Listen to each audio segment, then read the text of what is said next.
This is CarEdge Live from our CarEdge sales event for Saturday, August 12th. How are you today, handsome? I'm in disbelief, man. I want to preface this with thank you to Island Auto Group. They are here on Staten Island. They've agreed to the first ever CarEdge sales event. I could not be more proud of them and us for putting our efforts together to say, hey, today is the easiest day to buy a car. The whole idea, I'll put up on the screen so everyone knows, the whole idea is that we're on Highland Boulevard. Yes. Here in Staten Island, the whole idea, in and out in 60 minutes. We've got like all the merch and all the banners, all the new cars. The prices have been pre-negotiated, and we have met so many CarEdge community members already. Yes.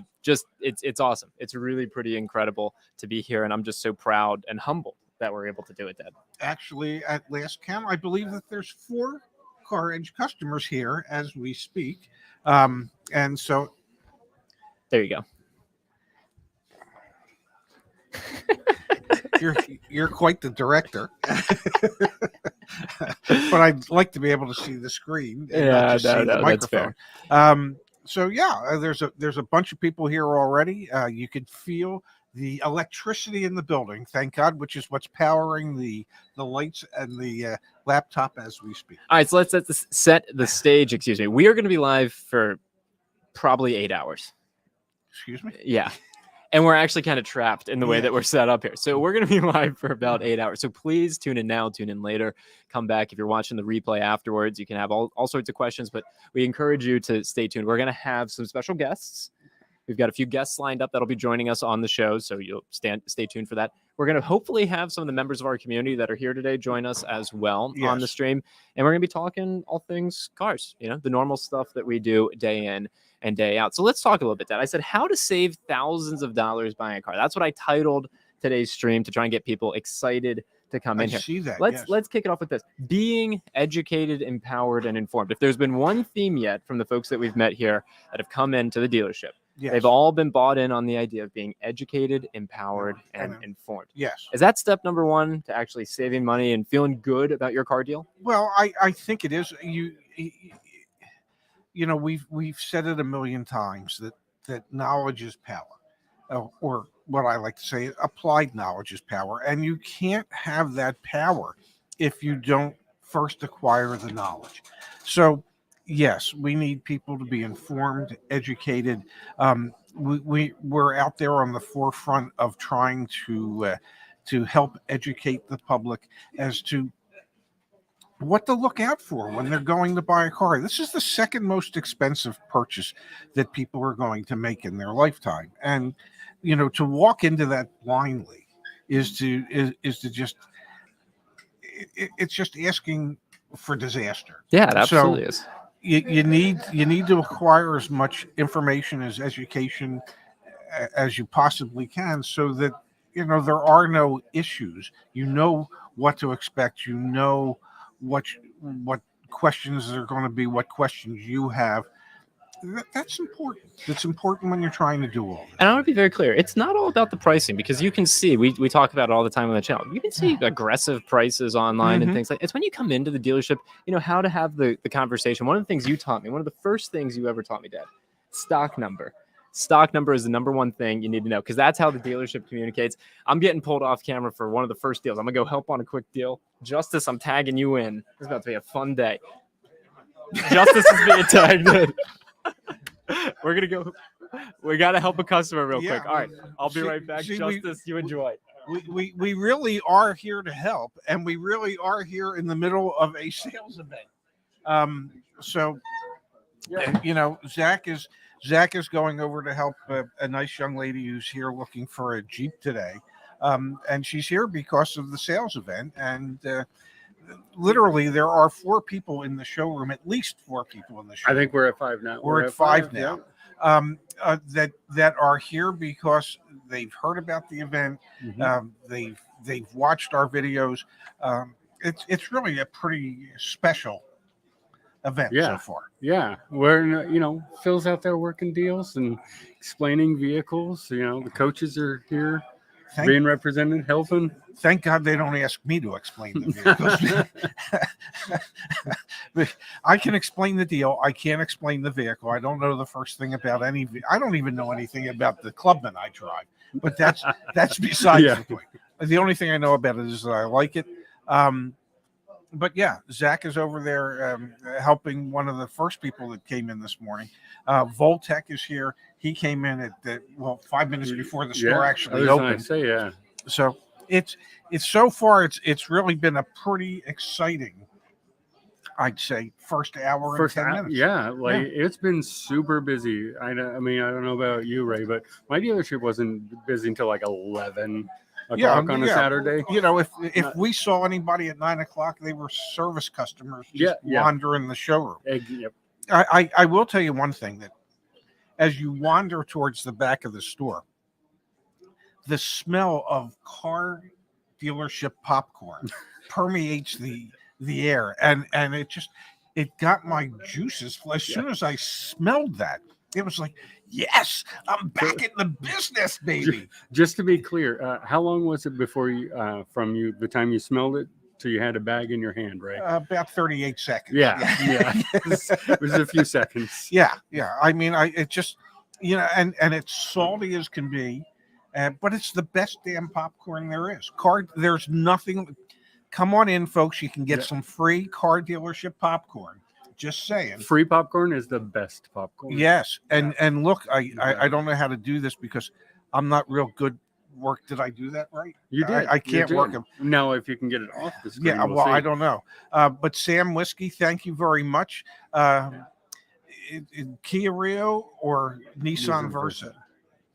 Boy, that's a tough call. That is a tough call. It's like, do you want to be the best of the worst or the worst of the best? You can get a better deal on the Nissan Versa. Yes. So deal-wise, you can get the Nissan Versa would be better, but vehicle-wise, I think it's a toss-up. 6 of one, half a dozen of the other. I think it's a toss-up. So if what's most important to you is the deal that you can get, I think you should go with the Nissan. If you like the looks of the Kia Rio better, then just go with the Kia Rio. Now I don't know how to. I don't know how to. There you go. Yeah. Well, look at that. Right. Yeah. You got it. Yeah. Not really. I'm not good without a mouse. You put me on a mouse pad. Yeah. And I'm not so much on the trackpad either. Yeah.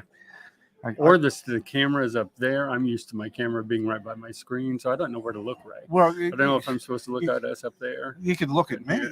I can look at you. Yeah, okay. You could look at me and flutter your eyes. But it's all happening at Island Jeep. What the hell's the name of the store? Island Chrysler, Dodge, Jeep, Ram, and Subaru. And Subaru. Island Subaru next door. Yes, and it's right here on Highland. Is this an avenue or a boulevard? It's Highland Boulevard. It's Highland Boulevard. It's right here on the boulevard, ladies and gentlemen. If you get the Highland Boulevard, we're right across the street from Brooklyn's finest pizza. Yeah, that caught my attention the second we drove up. I'm like, okay. Yes, and then if you ask the staff here, is it really? They go, I don't know. So if the staff at a car dealership hasn't eaten at the pizza place across the street, it can't be all that good. Yeah. I'm just saying, because car people don't eat well. No.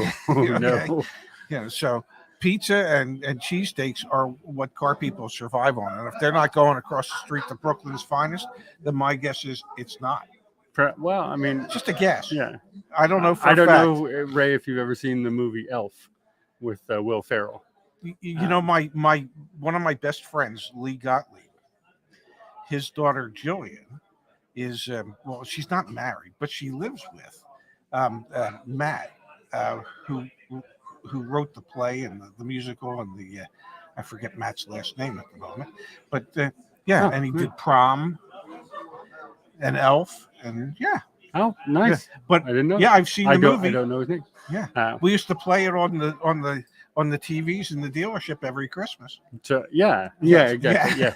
So it just reminds me of the world's greatest coffee, and Will Ferrell going to congratulations, you've done it. Yeah. So I kind of want to go over there and find out. Of course, this is not Brooklyn. No, that's. I don't know why that just occurred to me. This isn't Brooklyn. No, we're not in Brooklyn. No.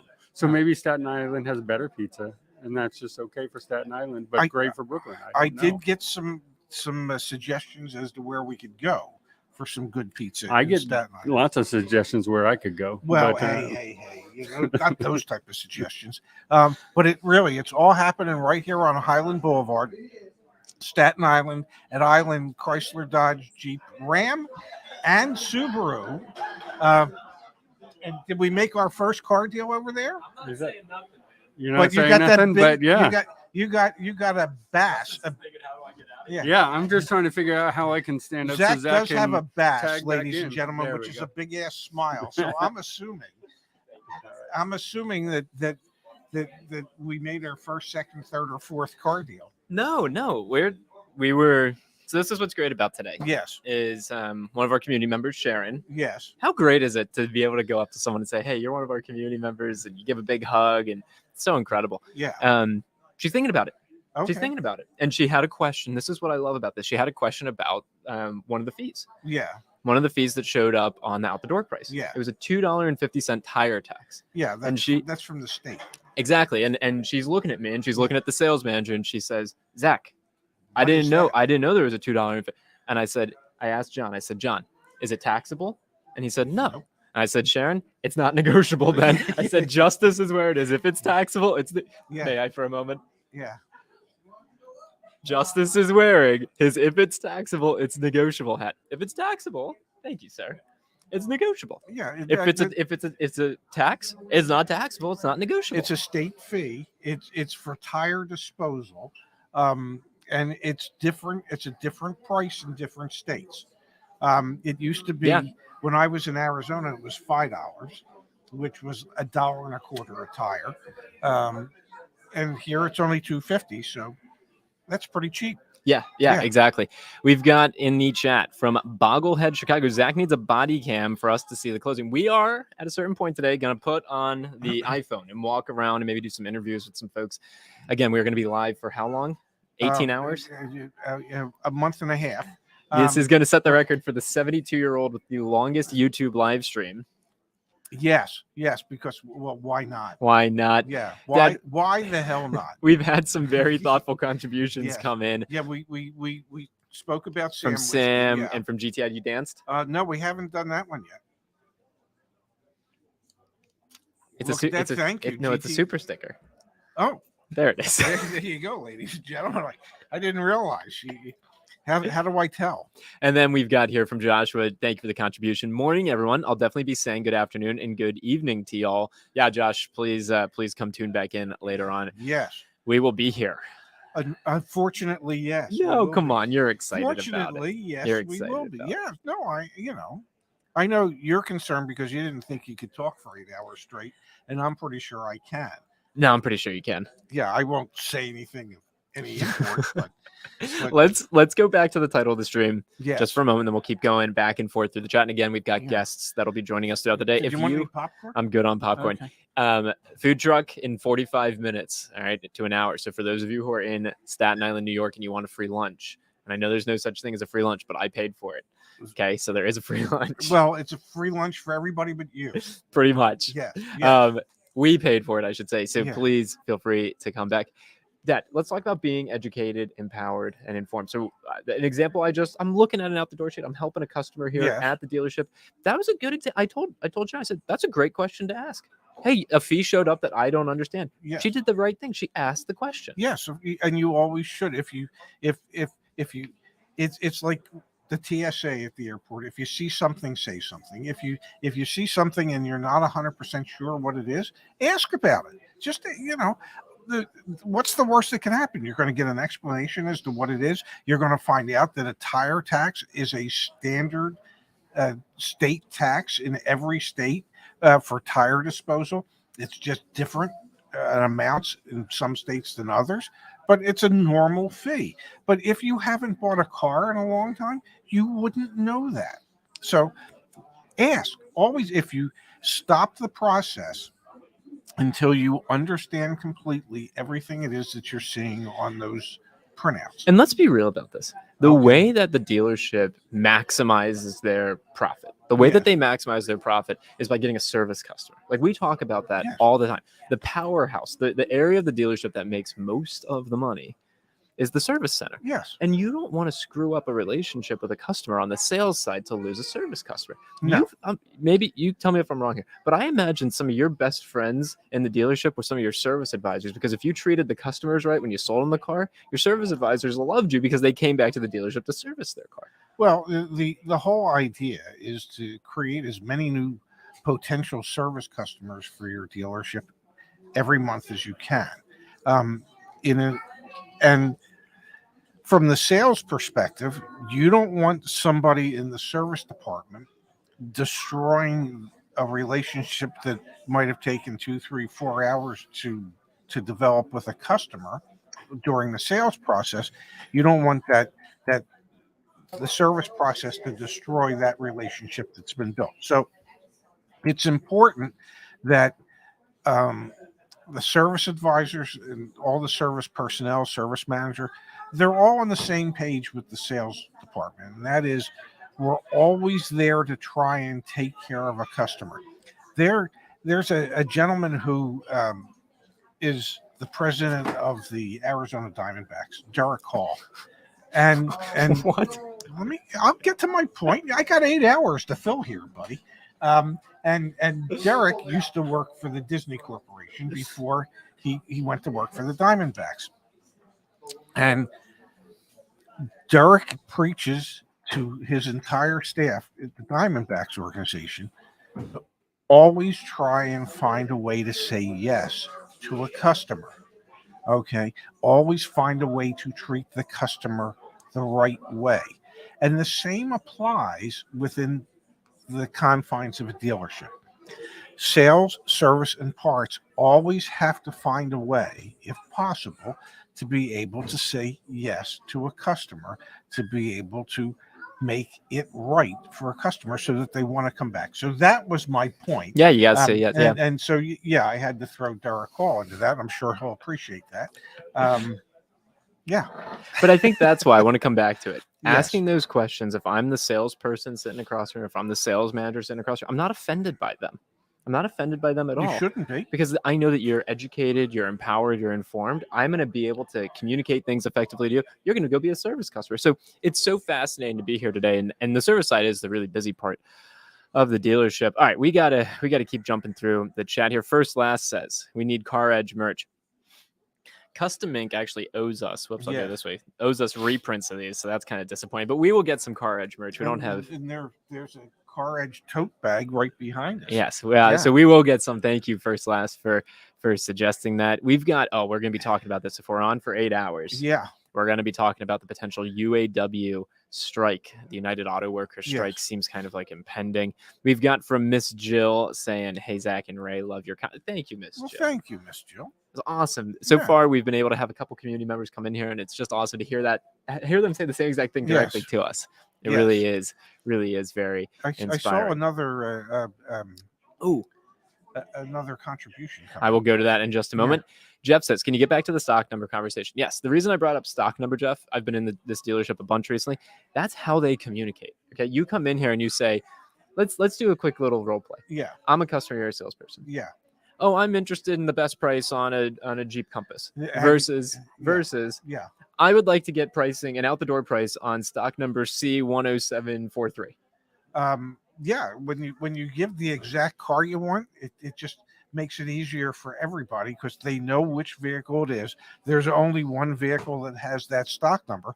So it's much easier for them to pull up the information that you want. If you just say, I want to get an out the door price on a Jeep Compass, well, like which one with what level of equipment? Or if you just say, I'm interested, what's your best price? Yeah. Now, what is your OTD on stock number X? And if you look at the email templates we provide people, how surreal is it to be sitting in the dealership talking about the email templates we provide people to help them buy cars? That's pretty great. It feels pretty great. I feel like I'm back in my element. And I'm telling you, it was the car dealership popcorn That really got you back. got my juices flowing. Yeah. We've got from Mr. Jinsky, I want a shirt with a pic of Ray on it. We have that. Yeah. I'll pull it up while we're on the show. It's at shop.caredge.com. Yeah, we do. We do have that. And here we go. We've got Charlie Foster. Charlie's got a great TikTok, and he's also a salesperson at John St. Clair. Nissan, a negotiation-free dealership. Last time I checked. Yes, please. The stock number helps so much. Yeah, it's just ways to. Yeah, because it shows to the salesperson. It shows that you've made your selection. And so that you know exactly what car that you want. And really all the salesperson has to do is go pull that car up, let you drive it so that you can confirm 100% that that's the car you want, and then pull up all the information for you with the out the door number, and you're done. It's just so much simpler than saying, gee, I'd like to take a look at, I think I might be interested in a Compass. Is there any particular equipment level you're looking for? Must have. Yep. Well, I'm not. Yep. That's hard. That's a lot harder What are you for a looking at? salesperson. I'm just looking around at all the people here. And I'm sorry. We've got from AJ saying you should put the address and hours on the screen that you can buy from home and pick up or have your car delivered. All right, that is a great idea. Let me put that up on the screen again. We are at Island Chrysler Dodge Jeep Ram, and the Subaru dealership across right next door is participating as well. Yeah, all prices today are pre-negotiated. Come hang out with us. That is the address right there on the screen. Come hang out with us. The store hours are until 6 p.m. until tonight. 6 p.m. tonight. So we'll be here until 6 p.m. tonight. So please come in. All prices. We'll be here later. Yeah, we'll be later than 6 p.m. We got to break all this nonsense down. And we do. Probably eat some pizza. I will pull it up. Brooklyn's finest. I don't know if we're going to Brooklyn's finest, but we'll see. Give me a second here. Pew Pew Lover says, what are the 1500 Laramies going for OTD? I don't know the OTD off the top of my head because every vehicle, every stock number, like we talked about, be different. Yes. This dealership in the tri-state area. All right. So if you're a tri-state CDJR dealership, listen up. Dealer discount for today, 10% off of MSRP. The manufacturer incentives on the Ram 1500s are non-trivial. They are very significant. Okay. So this dealer, I'm proud of them. When we negotiated these, they did not initially want to do 10%, Dad. Yeah. They wanted to do 6%. And I said, guys, 10 it is. Let's move some 1500s. Yeah. Let's make it 10%. And they said, okay, fine, we'll do 10%. So we've got 10% dealer discounts. You don't have to do a thing except for show up.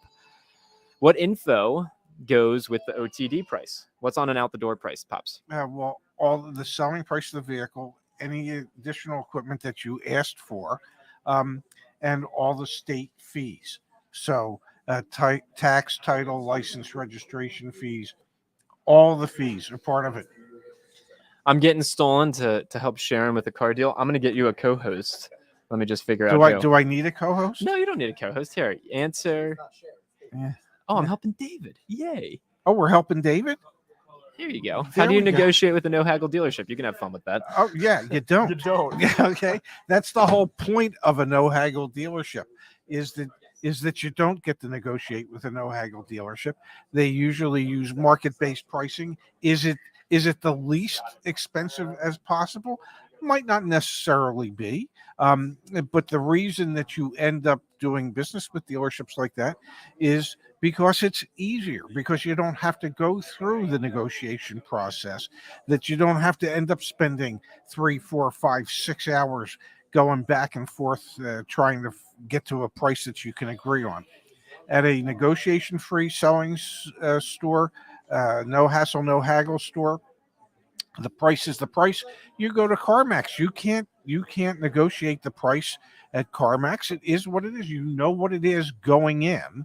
That's why you went there. So if you're looking to try and negotiate at a no haggle store, they ain't going to let you do it. So they will politely suggest to you that if they were to save you any money, then it wouldn't be fair to everybody else who they wouldn't be doing that for. So either you agree to the price or you don't. And if you were to say, I know when I ran a negotiation-free store for a while, if the customer said, well, if you take an extra $25 off on the car, I'll buy the car.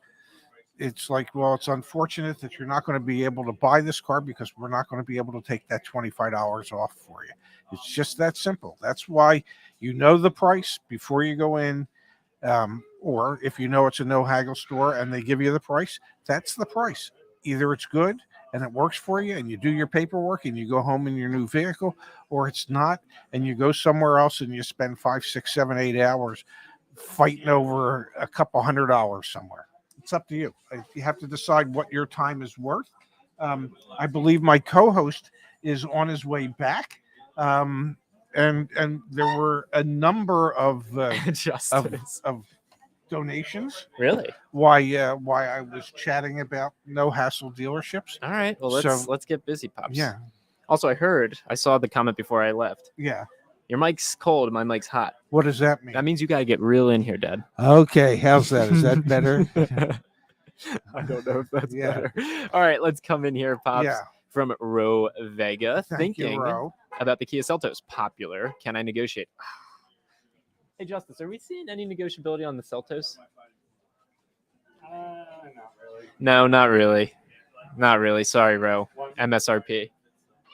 1 to 2% max if you find the right dealer, but not really. 1 to 2%. I'm asking Justice. Justice is one of our car coaches, so this is what we do back at CarEdge. Not only do we partner with dealerships to put on these CarEdge sales events, Yes. we also have an entire team. We're 12 car coaches. 12 car coaches, all right? Wow. And Justice is one of them, and you just confirmed. We're seeing no discounts off of MSRP on Kia Seltos nationwide, maybe 1 or 2% if you get find the lucky. right dealer. Yes. Man, that insight is awesome. Yes. We've got that from Jay Nagamy, one of our long-time community members. Thank you, Jay Nagamy. I don't see the super sticker thing, but But yeah, buddy. Thank you, Jay Nagamy. that was nice. Yeah. We've got here Bob's from Amar. Thank you.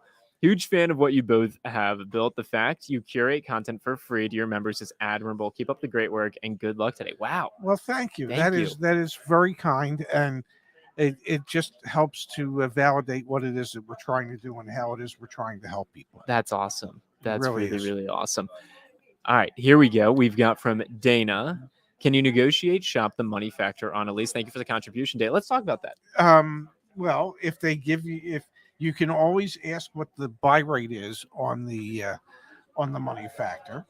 If the dealership will share that with you, you can ask them to do the lease at buy rate. Many dealerships will mark up the buy rate. Let's talk about buy rates a little bit. Let's talk about leases. There are Okay. 3 pieces to a lease, right? 3 pieces to a lease. I want to hear this. You've got a rent charge. Yes. You've got your interest expense, Yes. and you've got taxes. Yes. Those are the 3 pieces to a lease, okay? Yes. So the money factor is going to be your interest piece, but all 3 of those variables can change the complexion of your lease Yes. payment. You could have a really high residual value that makes your payment lower. Yes. You could have a really high money factor. Nice. I've got messages being put in front of me. That's Yeah. a really good thing. The point I'm trying to make is that can you negotiate and get money can you negotiate the money factor? Absolutely, you can negotiate the money factor. Yes. But there are other variables in the lease that you have Yes. to be aware of as well. Thank you for being here, man. We Yeah. appreciate it. Yeah. What's good your to name? See you. What's your name? Mike? Good. Zach. Mike, so glad to have you here. Yeah. Thanks for being here. We appreciate it. Absolutely. If you are in the area, please. It is Yes. going to be such a fun day. It's going to be such a fun day. Mike is here. Yeah. Didn't we say we were going to close shop when Mike showed up? I don't believe so. I don't think we said that, so I guess we got to keep going. I think we said we'd extend the hours if Mike shows up. Who else? I got a question for everyone Yeah. that's with us. Who else is doing this, man? Nobody. Who else is doing this? Nobody. I'm so proud of us. I'm Nobody. proud. I'm proud of Island. Yeah. I'm very proud of them for this. Is very risky. Yes. Very risky, and they're trusting us. All right, Yes. and we got to really show them that this is the right way to do business. All right, let's go here, Pops. We've got from Forged from Freedom. Yes. Greetings from beautiful Colorado. Best of luck. Thank you so much. If Forged from Freedom, let's do it. If they got in their car right now Yeah. and started driving, would they be here before the event ran? Absolutely not. But they might make it to Kansas City. In Kansas City, we hear is a very beautiful place this time of year. Clarence, thank you Yes. for the very kind Yeah. contribution. On my second Hyundai, Yeah. I'm pretty happy so far. Great cheaper alternative to the Toyota Hondas of the world, but seems like they're getting slept on. What do you think? Have a Tucson hybrid and love it. Love your channel. Hyundai sadly has been plagued with a lot of recall issues Yeah, recently. but I don't think they've been slept on. I mean, their sales are up considerably. They've had, I believe, Hi. Hey, Fabio. Yes. Food trucks here. Wherever the hell the sales manager says best. yeah. As close Ask that gentleman, Mike. He could help you out with the food truck. Oh my God, Fabio, thank you. Montalbanos is here. Fabio from Montalbanos is here. That means the food has arrived, ladies and gentlemen. Well, he's got to get set up. Yeah. So you don't think Hyundai's getting slept on? Yeah, sales are up significantly. Their sales are up significantly. I think they've had 12 straight months, if I'm not mistaken, where their sales are up dramatically month over month, year over year. So no, they're one of the brands out there that have really limited inventory because it's selling so quickly. So I don't think Hyundai's being slept on at all at the moment. Hyundai, Kia are killing it. We went by the Hyundai dealership near us down in South Jersey, and they still had market adjustments on some of their vehicles. And we're not saying that market adjustments is necessarily a sign of people actually buying them, because we also went to our local Chrysler, Dodge, Jeep, Ram dealership, and they have $10,000 market adjustments on some of their vehicles. I don't understand. Because they think they can. Yeah. I don't get it. Yeah. You know what's here today, Dad? No market adjustments. No market adjustments. We're very, very, very discounts. proud. Just discounts. Very, very proud. Yes. Of that. Oh man, thank you everyone for being here. This is really, really awesome. Igor says, Dad, you guys should get a bell to ring when a car gets sold. They have bells in the back that they do ring when cars get sold. Do they actually? Yes. And I was saying, I worked in a store where we actually had a giant bell on the wall. Yeah. That you'd go over and you'd ring the bell and you'd get the customer to ring the bell and everybody in the dealership would applaud. Well, that is something if I've ever heard of it. Yes. All right, here we go. We've got from Fish. I've been to multiple dealerships recently. It's so depressing. You start pushing back on sticker and they lose interest in you. Not today. Again, not today. Well, not here. Yeah, actually, to be very clear, everywhere today except for here. Exactly. Let's spell it out. I mean, it's kind of mind-boggling to think. Yes. That every day, and you did this for so freaking long. Just 43 years. You got to come in ready to battle. The salesperson's got to be ready to battle. You got to be ready to battle. Yeah. It's unbelievable. Yeah. Mike's making eye contact with me. I'm getting pulled off once more. Brandon, do you want your big? No, Brandon does not want his. Phil, come on, get in there, man. I'll be right back, guys. Sure. Thank God they want you and not me, because there's no way I'm getting out of my chair. Oh gosh. So no, you're not getting out of that chair. Yeah, no, I'm stuck in here. See? I can't even do a bathroom break. I feel official. Yes, folks. Yes, and Phil is taking special orders. So I heard that somebody wanted fries and they wanted to make it Biggie size. What do they call that these days? What do they upsize it? I don't know. Supersized. Supersized. Yes, supersized. Thank you, Laura. And they can have all the fries that they want. Absolutely. I'm all for that. I guess right now Zach is helping Fabio. Yes, Fabio came in. Yeah, from Montalbanos. Yep. Figure out where they're going to put the food truck. So, yeah. Yeah, I did see it down there. I'm really kind of looking forward to that. Well, yeah, somebody's going to have to bring me food because I can't get up from this table. As long as we don't push past 130, right? Because that's your limit. I don't know. I don't think Zach's going to let me out today. I think I'm pretty much stuck. This is it. This is where I'll be living all day. Who do we got who's in the chat with us? We got everybody. Igor's here. Yeah, everybody's here. What is this one? I didn't see this one. What risk they have more people now than all last week? I don't know, Joseph, but yeah. We're working hard. The dealership's working hard. Igor, they actually do have a bell back there. Yeah, they have a bunch of of bells for We need to have a CarEdge bell. Yes. That is what we need. That is, it's for when they sell a car. Yeah, they ring the bell. They do. And it's just been kind of heartwarming to see our community members respond to what it is we're trying to do to make life a little bit easier for not only the staff at the dealership but the customers. Yes. In having pre-negotiated pricing, none of the games, none of the nonsense, none of the BS. Nope. And there must be, I think, 6 or 7 folks here now Yes. that are directly from the CarEdge sales Absolutely, event. yeah. And look, there's Justice sticking his He face is, in. Yeah, he is right there. we're being photo bombed by Justice, ladies and gentlemen. But it's all happening right here at the Island Chrysler, Dodge, Jeep, Ram, and Subaru at 1239 Highland Boulevard in Staten Island, New York. For as long as necessary. Yeah. Where's your what? Did you lose your phone? Well, we can get somebody to call it. Yeah. So if you're in the market for a car, if Mm-hmm. you need a car, Subaru, Chrysler, Dodge, Jeep, or Ram, prices are pre-negotiated. They are.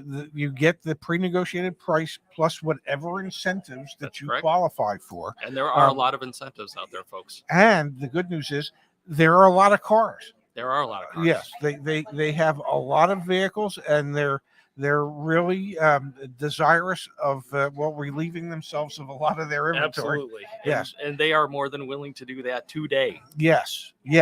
So if you're anywhere near Staten Island, 1239 Highland Boulevard, get your ass over here today. Yes. Okay, and take advantage of the pre-negotiated pricing and the savings that are waiting you. And you know what I did, and I've had an opportunity to talk to our members, Yes. coming in here and being able to observe, what's been going on and talk to them about their experiences and whatnot. And it's been tremendous. The folks here have been great. People are getting fair deals, and there's the food truck. Yeah, it's right there. Here it is, ladies and gentlemen. Montalbano's. I'm getting one of everything. Is that an option, Ray? I didn't know that was an option. Oh, it is for me. Yeah. Oh yeah. I gotta have a hamburger and a cheesesteak. yeah. I'm gonna need fuel, and then I know when I eat the hamburgers and the cheesesteak that I'll be nodding off shortly thereafter. Right. But that's okay. But if I wash it down with a Coke, I'll be okay. You're okay. The caffeine and the Coke. That'll counteract. Probably not. I mean, it would be worth a try. Yeah. My God, we got guys in white coats. Look at it. I mean, my God, this. Yeah. Oh, this is going to be so exciting. Free food for everybody. Yes. Well, That is at least the first 150 people. Wow. Yeah. And then you're on your own. Yeah. What can I tell you? Yep. Yeah. So it's right here at Island Chrysler, Dodge, Jeep, Ram, and Subaru. Get over here. Take advantage of the deals that we have going on. What did I do? Did we get any other food truck? Yes. I would like to smell the car smell. That's your phone, right? Yeah. Oh yeah. Okay. What was this one? Show examples of the savings you are selling. Well, you have the discount sheet somewhere. I do. I have it right here, folks. Okay. So these are just the dealer discounts. Yeah. If you want to review them, or I mean, first of all, I will show you. I know you can't. It's not really all that clear. yeah. But I mean, depending on what you're looking at, anywhere from 2 to 10% off. Yes, off of the MSRP. Yeah. Plus, you then get whatever factory incentives you qualify for, and there are no additional ads other than the dock fee and the state fees. Correct. So But you can't get away from those. You yeah, you have to pay those. Right? yes. So it's not going to be you get 10% off on a Ram 1500, and then they're going to hit you with, oh yeah, well now there's $2,500 worth of GPS tracker and bug deflectors and tint. Thank goodness we do not have any of that here. Yes. We're very proud to be able to say that is not happening here. Yes. And the wonderful thing about it is it takes all the stress out of it. It takes all the work out of it for the customer. I mean, it's not like you have to come in here and battle. Right. You don't. The Correct. price is set. That's what this is about, Yes, right? it's this is about to make, ease of doing business. exactly. Yes, and Exactly. and the transparency of Mhm. doing business. So Absolutely. either it works for you, the Mhm. price does, and you appreciate being able to get in and out in less time than you normally would, or it doesn't. And if it Yeah. doesn't, that's okay too. I mean, sometimes, it could go longer than 60 minutes, but the This- ideal thing here is to get folks in and out in 60 minutes. And Do you know what their dock fee is, Phil? I think it's 175. So the dock fee is $175 for those of you who have asked. Mhm. Which, like if we were in Florida, it would be 10 times that amount. I mean, what we've seen approaching 1,500. 100 in Florida. I mean, just insane fees. Yes. So this is a very reasonable dock fee. I know it's not the $85 that it's capped at in Mhm. California, Mhm. but at $175, it is a very reasonable dock fee. It is. And yes, truth be told, dock fees are a profit center for a That's- dealership. Absolutely. But at $175, they're Mhm. really not trying to stick it to you like No. most dealerships No. are. No. And that's what's great about this whole experience. Again, goes along with that being fair, being transparent, having a quick, easy in-out sale. Yes. And the way car buying should be. Well, the way we think it should be. Yeah. And this is our opportunity, realistically, Mhm. to try and convince dealers that it's the way it should be. And hopefully we can. And I understand from having done this for 43 years, and you Yeah, understand you have done it for about 43 years. Yeah, Yeah, yeah. something like that. yeah, and you understand from having been associated with the car business Yeah. that it is hard to get dealers to change how it is they've done things. And COVID made that worse. Yes, That going through that whole with the shortages and shortages, the markups, and so like dealers just they know they can do it, and they're still doing it. Yes, and so it's hard to get them to change. We're doing our best. We're not saying it's going to happen overnight. Mm-mm. If it means that we have to try and change one dealership at a time, We'll do it. it means we have 18,000 dealerships. We're that we gonna have we're to gonna work be on. busy. Yeah, we are for a lifetime. We are. Yeah, it's good to know that Zach's got a lifetime's worth of work. A nice contribution from donation from Hey, Brian Brian. Weber, $9.99. Enjoy watching you all and used your online email templates, car coaches, to obtain a Yes. 2023 Highlander at $2,200 below MSRP That's in beautiful. December. Can you please say hi to my daughter, Brianna, who is 5? Brianna, how are you today? I hope you're enjoying your dad's Highlander. And we hope that you have a great day. And if you're 5, I guess that means you're getting ready to start kindergarten. That sounds about right. Yeah. So I hope you really, really enjoy kindergarten, and don't give your kindergarten teacher any guff. Okay. Just be a nice young lady and do what your kindergarten teacher suggests. I Awesome. think Zach's back. I see Zach. You want me and Phil? You want me and Pops? How you guys feeling? Oh, Well, you can come back in if you want. yeah. Thank you, sir. Yeah. So we got the truck setting up, and Yeah, we've been talking about Yeah. that. Yeah. Because it's like right in front of our face. yeah. All right, So- now that you guys talk about that, I'm gonna give folks a front row view. Give me Yeah, one do second. No. A front row view of what? I just got to do this. Not sure what Zach's doing. Yeah, we don't. Oh, yeah, but I gotta connect to the Wi-Fi. Give me a Man. second. I mean, you guys can keep doing your thing. No, I'm no. just, I'm just in the way. We're letting you do what you need to Yeah, do. yeah. You know.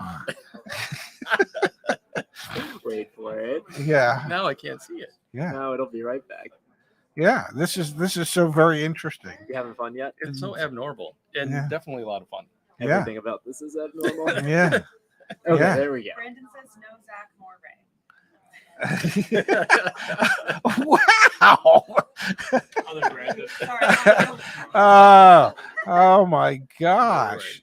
Brandon's here. Really, Brandon? You want me to have to do this for 8 straight hours? You don't want Zach to be part of this? And then if I'm not mistaken, I believe we're going to have you on sometime today. Yeah.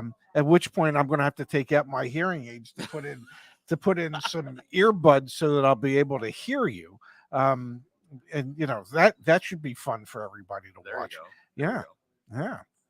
So I don't know if Zach's going to try and He's gonna try to hijack live- the stream. I think he's going to try. Yeah, he's going to try and we're gonna get to hijack the. see the actual truck here. Well, we see the. Well, yeah, Well, we these. see that, Yeah, but they're not these seeing these folks can't see it. No. Yeah, No. and when you, huh? Yeah. Okay. Do we Yeah. have to? Yeah. do we have Click to on click that. it? Yeah. How come it? Oh, we have to do one of these. There we are. There is Zach. He's probably ordering my burger right now. Yeah, that is Zach out front live streaming on his phone. Yes, it doesn't get much better than this, ladies and gentlemen. So there really is a food truck, and it's a famous. It's Montalbano's of Rosebank. They are truly unbelievably famous in Rosebank. Maybe not quite so much on Highland Boulevard, Right. but in Rosebank they really are. So there you come on out. They've got the sausages and peppers, hot dogs, hamburgers, cheeseburgers, cheesesteaks, French fries, and chicken tenders, ladies and gentlemen. I'm telling you, it really doesn't get much better than this. Well, yeah, cheese. Oh, the cheesesteak. I'm going to have a little of everything. Yeah, yeah. Yeah. All right. Yeah. This is like a tag team today. That's all right. Yeah. Yeah, there is no room in there. Yeah. Yeah, there you have it. There's probably been a trillion questions. All right, we know, will. and I don't know how to follow the. We'll jump to the questions. Did someone say less Zach, more Ray? That was Brandon. Brandon, I'm your ticket to get on the stream today, man. So Yeah. Well, I told him he's going to be on the stream. Brandon's going to be on the stream whenever he Yeah. wants to join us. If you're out there and you want to join the stream as well, just let us know. All right, Pops, let's go through the chat here. Did Yeah. you have a chance to appreciate from Hi There? I did not, but thank you so much, Hi There, for the $5 donation. We appreciate that. From Yeah. Eddie B here, Ray and Zach, I love what you guys are doing. Selling vehicles the way it should be done. Thank you for the contribution. Thank you so much, and we are trying our best to get everybody to buy into this concept. Let's be very clear. Yes. Did you guys pull this up and put it on the screen? Well, yeah, but it doesn't show real well. Dealer on the screen. discounts. There we Yeah. go. I mean, this is, you've shared stories with me, Dad. When you would have aged inventory, Yeah. what would you do? What would you do in your sales meeting with your salespeople? You would tell them, you put like spiffs on Giant- aged units, wouldn't you? I would put it in what we call a gas. What's a giant gas? ass spiff. A giant ass spiff, ladies and gentlemen. I mean, that's what you would do, Yeah. right? If we had aged units, there were several different types of spiffs we could do. Sometimes we might do that, regardless of what we sold it for, it was a $500 minimum commission. Okay, so even if we took a loss, you were getting paid $500.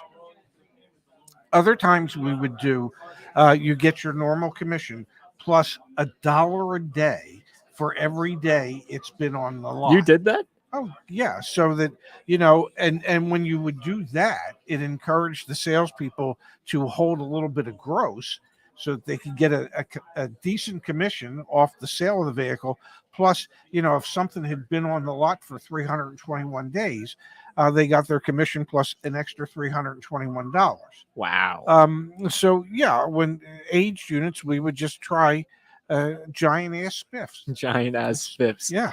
We've got Sean asking. We got so many questions in the chat that we're going to keep going through. What is the discount on the Ram 2500s, the heavy duties? I'm looking right here on the 2500 crew cab. 6% is the Okay. dealer discount. Plus, off you of then MSRP. get any Manufacturer. incentives that you qualify for. Yes, And it's not absolutely. like you have to fight for them; they'll just share them with you.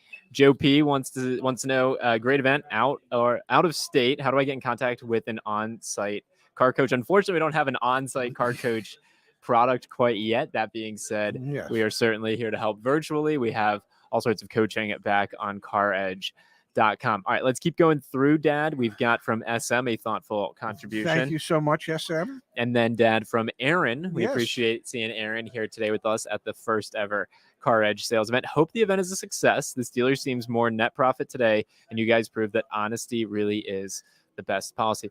3 things: Yes. fairness, transparency, efficiency. Yes. Those are the 3 pillars of today. Are we going to make mistakes today? Absolutely. Are we going to learn from them? Absolutely. Are we going to hopefully actually practice fairness, efficiency, and transparency? Yeah. Yes. That's what the whole day. It's the premise of the whole day. That's what CarEdge stands for, man. Yes. And causing minor inconveniences Yes. for the kind people that are Yes, walking. for the staff around that, us. that's trying to Do their do job. jobs, and then we're here in their ears, and they're going, "When the hell are these guys going to They shut up?" get lunch. Yeah. So I feel less guilty. Yeah, 'Cause yeah, they do get lunch. the address on the screen is where we are live broadcasting today from Island, CDJR, and Subaru here in Staten Island, New York. If you're interested in CarEdge coming to a dealership near you, let us know in the chat where you want us to go next. And yes, we do read all the comments that say Florida, and no one from the state of Florida has contacted us yet to actually invite us to come. Here we go, Dad, from Whatchamacallit. Thank you for the contribution. A Yeah. bell that says ring a ding ding in Ray's voice. All right, anytime someone buys a car today, Dad, ring a ding ding. Ring a ding No, ding, not that. ring a ding ding. Dad, calm down. I can't. We're calm in down. public. It's never stopped me before. When have we ever been in public when I didn't embarrass you? When? Very infrequently. Okay. Yeah, very infrequently. I mean, when we went to Target to do school shopping. Yeah, you Did embarrassed I me there. embarrass you? Yeah. Okay. Why should, just because you're 28, it means it should stop? No. Okay. It's a very good point. From Brian, We a thoughtful- talked about, we did Brian's already, and we said hi to Brian. $2,200. Oh, no, it's Brian. But we said hi to his daughter, Oh. Brianna, who was 5, by the way. That's pretty incredible. Dad, $2,200 below MSRP? Yes. That was back in December. We helped him with that. Wow. Joseph, Yeah. thank you for the contribution. I have pre-approved financing with Capital One based Yeah. on my history with them, but my credit is poor. I have a Yeah. decent down payment. Am I at their mercy? Uh, I mean, if you've got the pre-approval, yes. Are you at their mercy? whose mercy? The dealer's Yeah. mercy? The dealer's mercy or Cap One's mercy? I mean, I'm sure Cap One is giving you a better rate than, say, Credit Acceptance Corporation would. A lot of dealers don't like working with Capital Well, One, though. that's because just because you have a pre-approval, there's a lot of fine print trying to fit everything into the guidelines that they For have. Capital One. Yes. And isn't Capital One pretty slow with payoffs as well? They're slow at paying the dealer. Yeah. You know, dealers, it's what we call contracts in transit. If you finance a vehicle, a dealer doesn't want the contract to be outstanding any longer than 3 days, 72 hours. So you want to be able to have submitted that contract to the lender and gotten paid. Now, a lot of the lenders today, you can do it. It's almost instantaneous. And then there's lenders like Cap One, and you could send it in, and The dealer's not you- getting paid for your dealer principal, who absolutely abhors contracts in transit because it means the collateral is not on the lot and you haven't been paid for it yet, and yet you've had to pay off your bank. Yeah. Okay, so dealer principals aren't thrilled with that process, and so I've seen with Cap One at times where it's taken like up to a month. Oh my gosh. Okay, and no dealer wants to see that. Yeah, absolutely not. Okay. Oh, the rain's here. Ah, man, yeah, we were watching out in front of us. I'm glad I snuck out there earlier to Yes, see a dry food truck, which Yes. is now becoming a wet food truck. wet food truck. But I think that'll still make the food Yeah, taste well, good. the food underneath Is going to be dry. Yes. Yeah. Yes. Let's keep going here, Pops. We've got from EGCC. Thank you for the contribution. Awesome that you guys are collaborating with the dealership. Is this something you would consider at other locations, perhaps North Carolina? Let's talk a little bit. What is the vision for what we're doing here, Dad, with the CarEdge sales event and in general with CarEdge? What is the name of the game for us here, and would we consider doing more of these? Well, I think the name of the game is to be able to prove to dealers that there is a more efficient, more customer-friendly way of doing business that is transparent and to consumers. Yes. Because I've already even seen here today at our sales event where everything's pre-negotiated. Well, can I negotiate more? It's like, no. Like the idea is that it could be like going to Tesla. Yes. I'm not saying you should buy a Tesla per se, but it's like it could be going to Tesla. Yes. You just have a price. Yeah. So it's to show dealers that and to show consumers. So that's part of it. And then would we want to do this at other dealers? I think we would. I think the idea is that the more dealers we can do this at, the more dealers we can convince that this is the right way to do things. Yeah. And, and Phil and I were discussing it, that, even if it's going to take one dealership at a time to convince dealers, so you got a lifetime's worth of work because there's 18,000 dealerships out there. But the idea is to eventually get the majority of dealerships, hopefully, to think that, well, yeah, this makes more sense and this is a better way to do things. Yeah, So, absolutely. well, Completely agree with that. And, and would we go to North Carolina? I'd go to North Carolina. Yeah, because we still have to get together with Brandon and he's in North Carolina. yeah. What's going on? Okay. You want to be on the stream? We've got some folks behind the scenes that may or may not jump in. All right, here we go, Dad. We've Yes. got from SM. Yes. Thank you for the contribution. Thank you. You will be bigger than Car Gurus. We're going to talk about that. Yes. I- Because Car Gurus is in trouble. You think so?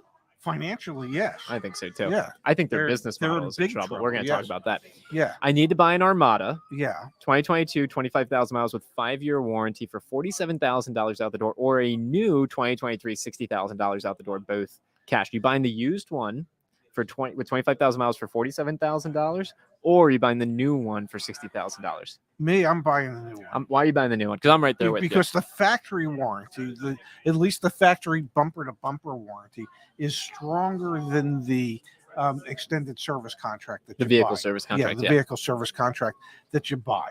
So yeah, if it's me, I'm for $13,000. And no miles.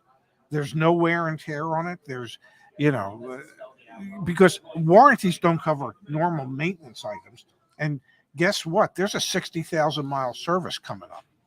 Yeah. On that 47,000 mile. And yeah, Armada. an extended warranty, a vehicle service contract does not Does cover that. So, I would, for $13,000, I would do the brand new vehicle, put my own miles on it, and know that if I want to keep it forever, I'm starting at 0 miles instead of 47,000 miles. Let's talk for a minute. I agree with you. Let's talk for a minute about Car Gurus. They are the big player in the One of auto the big industry. players, For dealers, they serve the purpose of lead gen. You go to cargurus.com, and the whole purpose of the website is to generate leads, which I hate the word, but generate leads for dealers. The reason that I think what we're doing with CarEdge and the community that we have and what we're building could be and should ultimately be, the prominent face for buying a car, is that Car Gurus is predicated on making money by having dealers advertise and fight for the top spot. So let's do a quick, you know me, Dad. I love doing stuff on the fly. So we're going to do this really quick as a team here. Let me add this on the screen. So you're on Car Guru's website. Yes. Let's get the banner off the screen for a quick second. You're on Car Guru's website. And what happens here? Let's search for a new. We're at it's one more day of talking about Jeeps, folks, because we're here at the Jeep dealership. Cherokee 4xE, and we're in 10305. The way that Car Gurus makes money, sponsored right there. Yeah. This is from authorized Jeep dealer, sponsored. they pay for sponsored. that. They pay for that. All right. How do you get to the number one spot on Car Gurus? They convince you. Yeah, you pay, and they convince you to put some BS price there. I'm not calling out Levittown. I have no clue. This could actually just be the MSRP, but their business model is pay to play. And in the future, I think where we're heading is away from that, because ultimately dealers shouldn't have to pay for leads. We should just be able to tell customers, this is the price. You can come in. If you want to come in, do it. If you don't want to come in, don't do it. It should just be like normal advertising, normal marketing, not paying to play on these Car Gurus like websites. And the thing that really, really irks me, Dad, is Car Gurus is optimized to get you to go page to page to page to page, because the more page views they get, the more ads they can sell, the more eyeballs they can get. The future and what we're trying to do here is to actually get rid of all that and make it more efficient. And if I'm not mistaken, I believe that they're struggling financially at the moment. Could be, man. Yeah, no, they are. We had a contribution come in from Hi There. Hi there. Oh, super sticker. Here we go, team. Yeah, buddy. His shoulders are gonna be hurting later on. They already You are. need me, John? All right, I'm hopping back off for one quick second. You mind if Laura jumps in with you? All right. Yeah. How do you feel about this, Laura? Yeah. Vastly underprepared. Yeah. If anyone's ready to not talk cars, I'm Yeah. here. Well, if you want, we can talk about. Did we do this one? Let's see. Just want to say thanks for insights. You stopped me from getting into a high loan and patient. Great. That's such Yeah, awesome news. That is awesome news, and thank you so much for the contribution. And that is the whole concept of what we're trying to do, which is to educate and inform. The more you understand the process, the less likely you are to make a mistake when you are out trying to purchase your next vehicle. Yeah. So it's really it really is the underpinning of what we do. Oh, 1,000%. I couldn't agree more. Yeah. Well, thank you for that. Now, how do I get rid of that? Oh, hide. And then let's do this one. This is from Stephen Tabin. Thank you so much, Stephen. Thanks to CarEdge and its community for the knowledge it has given me on getting a great deal on my new Toyota Camry. Also, prayers to my people on the island of Maui. Yeah. Yes. Have you seen the news? It's not good. It's not good. Yeah. It's really sad. It is, Hope everybody's okay. and the unfortunately the death count keeps going up. Hopefully they can recover from it soon. It's just a sad state of affairs. Absolutely. Yeah. Oh my goodness. And I don't know how to scroll. So Okay, so yeah, not to talk bad about him while he's not here, but Zach's, for those of you that use Macs or laptops that have a pad, his scroll thing is backwards. Oh, So perfect. it's very confusing. Okay. So this is how you. Oh you my use God, two there's fingers, more. 2 fingers and go Yeah, like this. sure. Yeah. Okay. Well, let's do Veronica. I was reading this one that asks Okay. if the lady that keeps standing behind you is your manager. It's the headset, y'all. Yeah. Don't be Yeah. fooled. Yes. Okay, show. So proud of CarEdge. Which is the best for reliability, quality, and price? That's a big ask. Yes. Honda CRV, Subaru Crosstrek, or Mazda CX-5. Want to make sure my next car lasts as long as possible. Please do an event in Texas. What do you think? Oh my God. I'm the Toyota. You think the Toyota? No, I was going to say it wasn't even on there. The Honda CRV, the Subaru Crosstrek, and the Mazda CX-5. I know if you go to CarEdge and you go to what is the free data for the when I looked at that for when my daughter Dara and her husband Zach got their CX-5, that has I think a B+ or an A- CarEdge rating. It is inexpensive to maintain. It retains a high percentage of its original value. And they are very reliable vehicles. Honestly, I don't think you could do badly with any of them. That was what I was thinking. Probably, I would almost say maybe the weakest of the three would be the Crosstrek, because of the Because of the price? the CVT transmission. But I can say that the Outback that Dara and Herzak traded in, which had 135,000 miles on it and had a CVT never had a CVT transmission issue with it in all the years and all the accidents that vehicle had. So I would say any of them. Looks like the chat's kind of split. People are saying both. A lot of people saying Honda CRV, but there's a couple CX-5s in there. CX-5 is the most fun to drive. Okay, so there you have it. You couldn't hear that from what did you Justice, say? but CRVs hold their value the best, but Mazdas are the most negotiable, Okay. especially the CX-5, because ultimately that car will be discontinued and replaced with the CX-50, if I'm not mistaken. So if you don't mind this, and the CX-5 is a lovely vehicle. yeah, you can get a good deal on one of those right now. Mm-hmm. How about that? Okay, who should we click on next? We got to hide Veronica now. Yeah. There you go. This from Joseph Garcia. Thank you, Joseph. Does my poor credit put me at the dealer's mercy? Without defining poor credit. Yes. What does poor credit mean in your mind? Well, he mentioned earlier that he has poor credit Okay. and that he has an approval from Cap One, and some dealerships won't accept financing from Cap One. Does it put you at the dealership's mercy? If they won't accept the Cap One approval, then it does, because you're probably going to be limited as to who would approve a loan. And I will say this, that most dealerships, when they have someone that comes in that has poor credit or bad credit, they salivate because they believe that they'll be able to really take advantage of that Yeah. person. So just be very, Be very cautious. careful. Yes. Yeah. I think nicely put. Cautious. Yes. Cautious. Yeah. Yeah. Know that you're potentially walking into a situation where you could be. I would suggest, I don't know, Joseph, if you belong to a credit union or not, but if you do, I would suggest that you try and get pre-approved at your credit union and have that as a backup as well, so that at least you'll have a better understanding as to what type of percentage rate you're gonna have to pay. I'm so excited because that's what my brain told me, that that's the advice that you would give, and I learned that from when we did our role play together, which was so long ago at this point. But that stuck with me though. Yeah. Is that I should go to the credit union. Yes, always never walk into a dealership without a pre-approval from somewhere. Just never do that. Where's your boyfriend?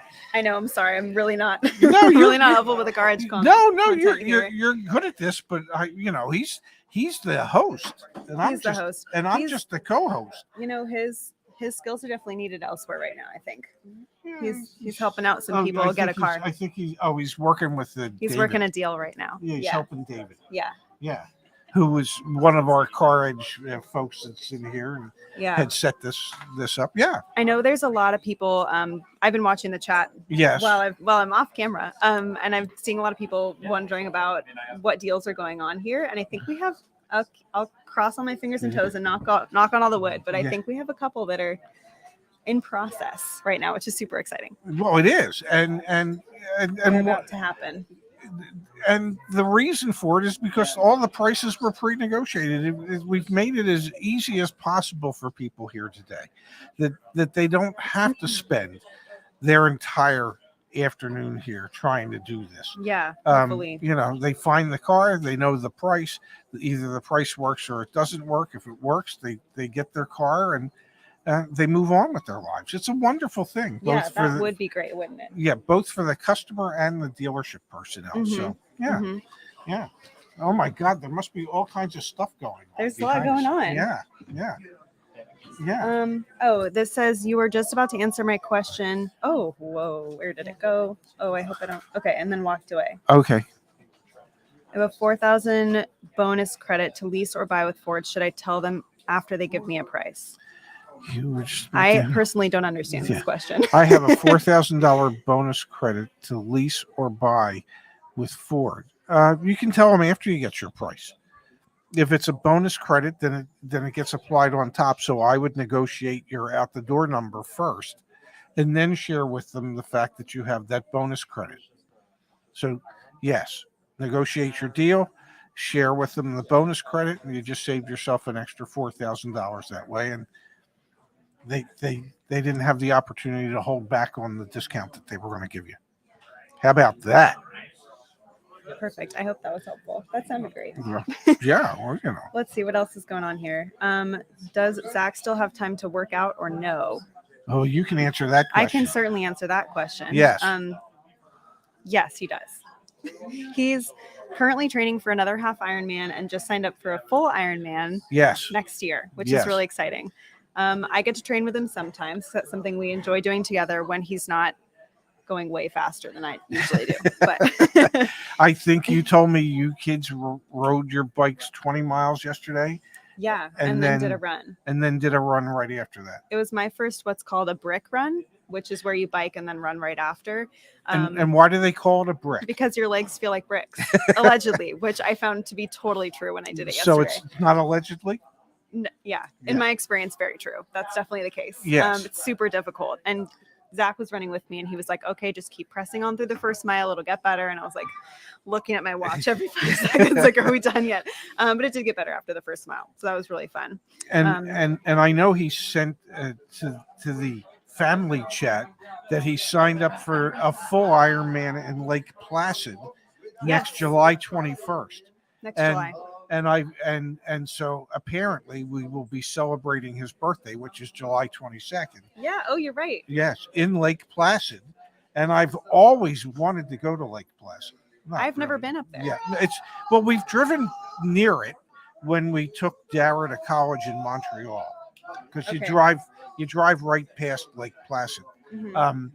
But it should be beautiful in the summer. And I'm just thinking to myself, that's up in the mountains of It's- northern New York. It's rumored to be a really challenging course because of the hills. Yes, that you the have to run. elevation change. The elevation But change. but That's a good way to I'm put it. also thinking to myself, you're out in the wilderness, and I would think a full triathlon is going to take him about 15 hours. I think that's a really good estimate. How do you keep the bears away? I guess depends on what kind of bears, right? that's what my experience tells me. Like some bears, you're supposed to try to scare them away, and some Yeah. bears, you're supposed to absolutely not mess with them and just get as far away as you can. Yeah, but I mean, I'm thinking, there's going to be wildlife. Yeah, but I Yeah. think there's also probably a lot of other people out on the course making a lot of noise. Yeah, I'm and sure don't you think that maybe the bears are thinking, multiple meals? I don't know. And so I think if it's like black bears up there, Yeah. black bears don't eat people. Okay, So I good. don't think I think they would just get scared and maybe They attack. would run. But I think the black bears are the ones you're supposed to be able to scare away. Oh, okay, good. Someone can correct me on that. I Yeah, don't have a lot of yeah. personal But experience with that- scaring bears away. That was one of the things that I was scared about when I saw that. I'm thinking, I know that for a good portion of the marathon, the last portion of the triathlon is a marathon. So after you swim, 3 miles, and you bike 112 miles, and then you're going to go run 26.3 miles, that I'm figuring, most of that's going to be walking. And it's Yeah. like he'll be easy to catch. I think it was yeah. Thank you, Scott and Tampa, for confirming that you can yell at black bears and they'll Okay. go away. But somebody also recommended to not be around mama bears, and that's super good advice. Yes. If you see a baby bear in the wild, run away for sure, because that means the mom's probably nearby. Yeah, I would think. Yeah. We've gone on quite a tangent. I'm so glad the conversation switched to bears because I don't know anything about cars. Well, and neither do I. Neither. Yeah. No, that's not true. But so yeah, I guess Zach still does work out. He does. Yes, He does. that still was work the out. question. Does Zach still When we work? got on how to scare bears Yeah. off because your dad Yeah. was worried about bears. Well, because I'm concerned about you in that try. Get your ass back over yeah. here. Don't put Laura on the Thank you spot for like having that. me. It No, was great thank to you meet you all. for participating. How do you get out of here? Okay. Bye. Yeah. Yeah. So this is what he looks like before the bear gets him. What are you guys talking about? Oh my gosh. Yeah. Why? We got to talk about cars for 8 hours. Yeah. 8 hours of cars. Yeah. All right. So what I Yeah. miss? I don't know. You missed some more contributions, and then we answered questions. Here we go. Let's Yeah. do it. Let's go up here. We had Bears claim fast. Oh my gosh. Well, especially when during the marathon portion, you ain't going to be running fast at all, even if it's a big ass bear. Did we get to Steve? Yeah. We did get to Steven. Yes. Thank you, Steven, for the contribution. Yes, we did. Really We appreciate got to it. Veronica. Maui Strong, yes, indeed. Congratulations, We got to Veronica. Well Joseph. done. Yeah. Joseph, thank you. Eric, thank you for the Thank you. contribution. Hi there with another contribution. Yeah. Oh, This man's going to be sore later on. yeah. I'm already. evening. This is not the most comfortable chair in the history of chairs. You wanna I will switch tell you that. chairs? No. I'm just, I'm looking at all the onions that are cooking up, and We've got from Jay Perez, many good deals out there. Got a 2023 Nissan Sentra SV with all-weather package for $22,000 with no dealer add-ons. A credit union gave me a 4% that is rate. a great deal. Wow. Congratulations. Jay Perez, Terrific. thank you for the contribution. Yeah. Can we talk about Nissan for a moment? I know we're in a Yeah. CDJR dealership and we're doing the event today is Yeah. with CDJR Yes. as well as Subaru. Nissan's got a lot of inventory relative to their competitors. We were talking about Hyundai earlier today, Yes. Dad. Hyundai doesn't have a lot of inventory. They do Toyota not. doesn't have a lot of inventory. But look at Nissan. They got Yes. options. And they've got affordable options. Yes, and a lot of, I mean, we see a lot of comments that don't speak highly of Nissan, because of their CVT transmissions or this or that. But I don't know. You see an awful, especially in the Atlantic City area, you see an awful lot of Nissans. Definitely. See a tremendous amount of Rogues, and I don't think all these people who are buying these vehicles are having quite as many problems as some members might think they are. So yeah, it's an interesting thing. If you're looking for a relatively good quality Asian import, I just think from a price point standpoint, it's Yeah. one of the few options you have where there's Yes. actually inventory. Thank you again, Jay Perez from Fix It Tony. Fix It Tony's a long time member of our Yes, committee. he Thank is. you for being here. How are road tests being coordinated? And does a CarEdge coach ride along? No, not today. Not today. I actually I don't think a single test drive has been done today because the lot is so tiny. It's very difficult to get the cars actually out. That being said, if you come by, I'm sure you can do a test drive. yes, Although all the salespeople are busy, so got to be cognizant of that. But yes, the whole idea here today is that we are here to help. I've been getting pulled away many times You have. just to make sure that everyone understands, Yes. what's going on. And thank you, Mike. Just to make sure that everyone knows what's going on and the numbers are what we said they were going to be and all that fun stuff. and I bet you they have been. No, we already screwed up one, and I'm eating $1,000, but that's okay. There you have it. We're live and we're transparent and we're fair and we're honest. I accidentally put a 6 instead of a 5, and that ended up, so Was that for David? that was for David. See, so we We will make mistakes and we will own up to them, and then And we we will will- make right yeah. on them. and we will not walk away from our mistakes, No. and we will pay for our mistakes, and we will learn from our mistakes. But that's just the right way to do it. Yeah, 100% completely Yeah. agree. We've got here down from GTI 1701. Thank you Thank you for so the much. contribution. Got a 2023 GTI 40th anniversary at MSRP and 6.29% thanks to your training. I've been a member for the last few years. Keep up the good Well, fight. congratulations to you, and I'm so glad that we could have helped in such a manner that we could help save you a few bucks. 6.29% is 3% below the What's average new average car today? interest Yes. rate right now. Yes. Let that sink in for just a moment. You are right. The peppers are going, Dad. Everyone's going to be eating good here Yeah, in a I'm going little to be bit. eating good soon. Yeah. Wow. Look at That's all going to these wow. onions. Yeah. We're going to have to get someone back outside Yeah. checking that out in Yeah. the near future. We've Oh, got yeah, here. because there's definitely a cheesesteak and a hamburger and some fries in my future. Great. I can't wait to see what's going on in the show during that. Maybe some Oh, I food can't wait reviews. to see what's going on my drive home tomorrow.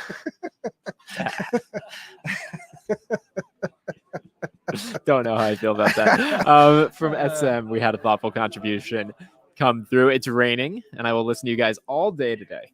Thanks for your honesty and no compromise attitude. Beautiful family, all the best. Well, thank Thank you you. so much. Thank you. That's very kind.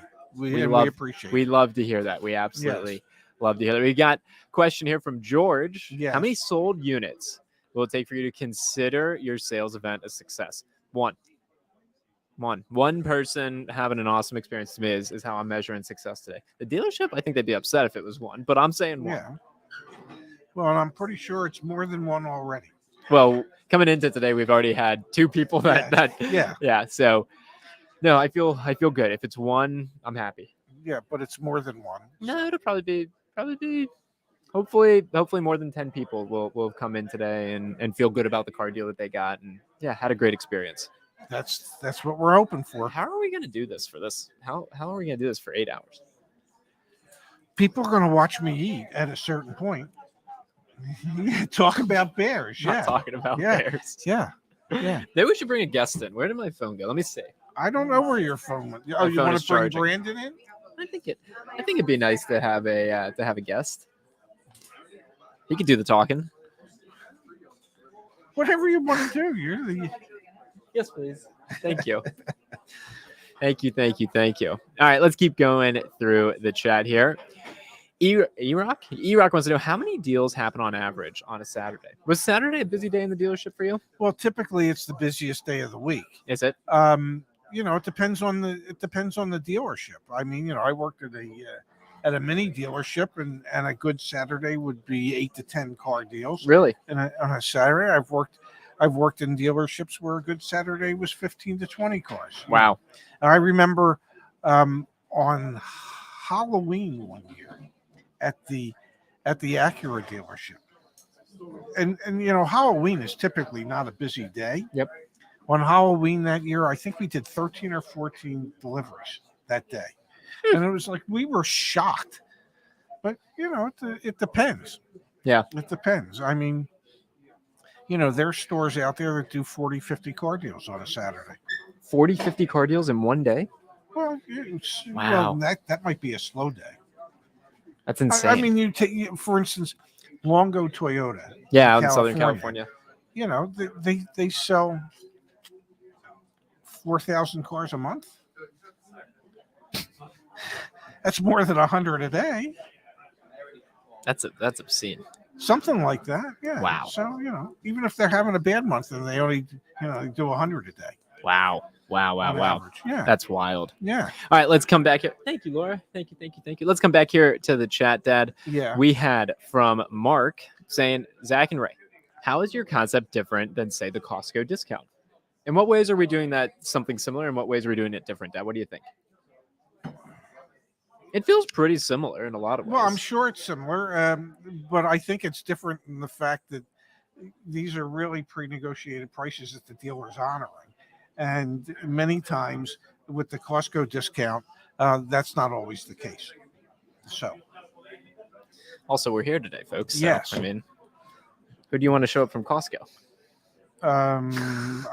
the food ladies, or men, the food Yeah. people. Yeah, the food The people, food people. the food people, the food sample people. The sample people are the best part about Yeah, going there to really Costco. is no other reason to go to Costco. No, all you I got to mean, do is like, let's say you need a can of tuna fish. Why do you have to buy 35 pounds worth of tuna? I mean, it's not like you're trying to make tuna salad for the neighborhood. could be, man. Maybe. Could be. Yeah. And here you go. You've got from TH Costco prices often aren't honored by the dealer or they lie. But we have Yes. unfortunately heard a lot of stories about Yeah. that with the Costco program. True Card program also comes to mind Mhm. as well. So that's the big difference. This is a great question, Deb. We'll come here next. We've got from Bill. What is your feeling on dealership not accepting credit card? There's a lot of fees associated with processing credit cards. I understand this one, but maybe you Yeah. can break it down briefly. Well, most dealerships will have a limit as to how much they will allow you to put on a credit card. I've worked for some dealerships where the limit was $2,500. I've worked for others where it was Here it's 5,000. 5,000. Yeah. Yeah.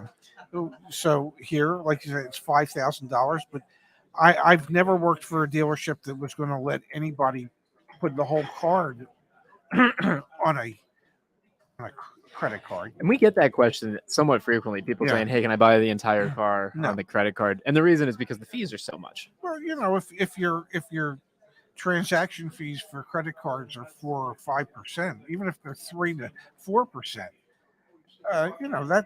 that'd be quite a bit to have to absorb, say, on a $50,000 purchase. Yeah, hugely. That's hugely. $1,500.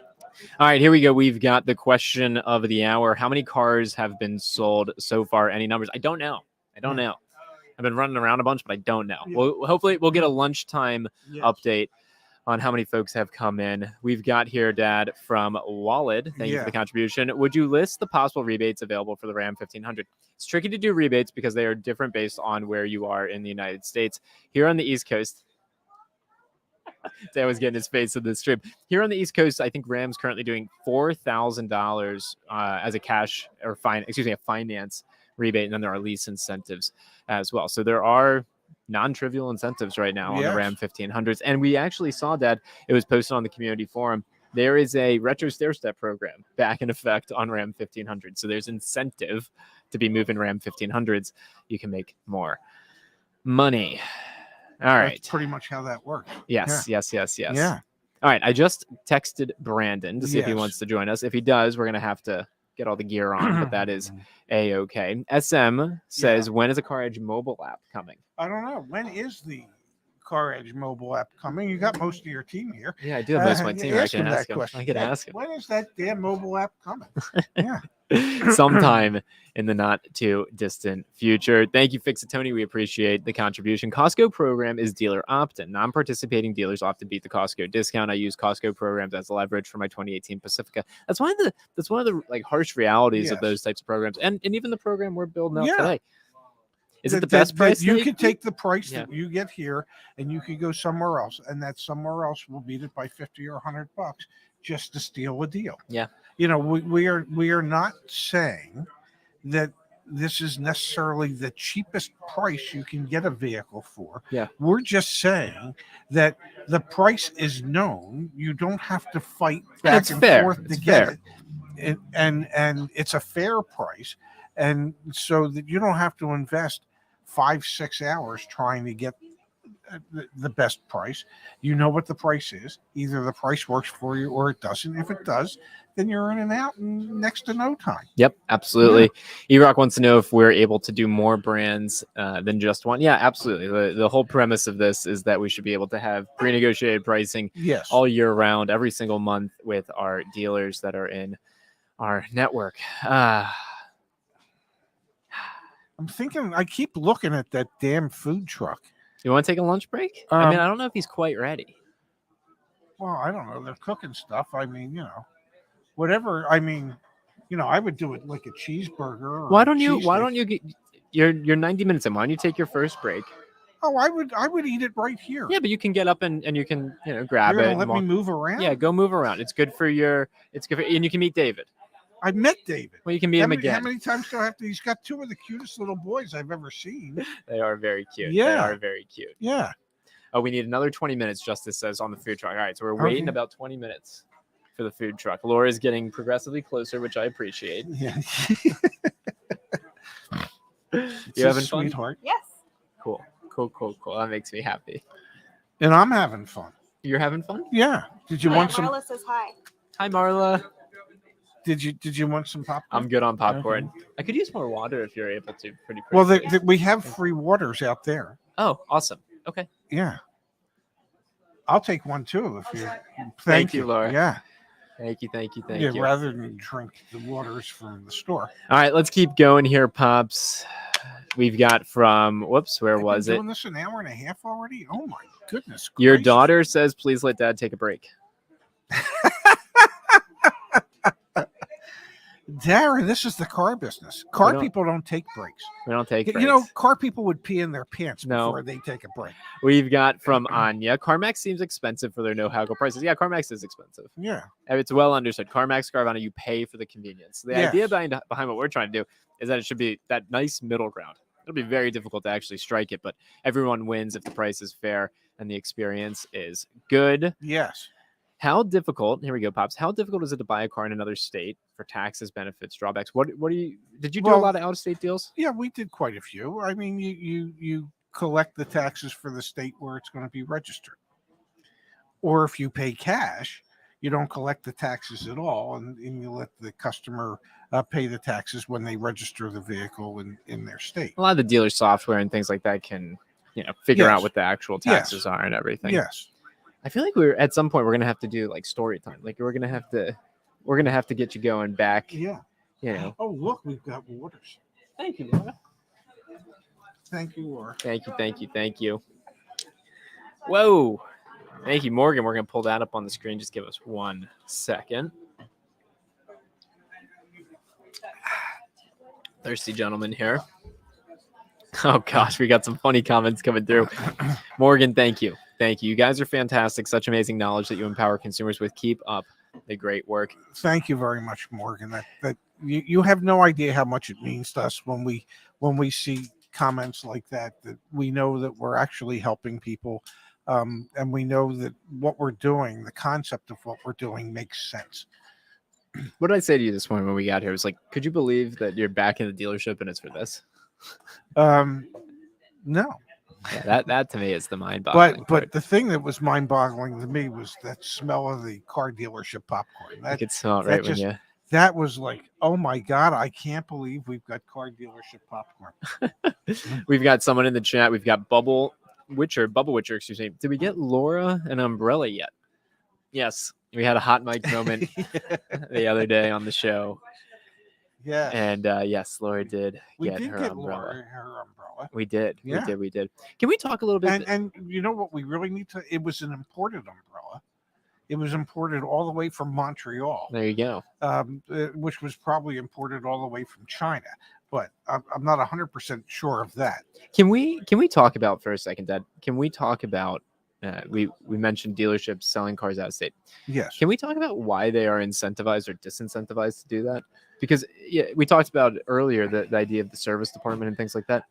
Some of the realities are that with lower pricing, dealers are less incentivized to do those long distance deals because you're never going Well, to see them again. You're never going to see the customer again, and then there's what's known as your DMA, your dealer market area, Yep. or PMA, primary marketing area, and the manufacturer has goals for you to hit in your primary marketing area for sales penetration, market share. Yep.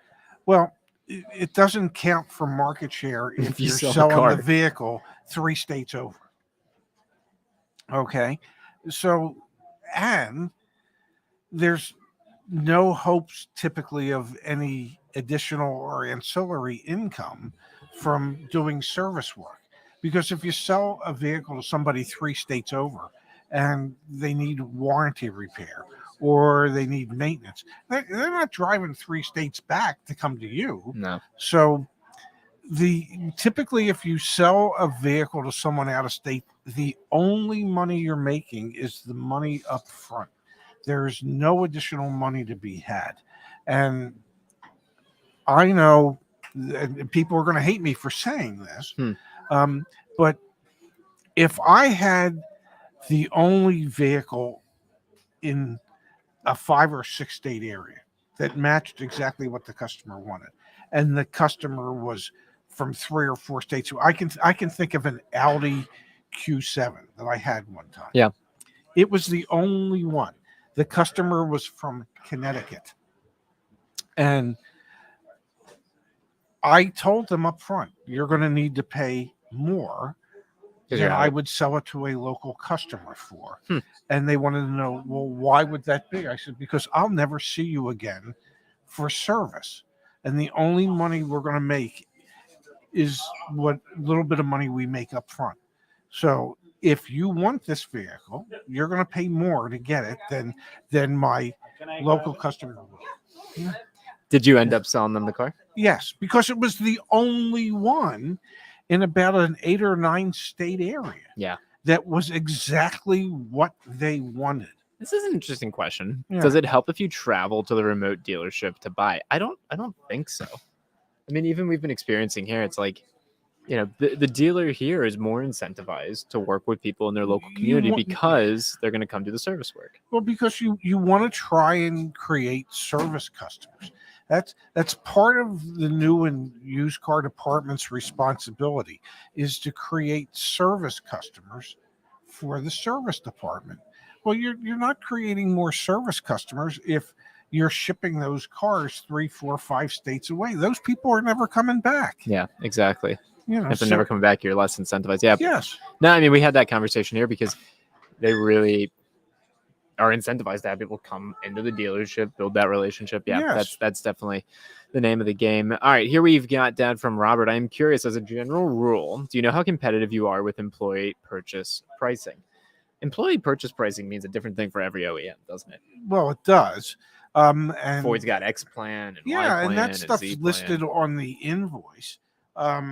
And it's and that, once again, it's a pre-negotiated price. Now, is that the same price that would be pre-negotiated for the remainder of the public? Probably not. It's probably lower. Okay. but the general public can't get that pricing. Yeah. Okay. Oftentimes in those type of situations, dealers are required to sell the vehicle below invoice. Well, the manufacturer makes up some of the difference. The manufacturer will pay the dealer a delivery fee for having done it. If you give that same price to a regular retail customer that walks in, the manufacturer is not paying you the delivery fee. You're just taking the loss. Yeah.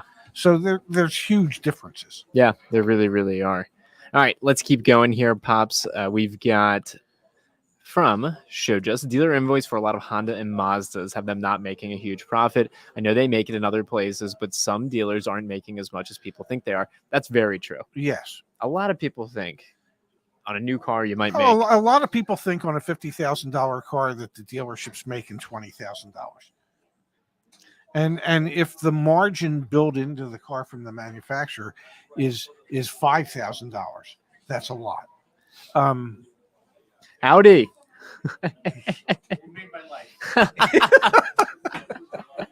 We made his life. I think you had life long before us. Drove 3 hours. Really? Just to come say hello. Oh my I'm God. not even in the market for a car. Oh my God. Did you hear that, ladies? You're on a live stream. Oh, I am? Yeah, that's fine. I know who you are. You're Ray. Yeah, I'm Ray. We're Pops. Who the hell are you? Yep. My name's Rob.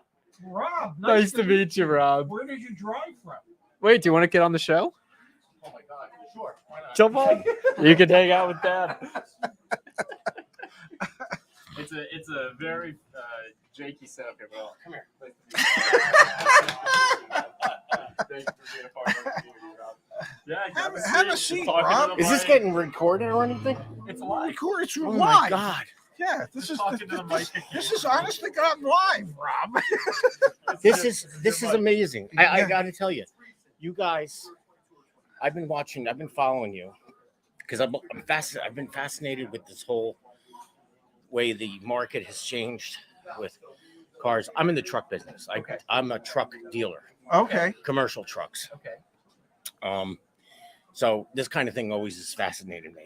But I think what you guys are doing is amazing.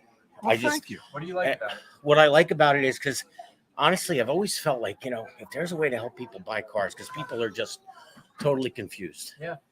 on how to buy a car and stuff like that. And you never know if people are afraid they're always getting taken or whatever. So complete transparency is so cool.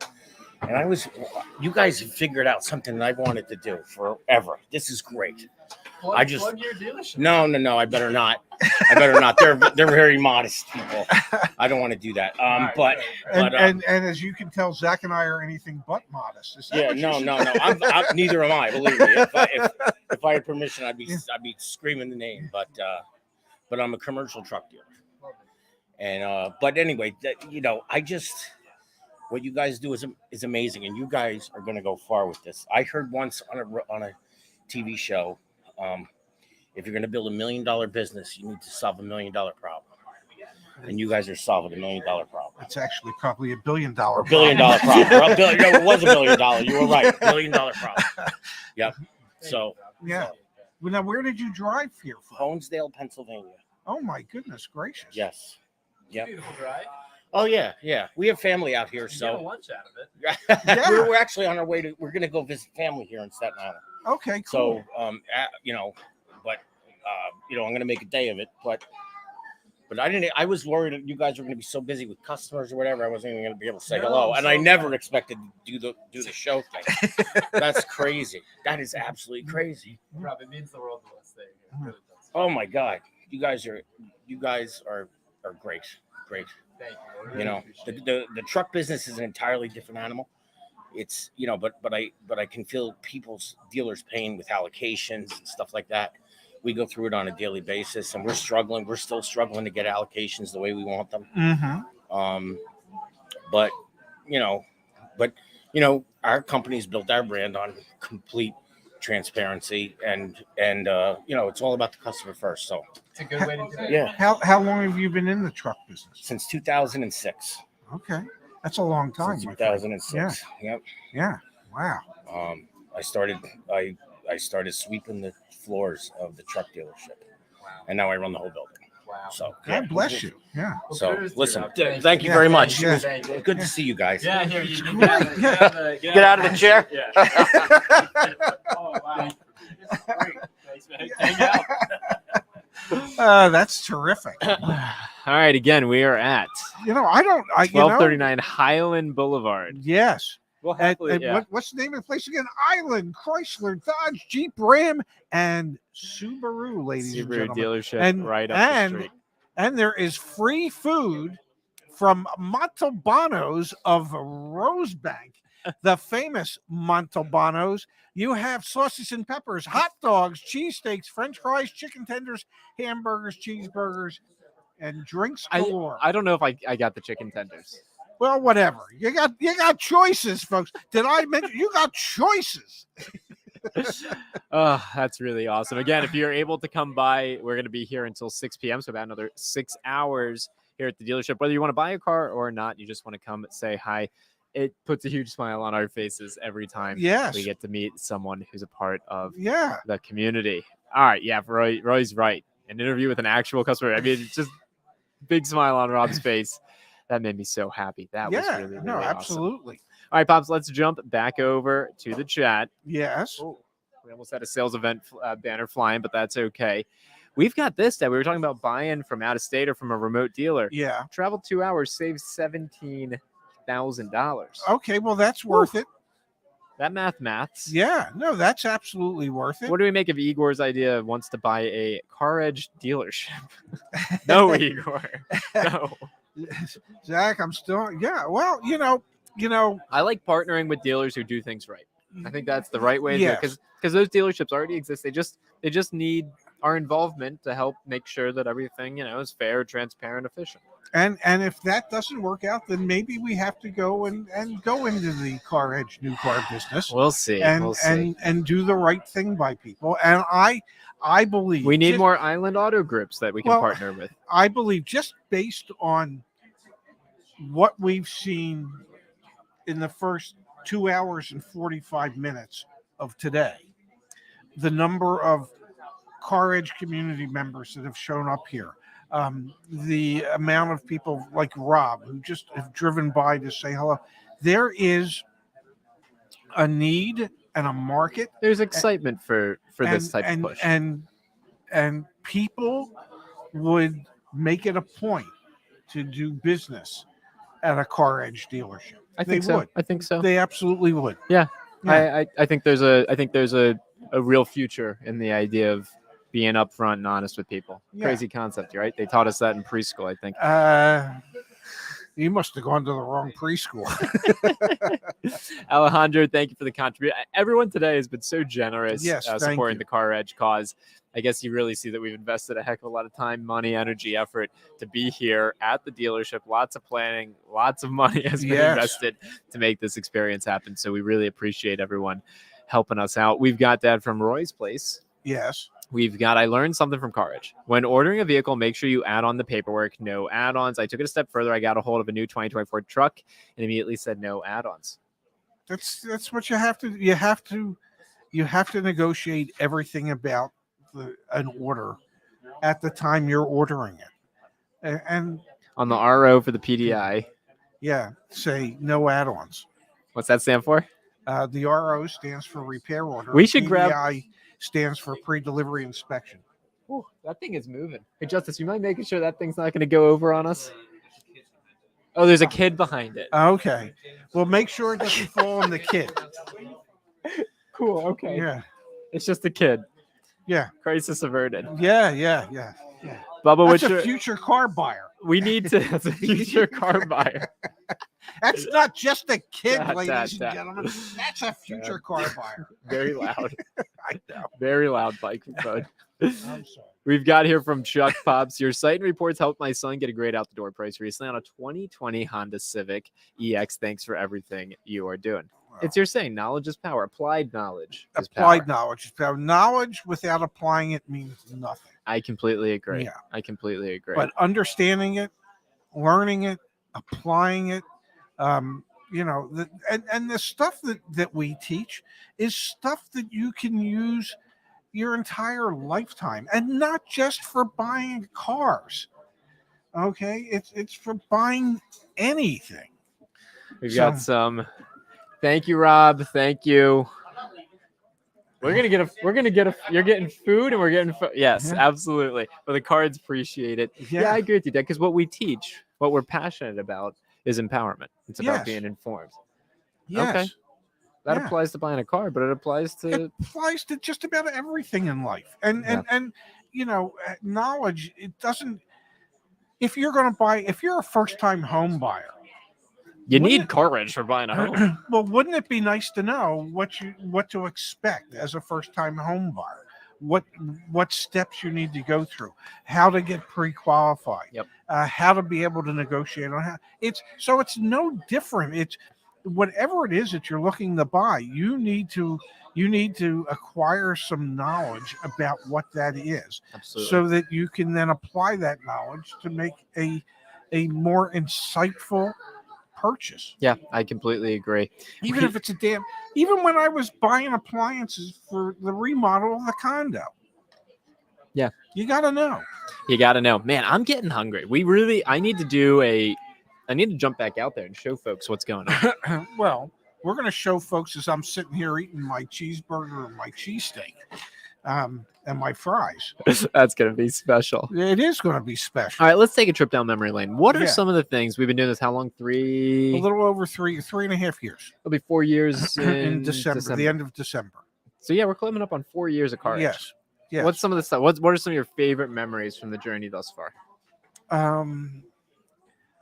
I've got one.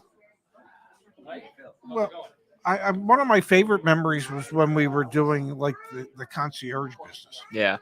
and just literally taking the 15-minute phone calls and having conversations with people, figuring out what it is that they wanted, why it is that they wanted what they wanted. Was that really what they wanted? Yep. So that we could go out and then make all the necessary phone calls and connections to be able to find that vehicle. So you're saying your memory is from the first time we God, did it. Yeah, when you were living on my sofa. Yeah. That's your favorite memory? Mhm. One of your favorite memories? Yeah, because we grew it enough that you could move the hell out. Oh my gosh, we've got Scott in Tampa saying Zach's bicycle in the early videos. You remember that? Yes. Used to yeah. have my bike back there. And I was thinking the other day when everybody was giving you guff for not owning a car. Well, you own a vehicle, just happens to be a bicycle. This is true. I used to own a car. I sold it to Yeah, Carvana. I mean, you live in a. Oh my gosh. Ray's easy chair. Oh God, yeah. That was actually the first videos were filmed in my old house. Yes. In your chair in my old house. Yeah. Yes, with a light that looked like it was shining up through my ass. Yeah, the lighting was horrible. But my cardigans were nice. One of my favorite memories when you and I were doing the cross country road trip. Yes. And we were doing live streams from those Oh, hotels, or God. even filming videos. There's a video filmed out there somewhere.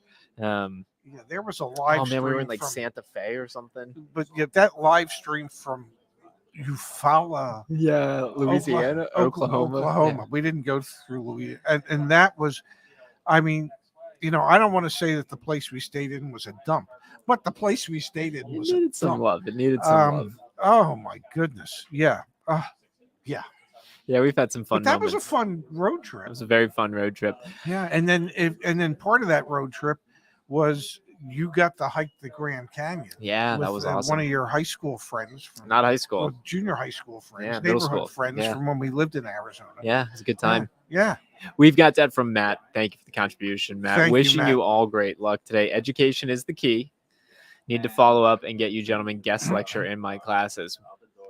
Neither of us have a degree, but we'd be happy Yeah. to show up. Yeah. We'd be Yeah. happy to show up. You got 2 college dropouts that would be more than willing to help share the knowledge and the wisdom that we've picked up over our time on the. I on the see. earth. I see the questions about merch. I dropped the link in the chat. It's on the old Join YAA URL. So go ahead and give that a peek. Shop.joinya.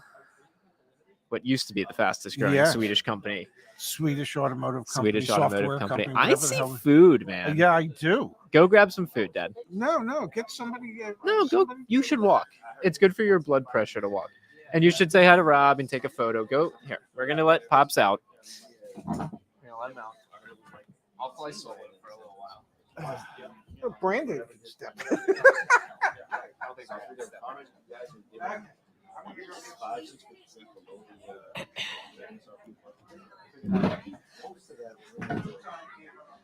All right. By myself. CarEdge visor. Sure. We'll put in a request for a CarEdge visor. We could do that. CarEdge hat. We actually have the knowledge is power and the the if it's taxable, it's negotiable hat. Man, I really wish I had my dad take his phone so he could be live streaming the food that is going on right now. Let's see. My sister wants to know if I want her to call. Yeah, I wouldn't mind. Wouldn't mind having someone by my side. That'd be fine. But you don't actually have to call me, Dara. It's A-okay. Pops will be back in just a couple minutes. We need a sales count. I have no clue. We've been doing the live stream, so I have no clue. As soon as we have a sales count, we will give you a sales count. And yes, why don't everyone stay put. Everyone stay put. I'm going to go show you the food truck. Give me 1 second here. Get this pulled up here. Stand by, stand by. We're going to take you to the food truck. 1 second, folks. Hey, could you help me with something really quick, Laura? Do you know how StreamYard works? No, it's not. It was like I'm sorry.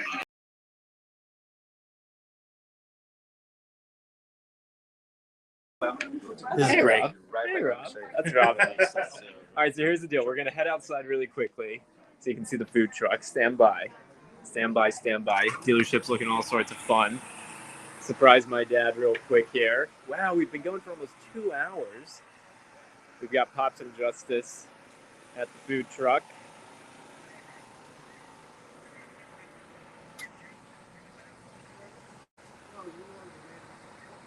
Hey, Dad. Oh my God! Hey,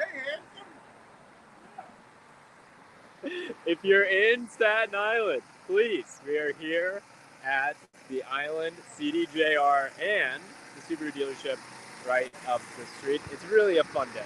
Really a fun day. Quite loud with the food truck generator. But again, we're here, Island CDJR, and I'll turn around. The Subaru dealership's getting busy just as well. Parking is right down there, and then you got to walk back over. I'm going to go back inside. I see folks at the food truck. That makes me happy. Really puts a smile on my face and everyone here. All right, let's get back inside. Give me a second here, folks. Hey there. All right, let me...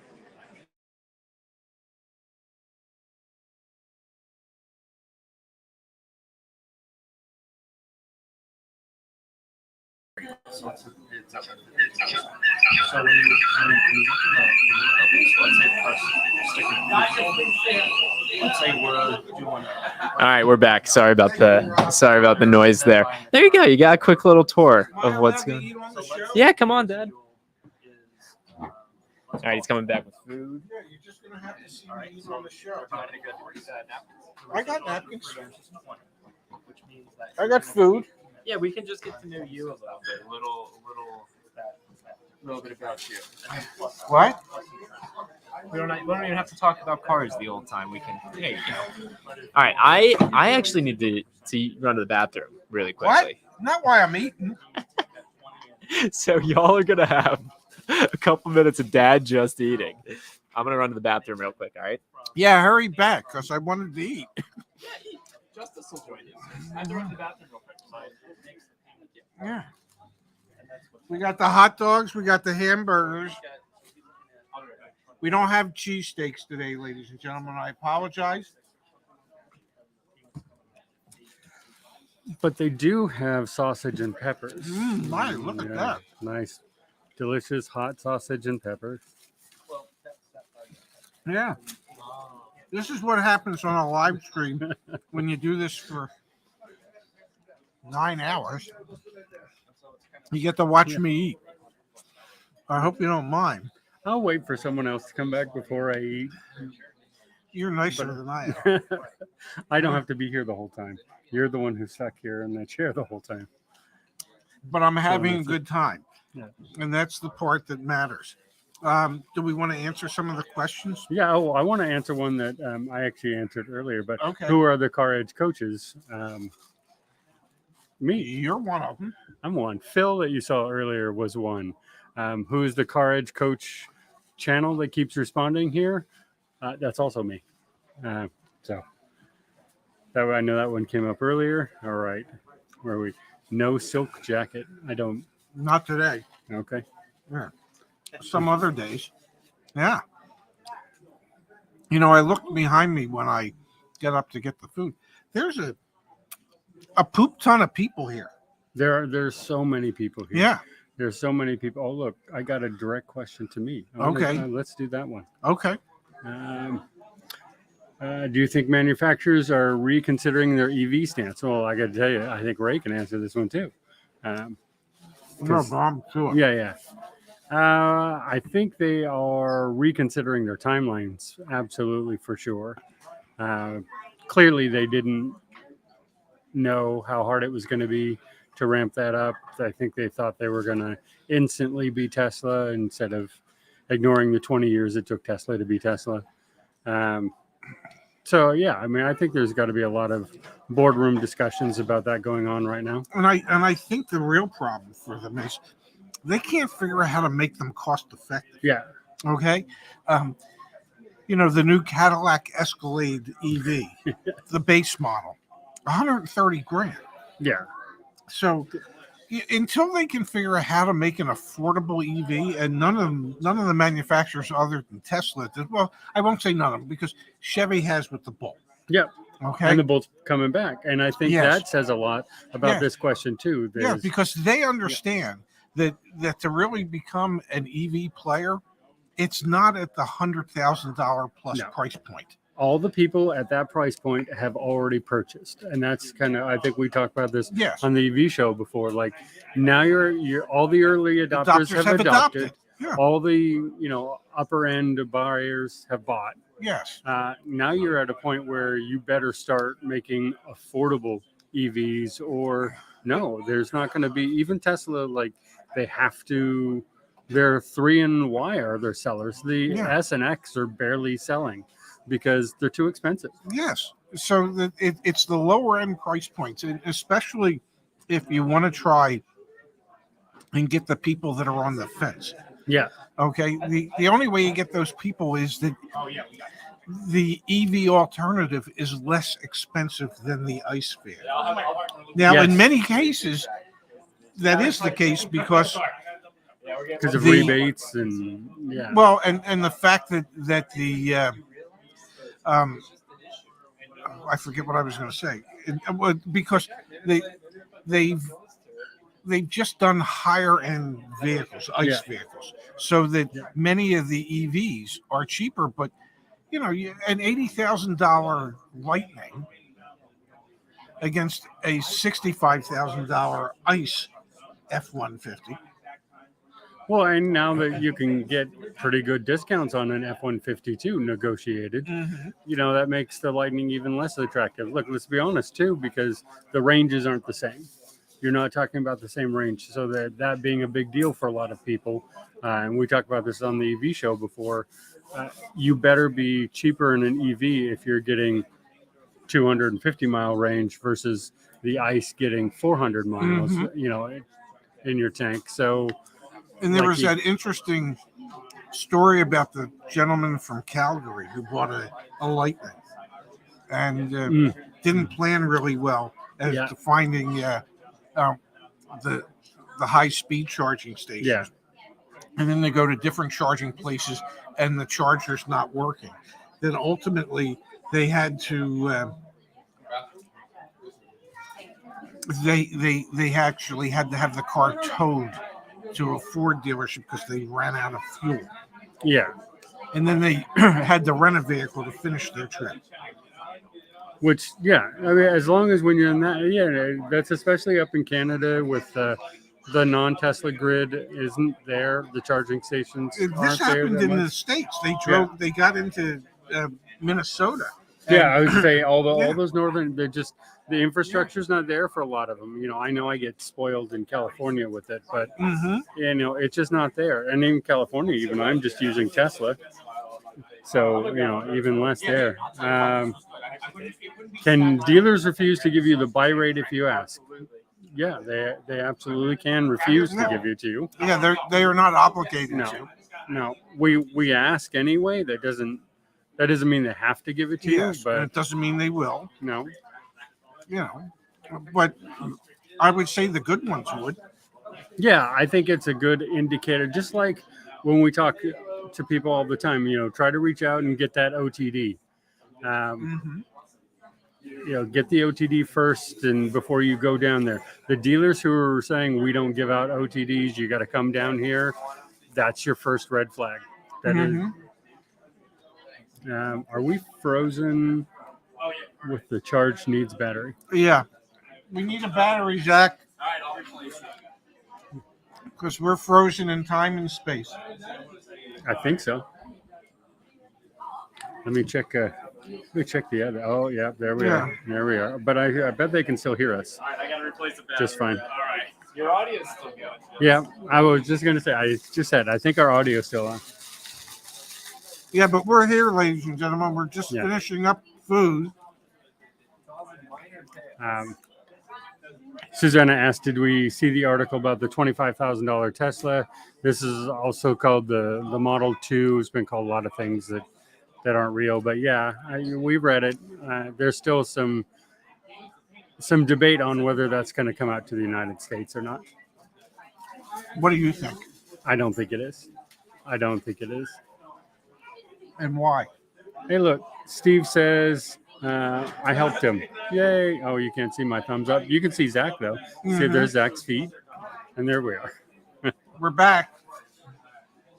So happy to have helped you, Steve. Thank you for being on the live here. Yeah. It's good. Justice, you want to eat? Justice has no idea. He hasn't. Okay. Yeah. He has. You enjoy your lunch. Yeah, he hasn't had a chance to try, and I have not. Yeah. being the guy I am, I've been eating on the broadcast. So Igor agrees with me real quick, by the way, not coming to the U.S. on that $20,000 Tesla. I agree. I think it's an abroad vehicle. Thank you. Wow. Enjoy your sauce. Rob, good seeing you. Nice meeting you. Nice meeting you. This is my partner, Luigi. Hey, Luigi. Let me shake your hand. Take a picture.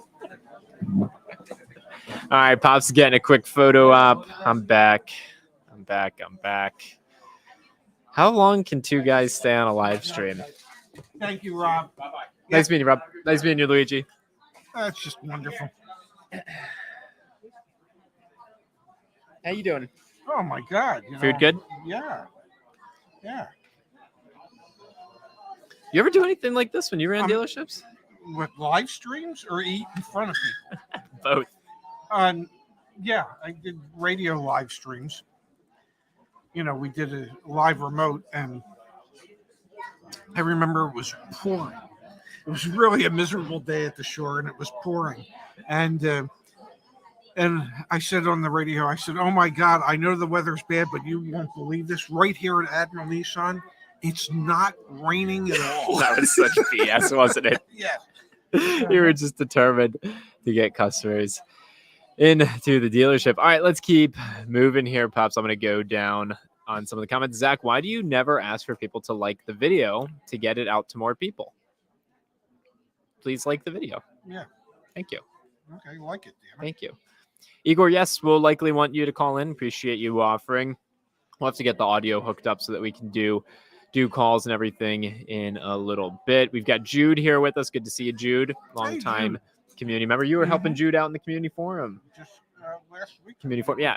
Friendly reminder, CarEdge.com/community. There's an entire community forum where people help one another navigate the car buying process. And here we go, Dad, from JY. Thank you, Jay. Wow. Thank you.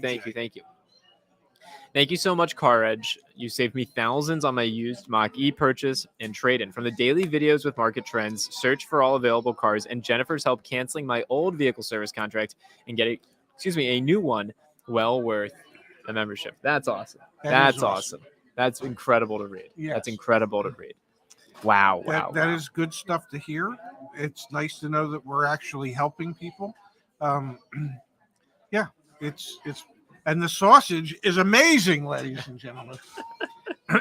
So, if you want good sausage and peppers, this is the place to come. Montalbanos of Rosebank. I asked him if they're famous, and he said no. I said, well, you will be by the end of this show. I'm doing everything I can to make you famous. We've got a question in the chat from Davden. Are used prices ever coming down? We debate on this all the time. Sort of. Probably not. Sort of. Trade-in values have come down significantly. Like we see that every single day. Trade-in values have come down. Used car prices have come down the tiniest, but not much. Used car prices have come down the tiniest. You heard it here first. Mm-hmm. How you doing, Dan? You doing good? Good. We had a very, very, very thoughtful contribution come in here from James. Just stopped by to see Ray eat. Wait, was James here? Did we meet a James? I don't know. James, were you here? Oh, I think he means he just stopped by in the stream to watch you eat. Well, I hope you enjoyed it as much as I am. This would be the second time you've been on camera eating. When was the first? We did it from Las Vegas one time. You remember that? No. Yeah, we were in Las Vegas. We did it from Las Vegas. I remember that. I absolutely remember that. What was I eating?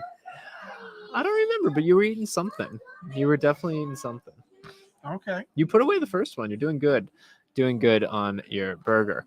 Mm-hmm. We've got from B-Rod. Do they offer extended warranties on EVs? You can get service contracts, extended warranties on EVs. You just got to look around, do your research. We have some back at CarEdge.com. So that's somewhere where you can look. Wow. From Philly Mayor. Thank you. Thank you. What is the dealer discount on the Jeep 4xe Sahara at Island? We're looking it up, ladies and gentlemen. 4.5% off of MSRP. And then you get all the incentives from the manufacturer on top of that.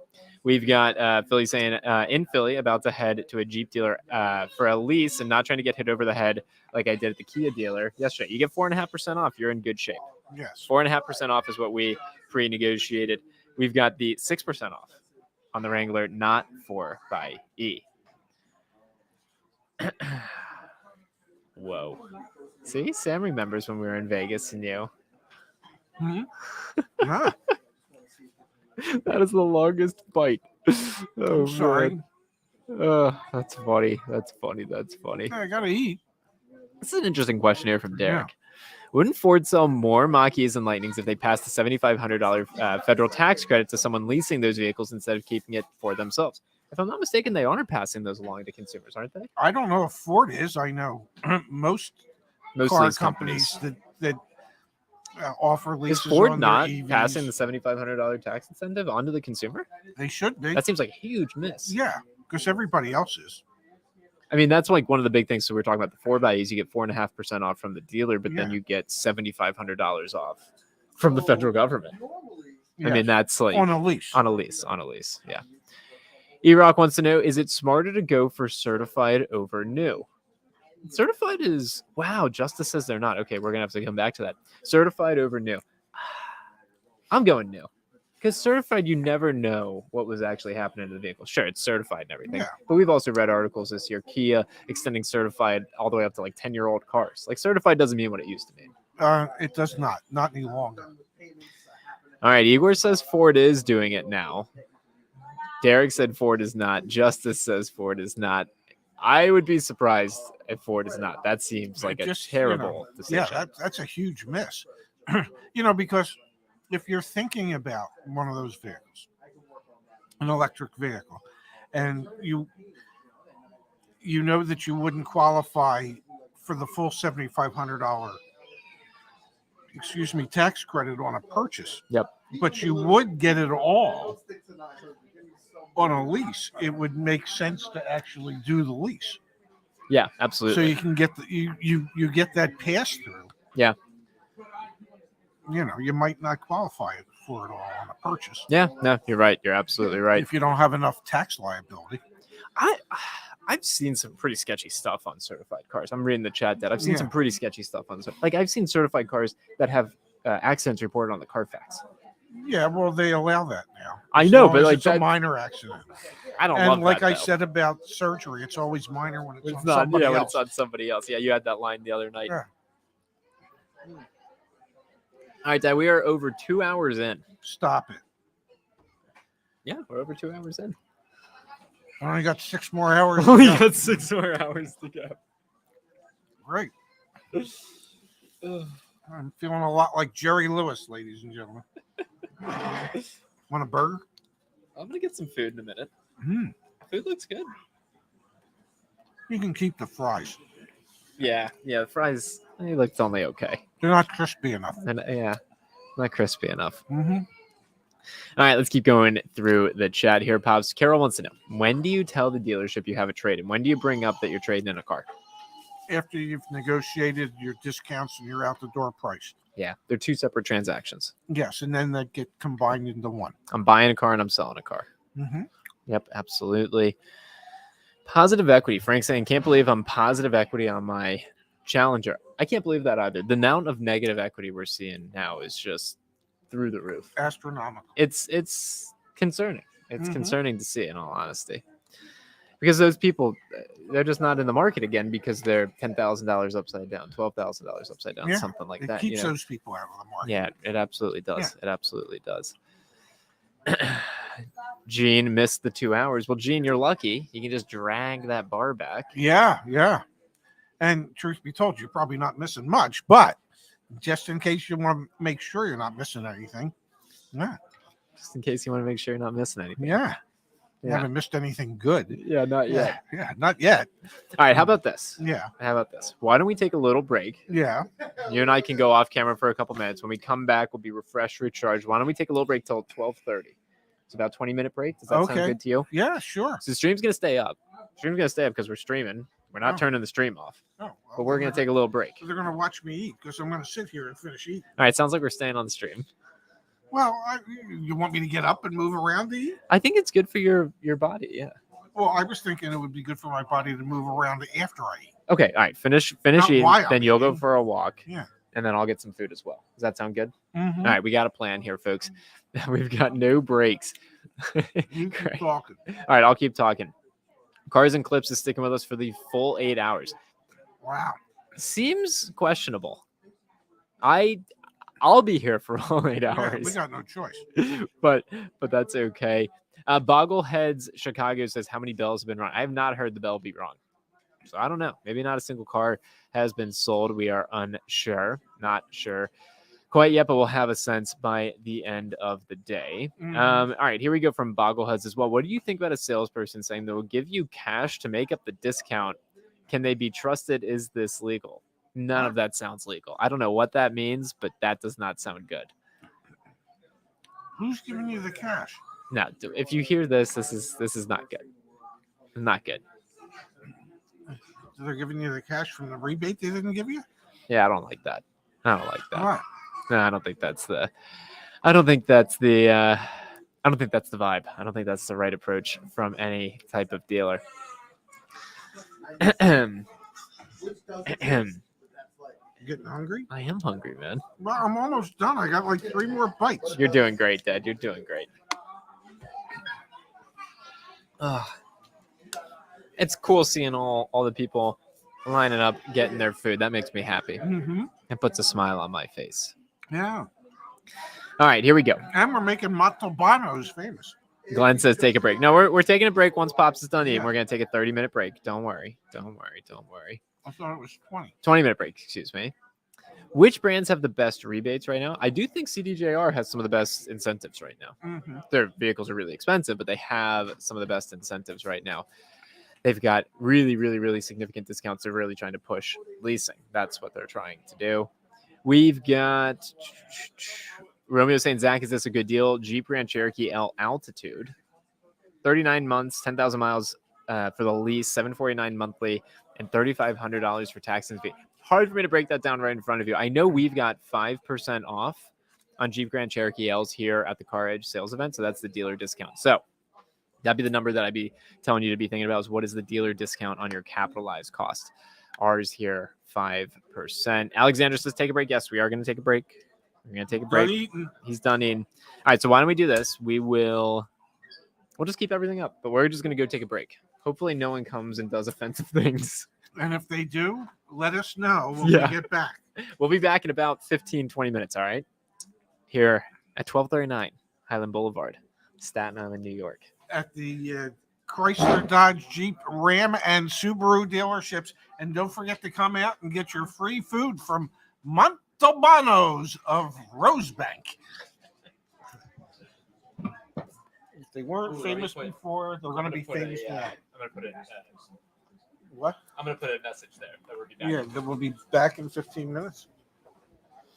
Okay. Nice job, Dad. You're doing great. Oh, I'm trying. You got me working hard. We got a trash can outside. Or are they just using the street? I'm going to use the trash can. Oh, there's a trash can.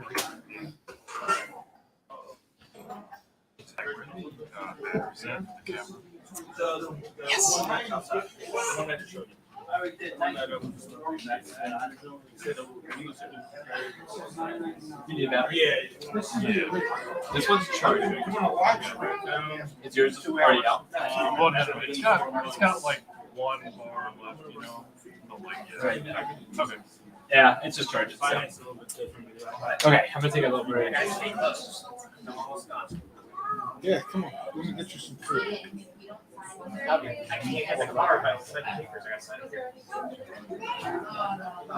Wrangler, Grand Cherokee, Pacific. We're gonna come out with the Ram soon, but that's probably.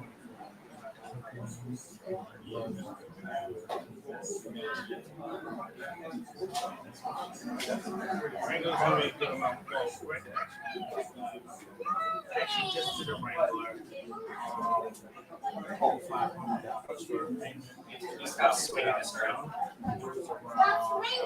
669 months. Yeah, Wrangler's almost 669. The Compass is going to struggle. I just stay close, guys. Good way.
If you get another car, you got if you want it, he didn't want to get into the Wrangler 4C. So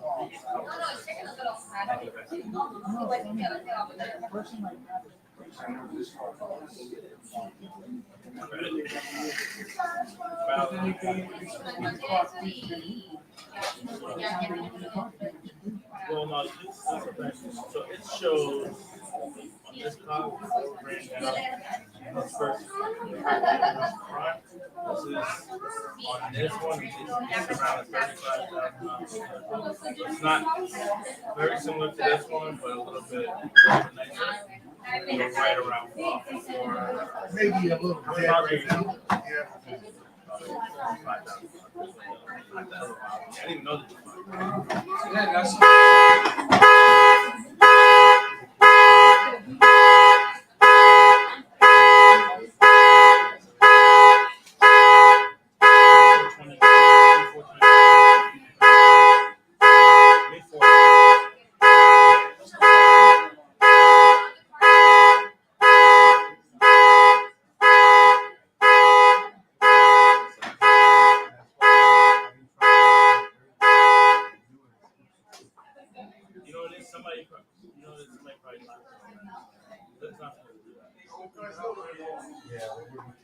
Yeah, somebody's definitely locked.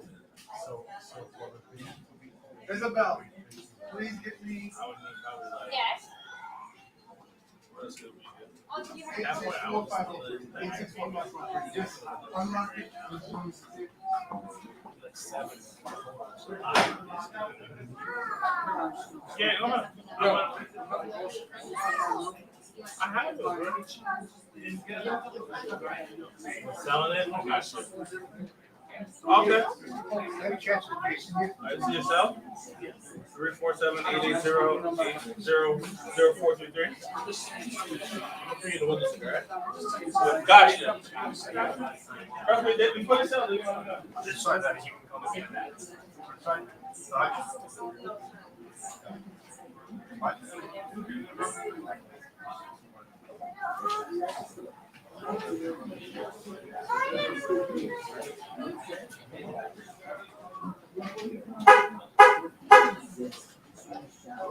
With this model, it adds leather, heated seats, heated steering wheel, remote start. So that, and it's white. That's the only one I have left. Everything else is more higher price. I don't think I'm gonna get more. Either 24s are about to come out. I'm probably gonna wait till the 24. And that's a whole different price. And that's gonna be more.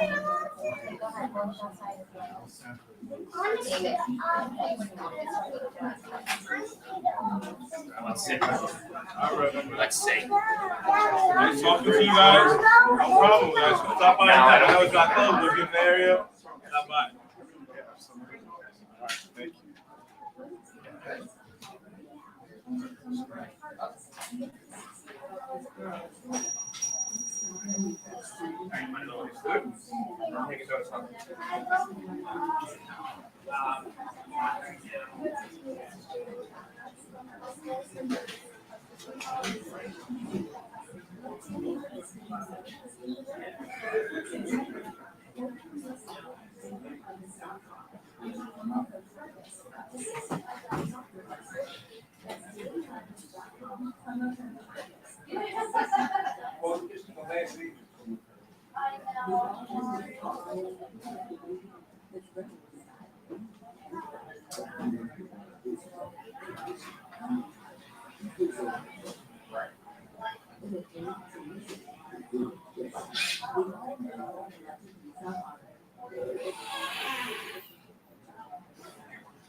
Got fake money on the table?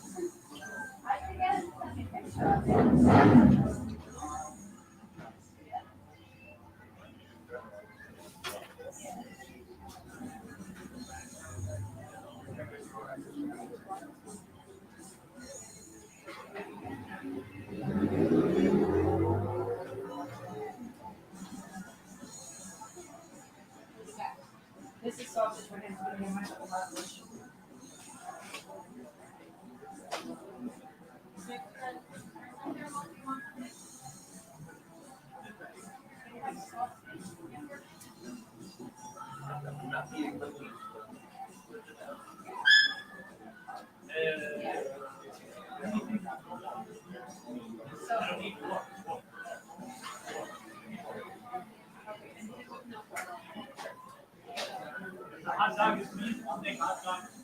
Okay.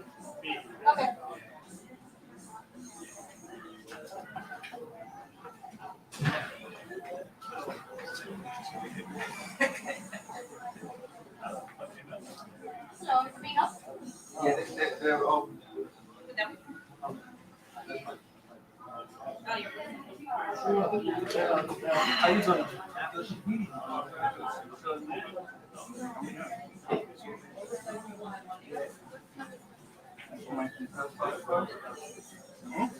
you're fine. But that's good. It's like-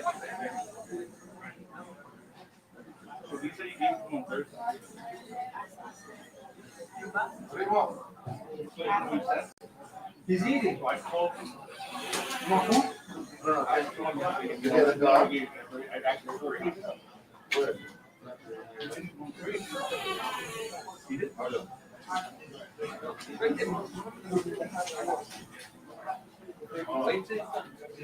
That's crazy though. Where's that?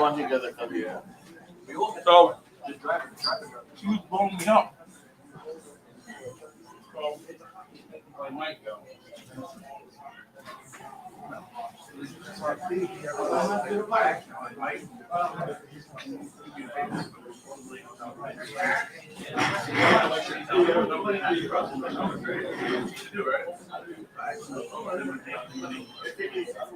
No, and then he goes to me, he goes, thank you. Thank you. Thursday.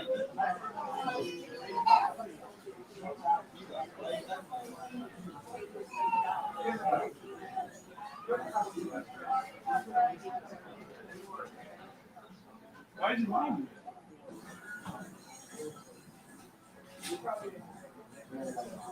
I'm gonna wait for you back.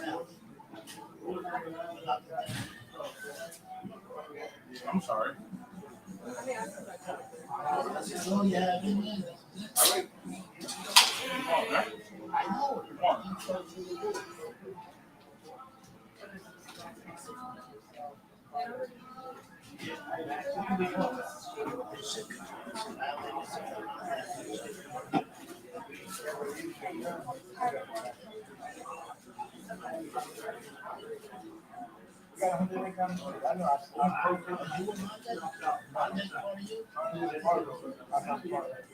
You got some food?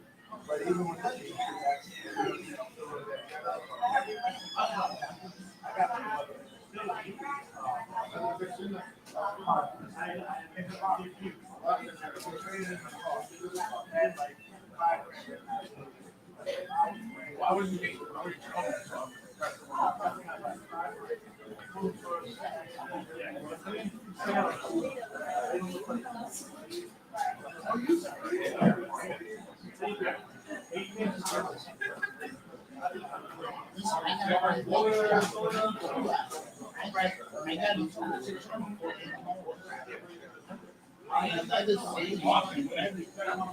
I'm getting some food. I'm hungry.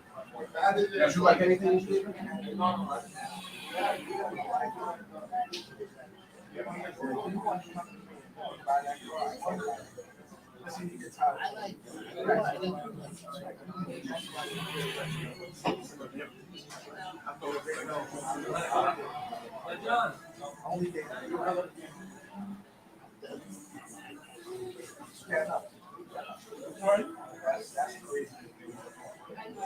You want it?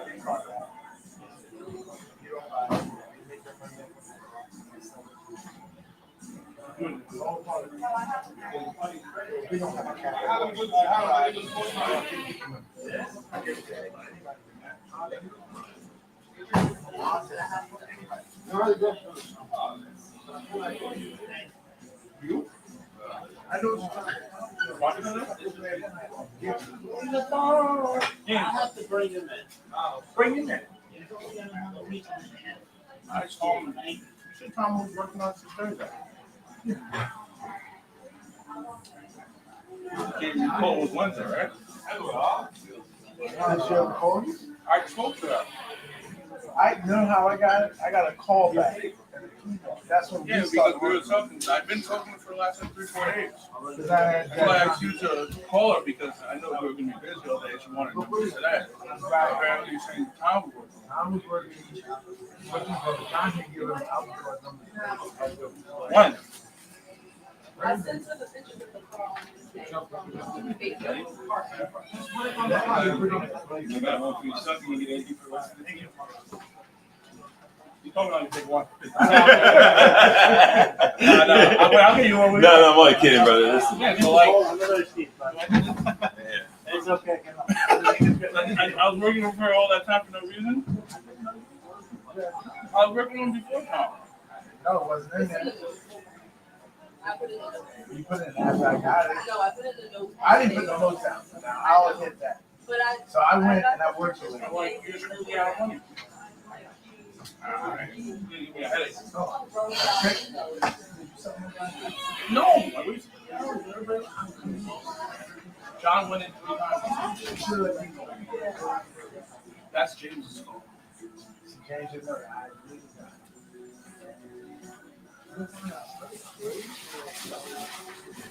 Now I got you down here. I told him, this is right here in South Bronx where I'm on in. You want to use the car for it?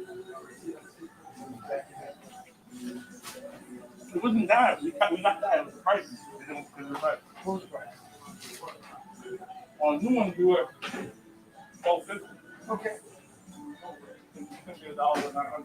Right, so you know, check it out. Now, this is the closing of the you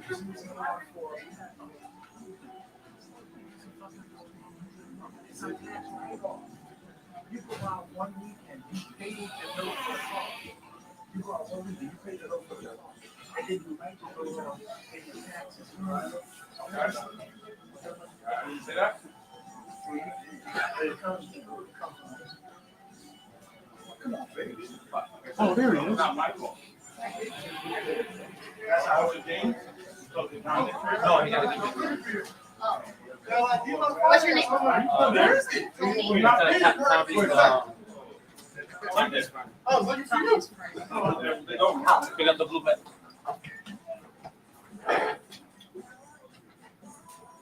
Don't speak up.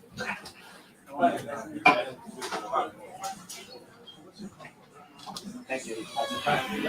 Yeah, on the top.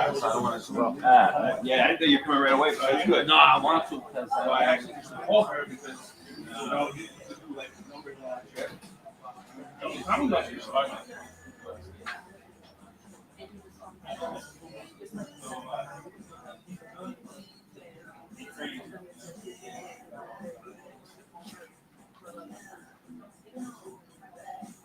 want to call the town. Don't see what really happened. Is there no distributor though?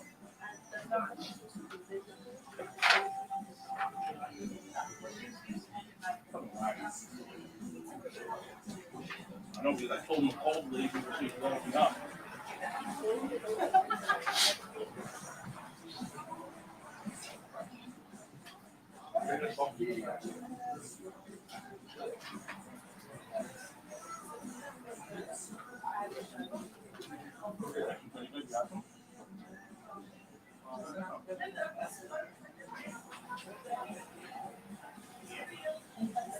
Hello.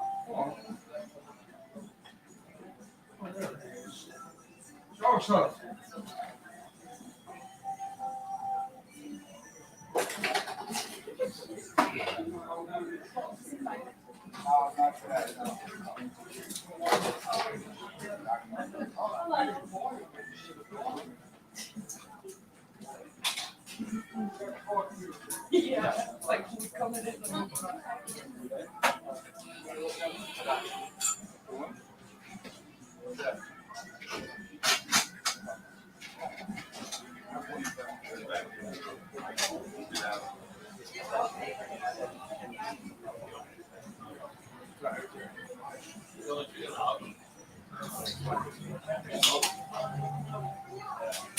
What time is it? Huh? So, 12:34.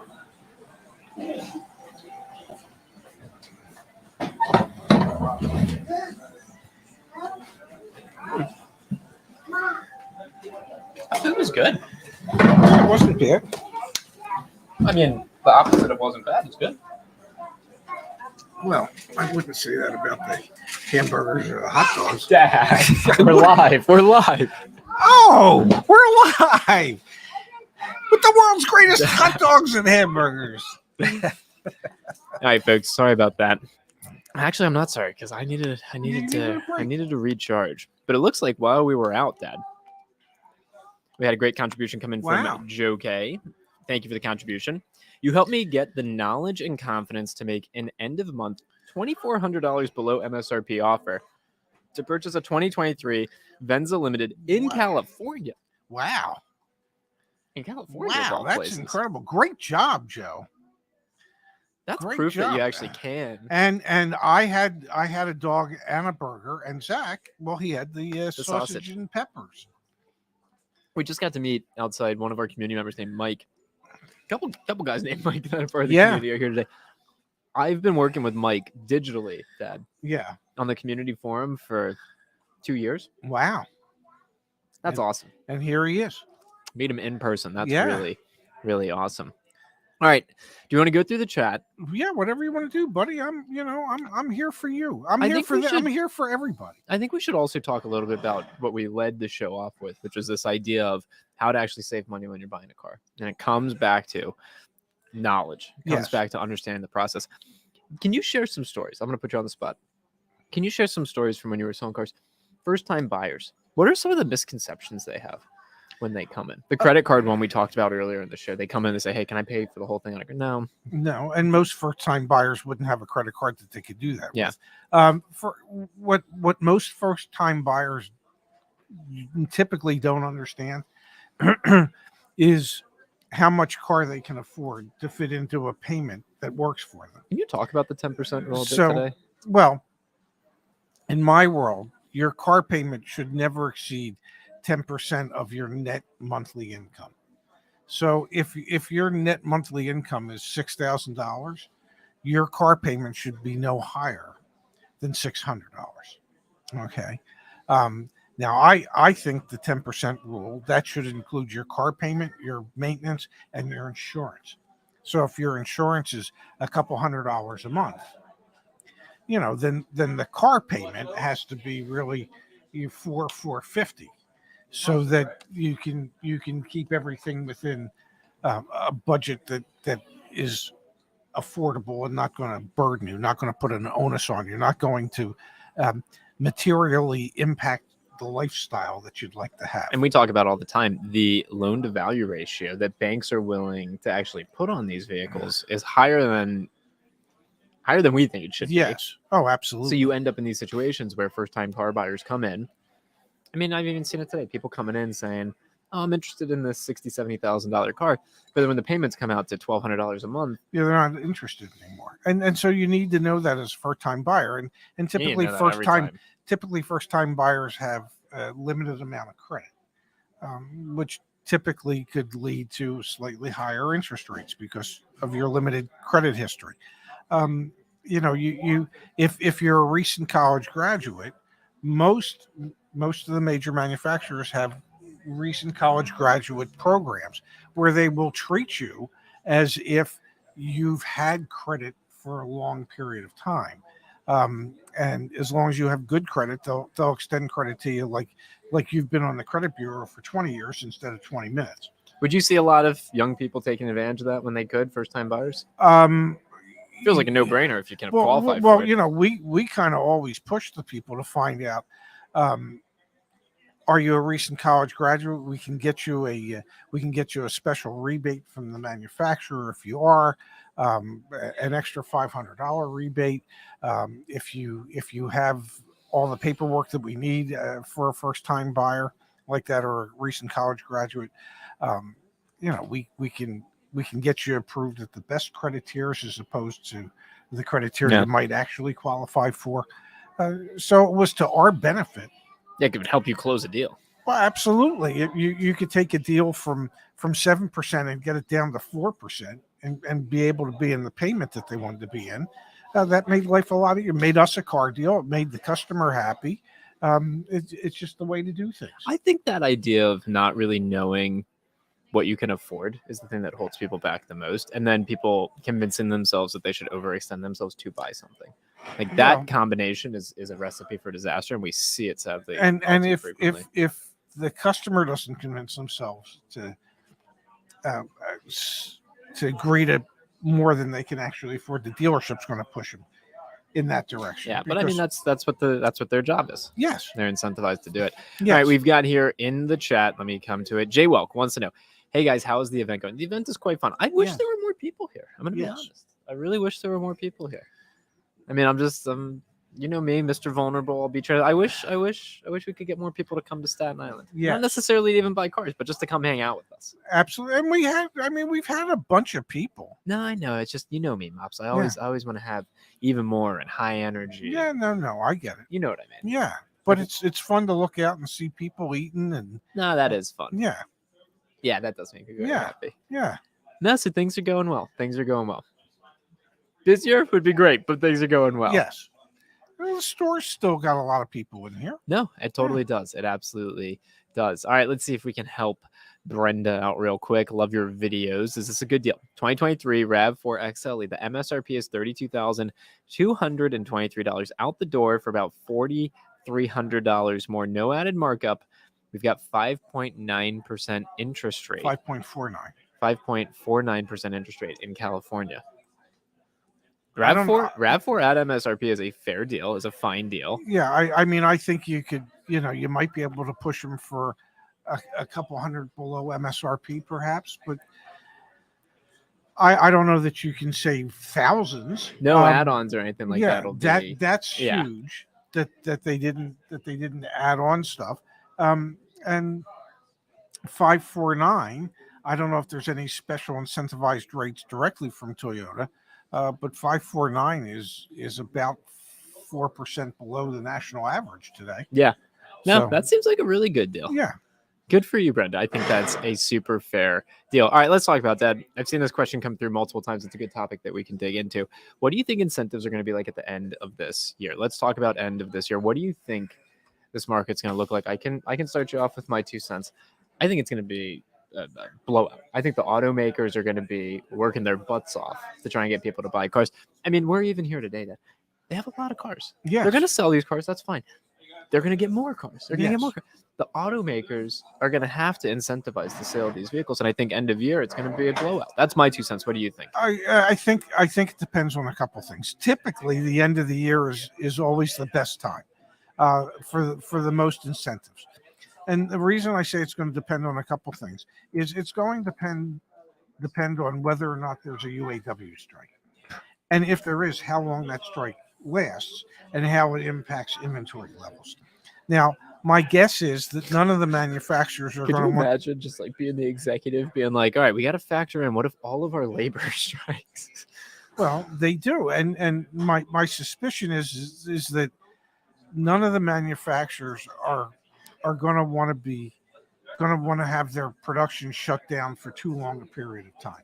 So, if there is a strike, I wouldn't think it would last more than a couple weeks or so, because they don't want to impact the end of the year. They don't want to impact sales moving forward. So it's important. It's incumbent upon them to be able to figure out how to settle that situation so that they can continue to sell cars. Absolutely. No, you're 100% right. Because if they don't settle that situation, then they're going to have inventory that's built up, but then inventory that's running out, and then dealers looking for it. It's going to be a whole big mess. Excuse me. You all right? I got a tickle. I haven't seen you work this hard in a long time, man. I haven't had to work this. Do you want me to hard get in you a long- Coke or something? Eventually I'll have a Coke. That can be like your afternoon pick me up. Yeah. I'll get you a Coke. Yeah. That'll be But I good. just started to get a tickle, and I forgot to bring lozenges with me, so I'll get you a lozenge. Come on, There's a why not? CVS up the street. Oh my God, I don't want you to have to do that. Yeah, man, I really do think, I want to be very honest here. I do think the end of this year is going to be a great time to buy a new car relative to everything that we've seen. If there's inventory, yes. Yeah, if the UAW strike lasts for a long, long time, then that could throw everything for a loop. But I think so long as there's inventory, it's going to be a great time to buy a car at the end of this. Yeah, Used cars, no. New cars, yes. There'll be a huge push. There always is. I mean, there's always a huge push to move cars, to move metal at the end of the year. So there's a reason the last 2 weeks of the year, and especially the last week of the year, are the busiest weeks in dealerships. Yeah. Incentives are the strongest, and incentives are the strongest both for the consumer and for dealerships. When did you shared a story with me one time? You actually spent the night at the dealership, or you were there till like 1 a.m. What was that end of year? I spent the night at the delership. That was the because of a snowstorm. blizzard. But what was the one? Was it Cash for Cars? Cash for Clunkers. Clunkers. I was working. I was the new car manager of our Acura store, but we also had a Nissan store, and it was right next to the Acura store. Now, Cash for Clunkers didn't impact Acura as much as it impacted Nissan. So I was at the Nissan store on the last night of Cash for Clunkers, and it was crazy. I mean, I was still there closing deals at 12:30, quarter to 1 in the morning. Well, here, how about this? We've got some of our community members behind you. Let me see if I can pull someone in to sit down and hang out with you for a little bit. Oh, does that mean you want to leave me? No, I just started again and you're ready to leave me again already? Oh my God, the nerve of this young man. Jeez.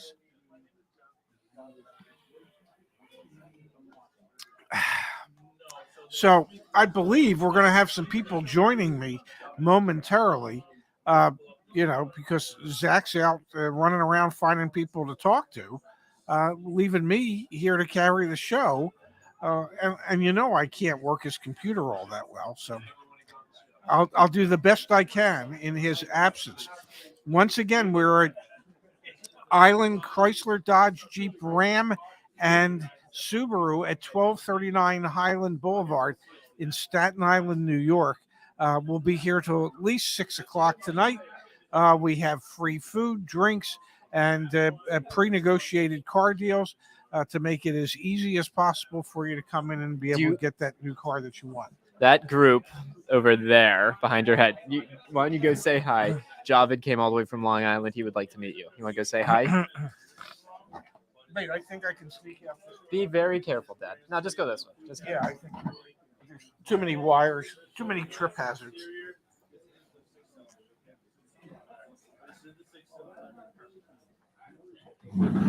Pretty cool. Really, really, really, really, really, really pretty cool. All right, add a visitor's chair behind you too. Chris, if you saw how limited the space is that we're working with, yeah, I wish we could add a visitor's chair behind us. All right. Yes, George, absolutely. As more and more people actually complete transactions today, we're asking them to come on over here. So don't worry. Hopefully we'll be able to bring a few people over. I just want to thank everyone. We are now nearly 3 hours in to a YouTube live stream, which is pretty remarkable to say out loud. And I'm just really, really humbled that we're able to do this and appreciate everyone being here to be a part of this. So thank you for supporting us and letting us get to this point. We really, really appreciate it. There was a comment that came in earlier. Where was it? It was from Matt. I'm a UAW auto worker. We will be striking for sure, but it probably won't last more than a couple weeks. That's just exactly what my dad was saying. He thought maybe just a couple weeks for a strike. If there is a UAW strike, that could be the thing that throws a huge wrench into what we're saying could happen here at the end of the year. Remember, end of last year, there were big incentives and inventories had barely built up to where they are now. They've built up significantly more. I think the last time we talked about it was 2.25 million used cars in dealer inventory, and new car inventory was up like 80% year over year. So the more inventory builds up, the more likely we are to see incentives. But if there's a prolonged strike with the UAW, it's not going to help. Not going to help whatsoever. Oh, man, we've got from Zay, I brought up FTC laws in the F&I manager fumble. Yes. Feel free to reference the Federal Trade Commission's rules and regulations. Unfortunately, they're not always enforced, but they're worth bringing up. Let's go here from Derek. 2018 Ram 1500 Laramie Limited Crew Cab was a $58,590 truck. The 2024 model is $68,460 adjusted for inflation. The 18's MSRP is $71,000. In 2023 dollars, Ram hasn't increased more than inflation. Interesting, Derek, because all of the research that we've done about Ram and not just Ram, Ford, et cetera, their price increases are significantly more than inflation. I don't have the data handy to pull up immediately right now, but we've seen prices for new vehicles go up more than inflation. What was it? It was CDJR. It was Stellantis was the one that had gone up the most, and then after Stellantis, it was Ford. I think Honda's prices had gone up somewhere around 30% since 2019. So interesting, Matt, that you've gotten there, but we've seen something slightly different. Let's go here to Steven. Thank you for the contribution, Steven. I noticed that there are no discounts on Subarus. Why is that? Does Subaru not negotiate? Do they not move off of MSRP? We have pre-negotiated discounts on Subarus. And just to show everyone what we're working with here, give me one quick second. I'll pull it up on the screen.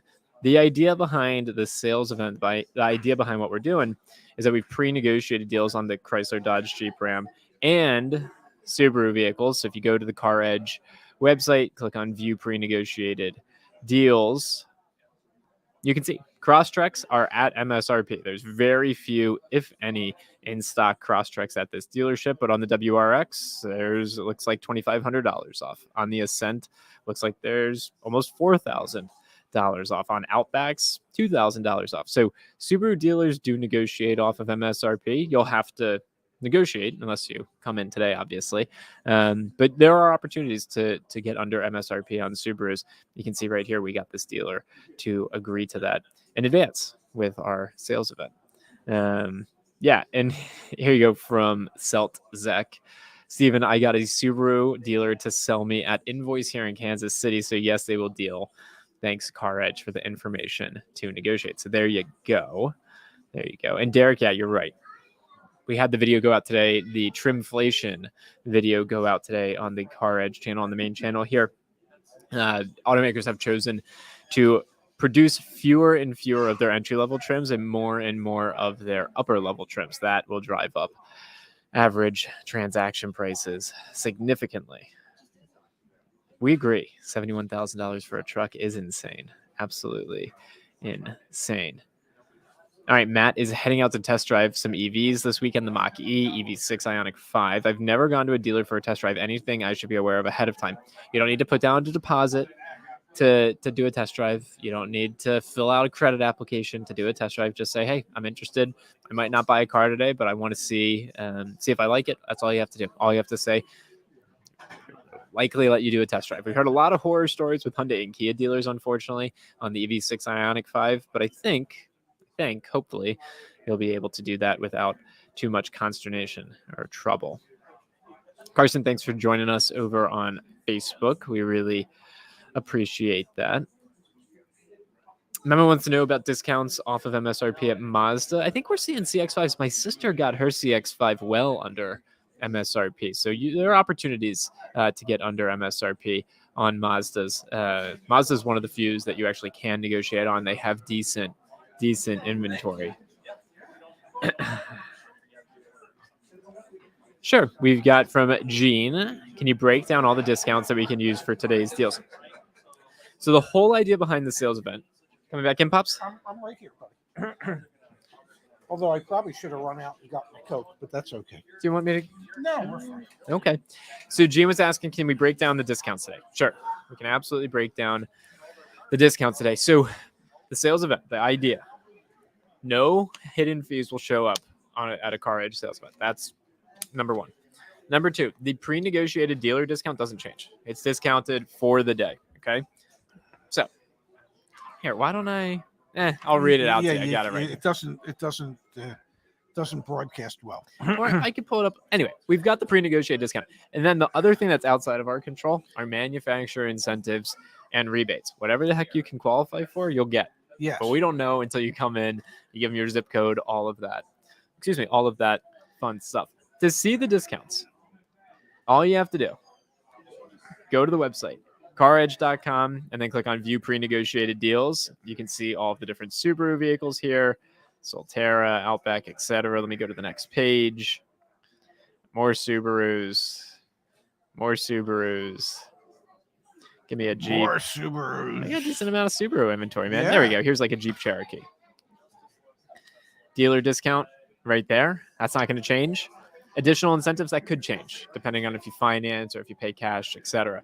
So that is how we are doing things today. And you can, of course, use the car search. Let me zoom back out here. Use the car search like normal. Put in the vehicle that you're interested in. It's obviously, maybe not obvious, it's Jeep, Chrysler, Dodge, Ram, and Subaru today. So please take a peek at that. And we have Save Search now, Dad. Man, I'm so happy we have Save Search. Yeah, I've never been happier. I'm pretty stoked about the Save Search when I'm Oh, looking for there's that nothing Elantra, there, man. You know, when I'm looking at watches, Do you save your searches when you look for I watches? don't. You know, I don't have to. Most of the manufacturers save them for me and then send me emails to remind me. You get a lot of Oh, emails. Yeah. You sure you don't want to just complete this transaction? Yeah, Yeah. I get that. Yeah. All right, we've got here from our Fly dear Chomper friend. Fly, Yeah. always with us. The strike will change how people shop. Japan/EVs win. It is interesting to think that the big three automakers here in the United States are the ones that are experiencing the biggest increases in inventory buildup. Yes. They're the ones that have increased their prices the most. And then you have these Asian automakers that are not really keeping up with inventory, but maybe the strike gives them a chance to do that. Yes. Absolutely. Yeah. And my, it's just a guess, but I if there is a strike, I don't think it will be a long strike. You know, A, the UAW workers aren't going to want to be out for a long time. B, the manufacturers are finally in a position where they can build cars again.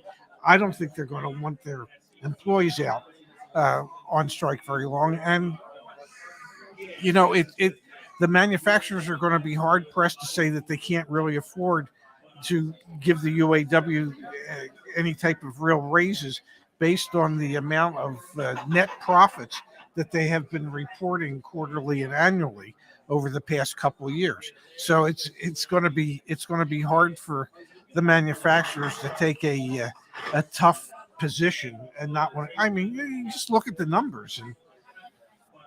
It's hard to make money when you're not building stuff. Yes, they're going to figure out a especially way. when you're in the manufacturing business. Yeah, they're going to figure out a way Yes. to move it through. All right, we've got more and more questions about do we plan to do this at other dealerships? Can we come up to Connecticut? Absolutely. The whole intent is to find dealers who agree with the way that we think about operating, agree with the, here we go from Randall. Hope you'll have a sales event here in New Jersey, who agree with our approach, this idea of transparency, fairness, and efficiency. So absolutely, the idea is, beyond today, to do more of these and to have the live broadcast from the dealership, which is quite fun. It's fun to be here in the dealership to see the environment.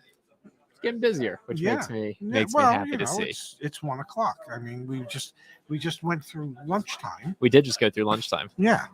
So, and now people are coming back out again. Yeah, it's really good to see. Yeah, the place is packed. Yeah, it really is. It's pretty damn cool. You know who I haven't seen in a while? Huh. Your girlfriend. Yeah, I wonder where Laura went. Yeah. Hope she didn't run off with a salesman. Dad.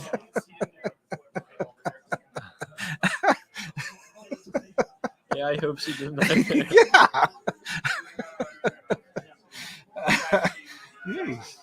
Yeah. Oh, I don't think she would have done that. Yeah, well, I don't think she would have either, but you know how the salespeople can be. They can sweep. She's upstairs working.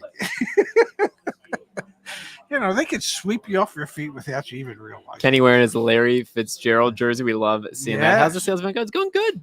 It's going good. It's going really good. Yeah, we're really happy to be here. We had, we kind of cheated. We had the first 2 cars sold of the event before we showed up today. So I was asked earlier, what success looked like? Yeah. One CarEdge sale. Yes. Why? Because that one person paid a fair price, didn't have to negotiate, got their deal done quickly.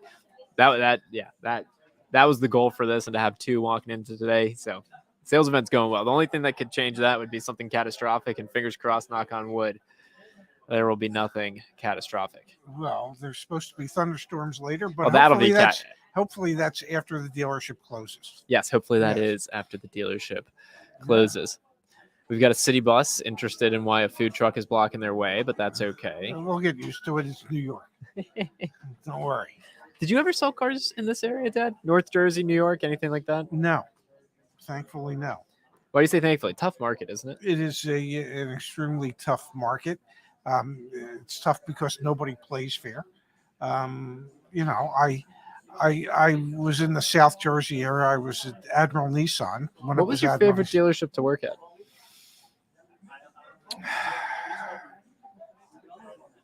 I would say probably Admiral Nissan. I had Really? so much fun there, you know, and we started in a building that was, I don't know, 50 years old when we moved into it. It was a dump. And then we lived through building the new facility right behind it. And then we got to break the glass windows, the Really? plate glass windows. We were throwing rocks. That doesn't sound safe. Yeah. Oh man. no. Well, it probably wasn't. But it was so much fun. And so I lived through the building of the new facility and moving into the new facility. And it was just, you know, it was like I was there for 12 years. I knew everybody in the area. Everybody in the area knew me. So that was probably the funnest experience. And I enjoyed my time at the mini store. Yeah, you really like selling minis. Yes. You had fun there. Yes. And I had fun at Acura North Scottsdale, you know, because I was there for 10 and a half years. And we got to do some things that you don't get to do at a lot of dealerships. And I got to do them because I had been there so long. I remember one December, I had this idea of why don't we set up a day and set up a huge table and invite our customers and our families and our friends to come in and actually wrap up the Toys for Tots collection that we had there. And any other packages that we want, and everybody came in and they wrapped packages, and you know, it was just, we did community things wherever. And that I made worked. you feel good. Well, wherever I worked, I tried. Were there to do it. dealerships that you worked at that it wasn't the right fit, Yeah, and you left them? yeah. It was an Acura and Nissan dealership in Yeah, it Laurel, Maryland. just wasn't the right fit. It was not. Philosophically, it was nowhere near the right fit. The general manager was so stuck in the 60s and 70s, and he was a little overweight, so I couldn't even pull him out because he was that stuck in it. Yeah. Well, it's not like you're bench pressing or doing Well, rows, you know, but yeah, I certainly couldn't bench press him, but it was like, you know, to try and get them to do things differently. Yes, it was difficult, and I realized that it really wasn't a good fit, and I moved from there to the mini store, which was a good fit. Yeah. Yeah. Yeah, it really does kind of start at the top. The owners kind of set the precedent. The dealer principals set the They precedent. absolutely do. All right, Pops, let's come here to the chat. Gigawatts wants to know, why didn't you stay in Scottsdale so nice there? You were a casualty of the Great Recession. Yes, I was. Yeah. You know, the store, the recession there was the year before we were averaging 102 new car sales a month. When I was asked to leave, we were averaging 50. This was in the middle of the recession. Just a few months later, they were selling in the teens. So that the decline in business was 80 to 85%. Wow. We had the opportunity to move east to go work at that dealership in Laurel, Maryland. Being close to Washington, D.C., you know, there's more employment. Not more employment, less unemployment is the right way to phrase it. And more people with money, so that even though the business was off there, it was only off like 90%. It was only off like 30-35%. Well, that's a huge difference. Yeah, so we moved as a family. For those of you who don't know, I was born in Arizona. You had moved out to Arizona from Philly. You opened a golf shop. Mm-hmm. Golf shop didn't work out. You went back to the car business. And so we're living in Arizona. In Scottsdale. You were working at the Acura dealership. And yeah, you did that for 10 years. And then unfortunately, casualty of the Great Recession out there. Yeah, we actually lived in Arizona for 20 years. Yeah. Yeah. And then we moved back to the East Coast. Yes, and last time I checked, you can correct me if I'm wrong, but last time I checked, both you and your sister much prefer living on the East Coast than you did living out west. Yeah, no, totally. Yeah, At the time, though, I was very disinterested in moving to the East Coast because it was, foreign and different. We moved you What- when you were starting your freshman year in high What was school. it like to be looking for a job back then? So, as a sales manager, like what was it like for you to try and find a sales manager role? It wasn't easy, and the reason it wasn't easy was trying to find the right fit, the right philosophy, and ultimately I didn't. But I ended up, moving. Took you a out couple here. of tries. Yeah, I remember when I started at the Acura store. I started Good Friday actually, so that was in April. The last day of April, the owner fired the used car manager, That's fired stressful. a finance manager, took the Nissan manager and made him a finance manager, and then called me into his office. He said, "How do you feel?" I said, "I don't know. I've been here 20 days. How do you think I feel? You just fired this guy, this guy, this guy." He says, "Oh, no, we think you're great." I said, "Yeah, that's 20 days in. How did I said, all I know is I'm making much more of a commitment for this to work than you are." Yeah. And ultimately, I stayed there for about 2.5 years till I could find the right fit out there. But it was definitely the wrong fit. Do you get recruited in those roles, or were you having to how does it work? It was during the Great Recession. Yeah, all right. No one's getting Yeah, recruited during yeah. that time. There were a lot of people that were out of work looking for jobs. Yeah, absolutely. But I came from an Acura background to a store that, and what's really funny is at first they didn't hire me, and then he called me up and he said, "Well, the guy I was going to hire didn't work out. Can you come?" I said, "Sure, I'll come work for you." And you're then number one in my heart. Dad. yeah, and then like a year into my being there, he hires the guy that he was originally going to hire as the general salesman. And the guy was a flake, okay, and he lasted about 4 or 5 months before he flew the coop. And I'm thinking, well, okay, this shows the owner has no real good understanding of how to hire quality people. Definitely. Yeah. All right, give me one sec. Mike, you got any interest talking about your experience today? Absolutely. All right, we're going to bring in one of our community members, a gentleman named Mike. He's been here for more than 60 minutes, but that's because he decided not to buy a car. I'm going to let him hop in, sit down with my dad real quick. You guys, I'll get you a Coke, okay? If you would be so kind. And not Diet Coke.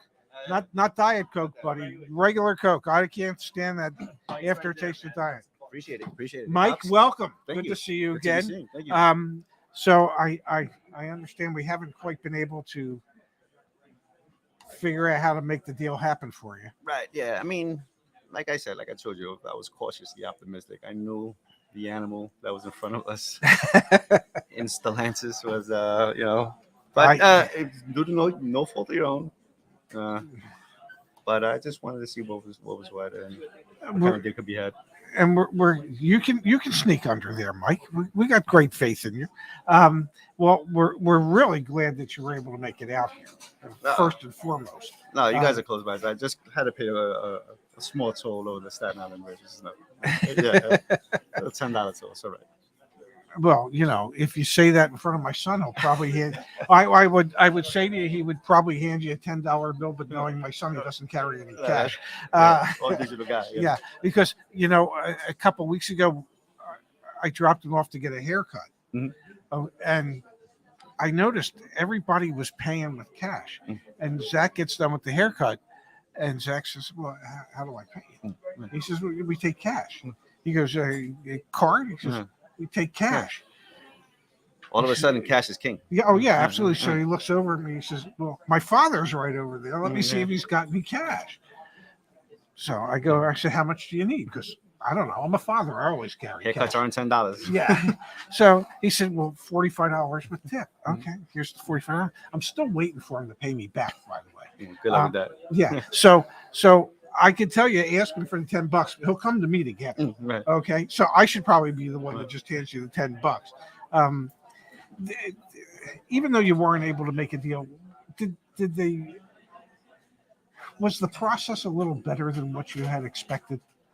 I would not have come to any dealership knowing that you guys were here, knowing you guys were here. Okay. Being that you guys were here made it very comfortable to come in and try to iron out a deal. Because I could always come by and with your team here and say, okay, I could have a question. You guys are more than willing to help. But Yeah, no, and the whole team, well, not the whole team, but a good portion of the team is here today. Yeah. Um, and I met a lot of them. Too. Yeah, no, shout out to mean, Justice too. Yeah. It was really I mean, nice. hell, we flew Justice out here from The Sacramento. Sacramento guy. Yeah. Yeah. You know, Phil's from Michigan. I mean, we got people from all all over over the the world, country.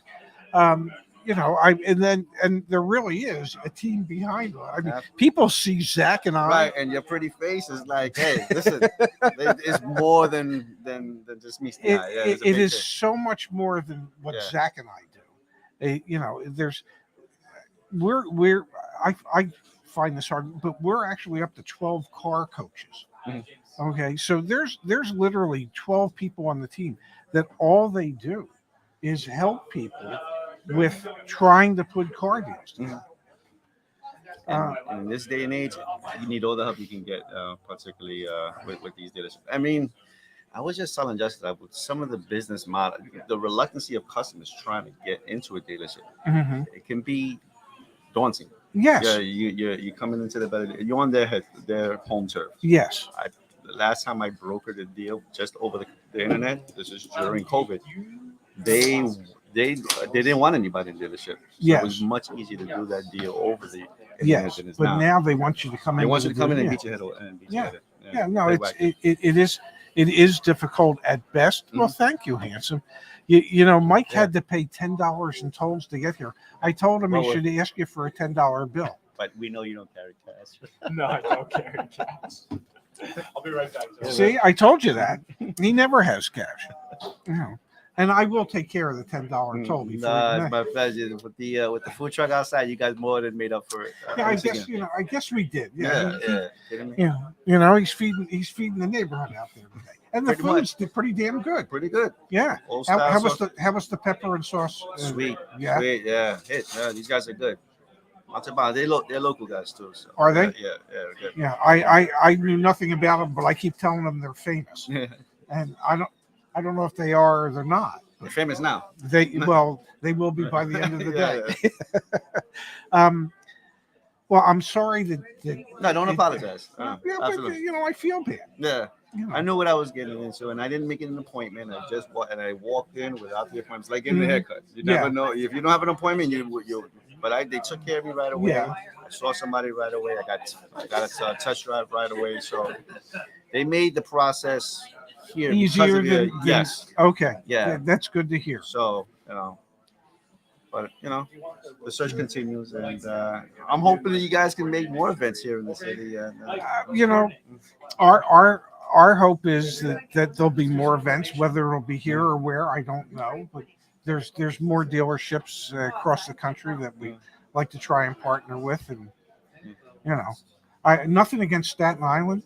No, I'm not a But Staten Island guy, but but there's other parts of the country I'd rather go to.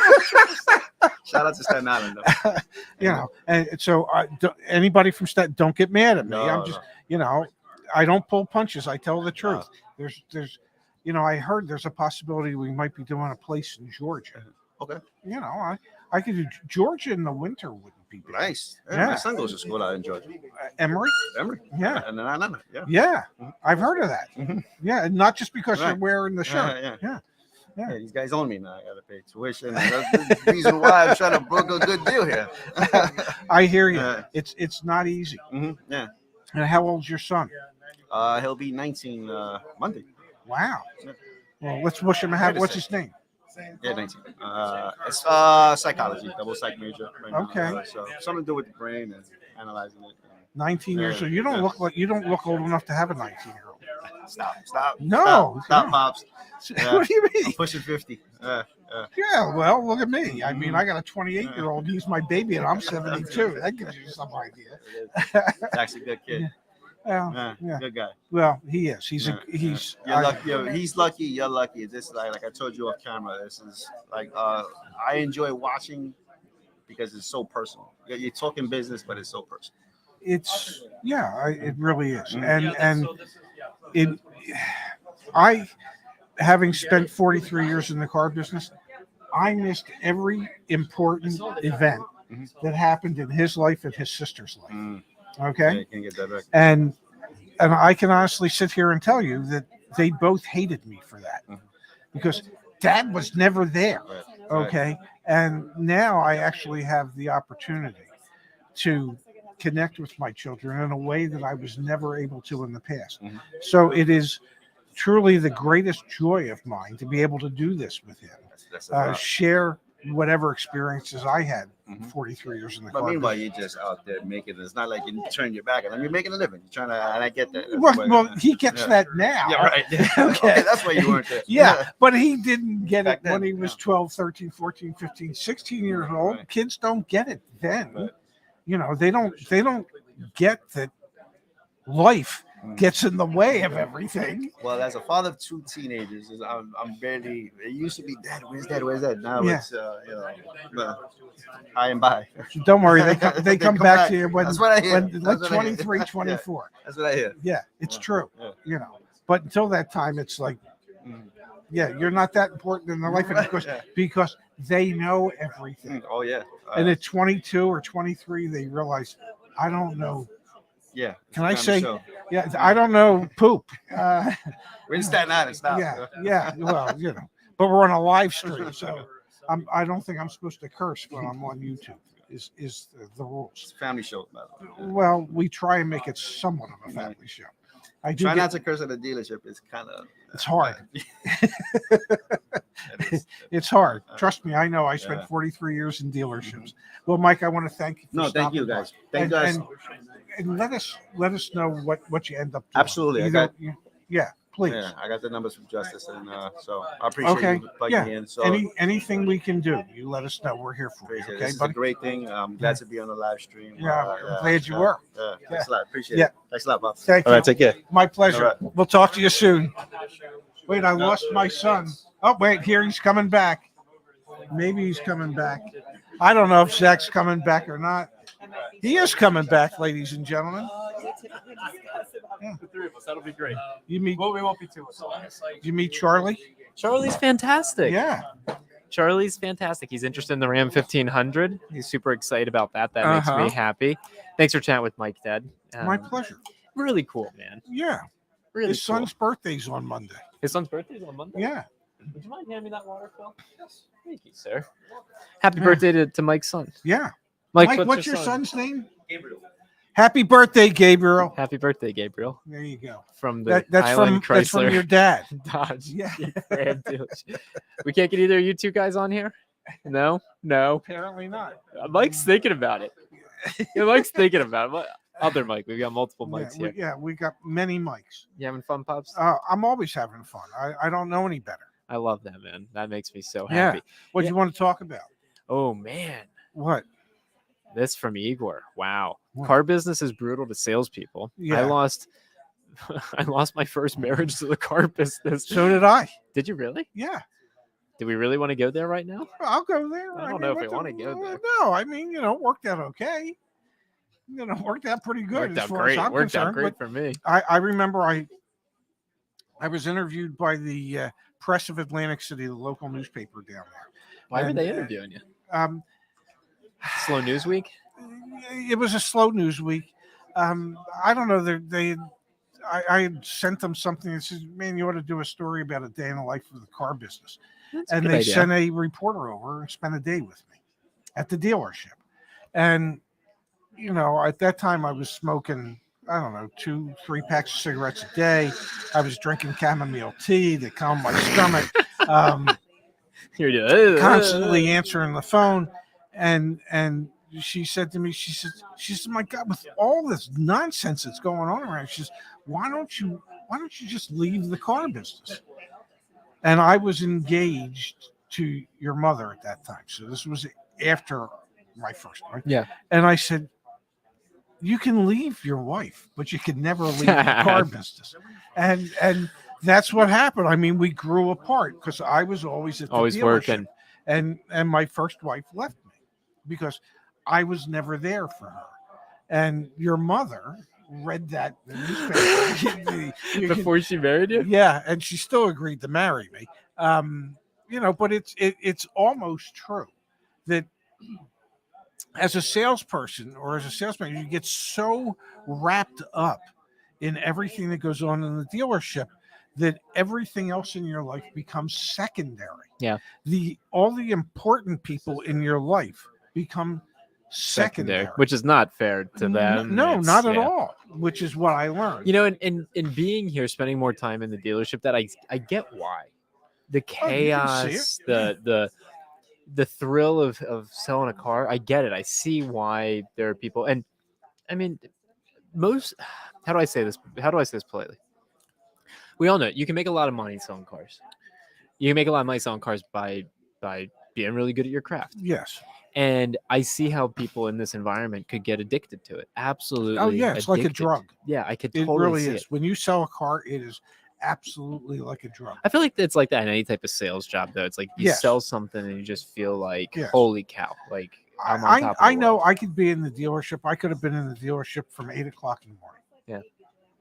And it's 8:30 at night and a customer walks in. And you're tired as hell, but then you perk up because Like that. And all of a sudden it's showtime. And the adrenaline kicks in and the drug takes over. And then when you get them to say yes, there's such a rush. Yeah. I guess it's a form of dopamine. Yeah, definitely. And yeah, it's just so yeah. Nah, it's pretty wild. I totally get it. I absolutely get it. We had a contribution come in earlier from Selt Zek, who's been with us Yes.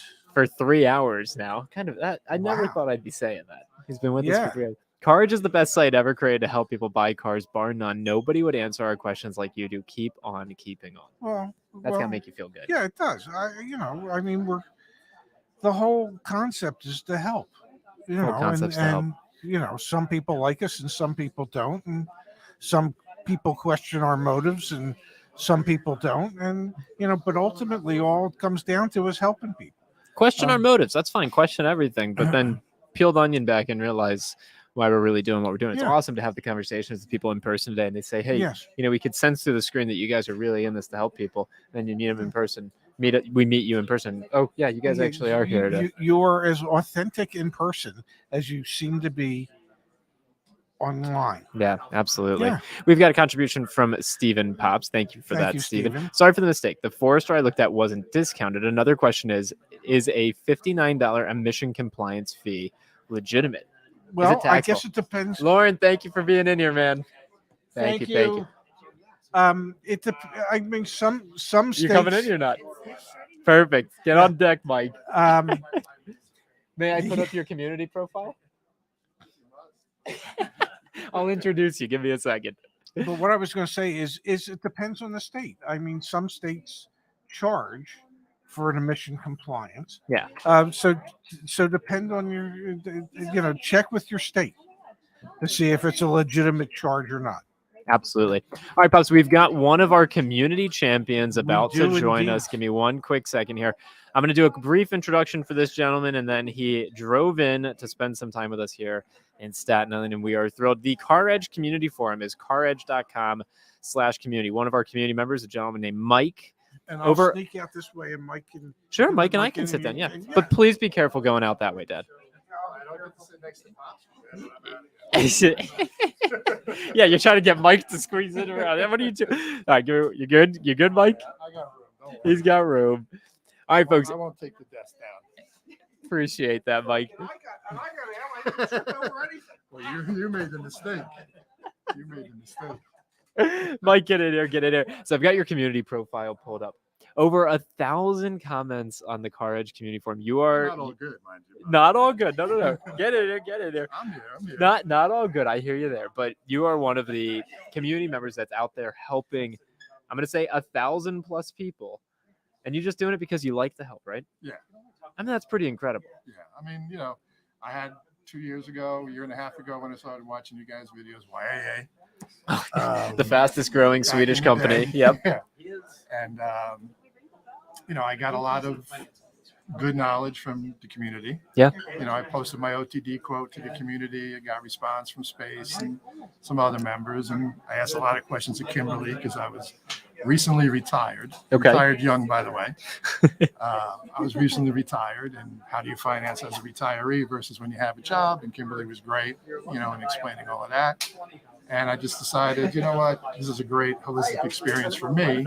So if I can lend something to somebody to make their experience a little bit better, or explain something to them that maybe they don't understand, that's the way I look at it. It's really admirable. So you were able to be a part of the community, get some value out of it, and now you've been Absolutely. able to put that value back in. Right, absolutely. That's got to make you feel good. No, absolutely, yeah. Like I said, like I was telling you earlier, I was in investment banking for quite a while, retired from that, and a lot of the skills are transferable. Negotiation skills are negotiation skills. But like I said, I negotiated multi-million-dollar contracts, but walking into a car dealership to negotiate a car sale was scarier than negotiating $100 million contract, with a vendor. Yeah. Why? I don't know. It was my money, I guess, maybe, versus the company's I money. know you're not buying a car today, but how's it feeling here today? I feel maybe the pressure's off a little bit. With us in the building, I feel like the pressure has to be off, at least a little bit. I think so. Yeah. I think, especially what you're bringing to the event with the pre-negotiated prices and everything else is key. Yeah. And like I was mentioning to Phil earlier, and I hope that when you guys pack up and walk out, that the dealership and other dealerships that maybe are seeing this, or salesmen that are watching the live stream or anything else, that they take what you've done today and continue it. I hope so. And don't go back to. And I'm not saying that that Island Auto Group. No. I'm just saying in general. Yeah. That you take that experience and move forward, and just sit on and say, well, that was fun.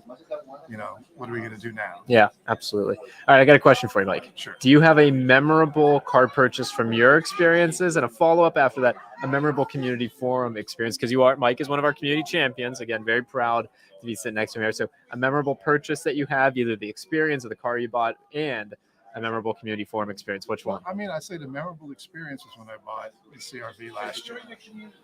And that was what started it. I went on the community, and actually the first thing I did was contact somebody at a dealership that I knew. Okay. That you knew. Yes. Yeah. Who was happy to sell me a car with a $4,000 dealer market. And when I said, come on, I basically said, come on, where's the friends and family discount? And they basically told me, it's like, if I take the ADM off or even lower it, I have to explain to the general manager and the owner of the dealership why I'm doing it. So no, and it was actually, I went on the community, and somebody else had bought a passport in Florida. Remind me, I bought this car in Florida. Yeah. The Wild West of car deals. Wild West of car deals, yeah. And told me, they had posted about a great experience they had buying a passport. So I asked them, okay, hey, would you mind sharing me who the dealer was that you went to? I'm trying to find an ethical dealer. Yep. Somewhere in the state of Florida. And they told me, oh yeah, I won't mention the name of the dealership if you don't want me to, but anyway. They told me that dealership happened to be 8 miles away from my house in Florida. Wow. And at the height in 2022, they were straight MSRP, tax, title, and registration, and that was that. So because of the community forum, you were able to connect with someone else, Absolutely. Share information with one another, Right. and you ended up having at least a $4,000 savings. Yeah.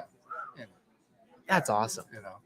And as far as like any memorable comments or memorable posts, I think everyone is memorable to an extent when someone maybe doesn't understand something and where there's confusion. And I'll just touch on one from yesterday.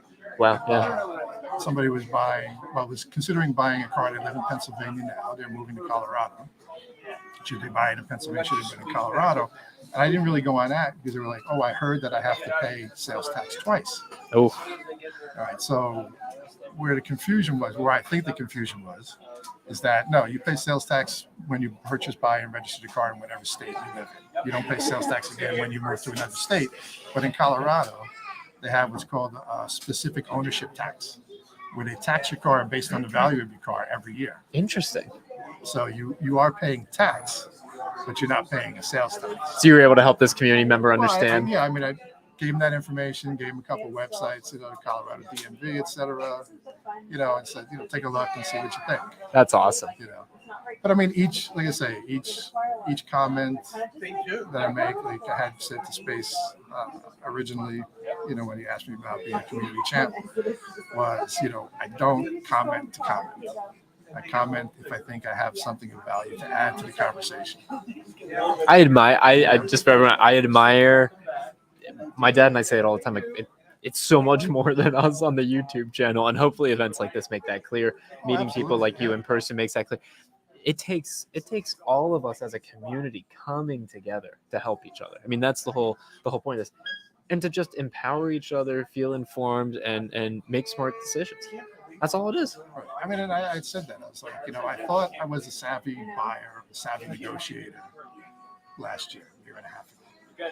I said, but you learn something, even if you never post anything, or you never comment on anything, but you just read the post and read the experience, the good experiences and the bad experiences.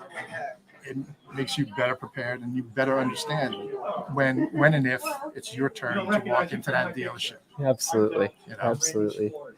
Well, Mike, I can't thank you enough for being a part of what we're doing. I appreciate everything you guys do. I just want to pull it back up on the screen for everyone here. Mike is one of our community champions over on CarEdge.com/community. 1,032 posts from Mike helping out community members. It means hopefully helping out community members means the world to us, Mike. We really appreciate it. All right, I'll get you out of the hot seat. Thank you, Mike. Much appreciated. Really appreciate it. There, come through this way. It'll be easier. Mike, thank you.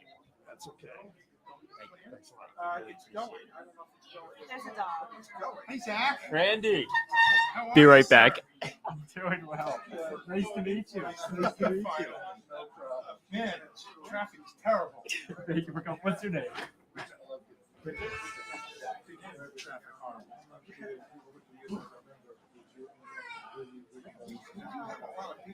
Just show up. Really wonderful. Well, I'm gonna actually also see friends. Well, I'm glad we could help to make that happen. Yeah, they own Michael Bonner's Leasing. So I just asked them if they were related. They must be. Or we're live right now. So thank you. Thank you. All right, we're meeting all sorts of nice, kind people. Mike Sheehan, I am so glad Mike decided to hop on here. Really awesome. Watching my dad have a nice conversation with a gentleman thanking us for helping him out over the past couple of years. It's awesome, guys. Awesome. Wow.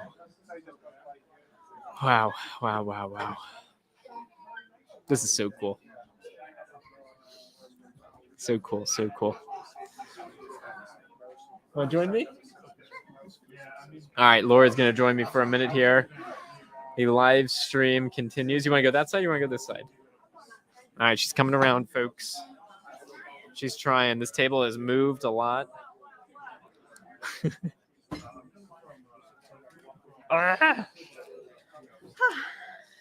Good to be back. How's it going? Oh, my family asked me to text them if I was going to be on TV. Well, you're on YouTube. Marla and Caroline specifically say hi. Oh, look, there they are right there. just chatted. Awesome. My We're going to pull up Laura's aunt here in just a moment. Make sure you're in your mic, baby. Thank you. Testing. One more. Testing. Oh, that is perfection. Doesn't Do get I any have to better. lean all the way in here? From Marla, I want to thank CarEdge. We bought 2 Toyota RAV4s in Los Angeles. Because of you, the process was easy, and I felt like we were safe to not be taken advantage of. Worth every penny to get your help. Wow. Yeah, thank you, Marla. Yeah, thanks so much for saying that, Aunt Marla. And I know that she was thrilled with her experience. Like she was raving about it. She had so much good help from Mario. Yes, space. So we just had Mike Sheehan, one of our community champions here, Laura, which was awesome. Mike has been such an awesome member. He recognized me. He was like, "Hi, Laura," and I was like, "You know my name." It was so nice. So Laura's been in a few of our videos. We do some negotiating role play type videos, and Laura's been in a few of them. I just saw his cell phone go down. Dan is really a saint because he ran over there to help, but he dropped his cell phone. Wow. So action-packed. Okay, he got his cell phone. Things are getting a little hectic in here because we have some people actually taking deliveries of their cars. Yay. That makes me So really exciting.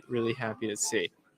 All right, we've got from Philip, Why on earth are people buying cars? The more people keep buying these prices, the dealers won't lower prices. The reason they're doing it today, Philip, they pre-negotiated them, man. Look at the spreadsheet. Pre-negotiated. So if there was a day to buy a car, I feel like today is not a bad day to do it. No, today's the best day to do it of the whole year. Thank you. Oh, wow. Have you been impressed with the experience so far? Like, people seem happy and Everybody's so happy and everybody's so nice. It's truly a testament to the CarEdge community how many people come in here and feel immediately excited about the experience they know they're about to get. look at this comment from space right there. I remember Marla. That's so She's sweet. very memorable. She is also very, very memorable. Do you remember? We'll put you on the spot. Do you remember all of your CarEdge appearances? What are your CarEdge videos? Do you know? All my videos? Yeah, all of your videos. I think I did that 3-part series with you. That was the first one. Yep. There was a second one that I did at the office, and I truly blacked out during it. I don't remember what it was for. Something about buying a car. It was something about buying a car, and it was super good information, but I don't remember it, unfortunately. And I was on the stream once. We were going to Lori's party, and we were just doing a Saturday night show, and I was there. Yes, yeah, you've been on the streams, yeah. You've had missing one? quite a few CarEdge I think appearances. mostly those ones. Yeah, most of those ones. Yeah. Any memorable ones? I know my favorite. I'll answer a question to give you a moment to think here. Alan says, show that paper again, please. It wasn't very clear. Alan, all of the pre-negotiated CarEdge discounts, all you have to do is when you're on the CarEdge car search, let me pull this up here, toggle trusted dealer, get rid of the Elantra 10 to 400 days on market 2019 and 2024. Click on any of these vehicles, and you'll be able to see what the dealer discount is on any of these vehicles right here on the CarEdge website. I'm getting thumbs up in my peripheral. That makes me happy. I'm glad to see it. All right, what is your memorable CarEdge video or CarEdge experience? I mean, the first one's got to be the most memorable. Can you explain to people what actually went into that? Because that was pretty. You did an epic job. Thank you. Thanks. It was a lot of fun. So you asked me if I would help you guys make the video. Came to your office and met your dad and Kimberly there as well. Yep, Kimberly was there. Yeah. Mm-hmm. And basically, we did the 3-part series. The first one, if you haven't seen it, was a role play of me going to buy a car. I believe it was an orange or tangerine color Subaru Crosstrek or Outback. I'm gonna pull it up so that everyone can see. Yeah. And the first role play video was just how the interaction might go down if I went into the dealership unprepared. The second one was if I went into the dealership having done my homework. And in order to do that second one, Ray and Zach taught me what I needed to know. I had a notebook where I kept all my notes. This video right here, customer schools car dealer and saves thousands. 1.1 million views, Laura. Yeah, it's pretty wild. 1.1 million views. And you, no wonder you're recognizable. You literally teach people how to negotiate buying a car. And this is a 33-minute video. We did do it in one take too, which was really cool. That's and incredible. We finished, I remember being like, do you want to do any of that again? And you were like, it's good. And I was like, are you sure? Are you sure you don't want to do it again? Oh, I can't believe so many people have watched that. That's such good education. It's pretty wild. Such good education. Yeah, I would have never expected. I mean, don't take this the wrong way. I didn't expect it to get so many views. Not because I didn't think it would do well, but I just was surprised. Yeah. No, it's awesome to see that it's so valuable and that you were willing, just like Mike, to sacrifice, to dedicate some of your time to help other people. I love that. Yeah, it was a lot of fun. It was a lot of fun, and you all were great teachers, and you made it easy. Sometimes. Sam says, Zach, she's a rock stat. Rock stat. She is indeed a rock stat. That's for sure.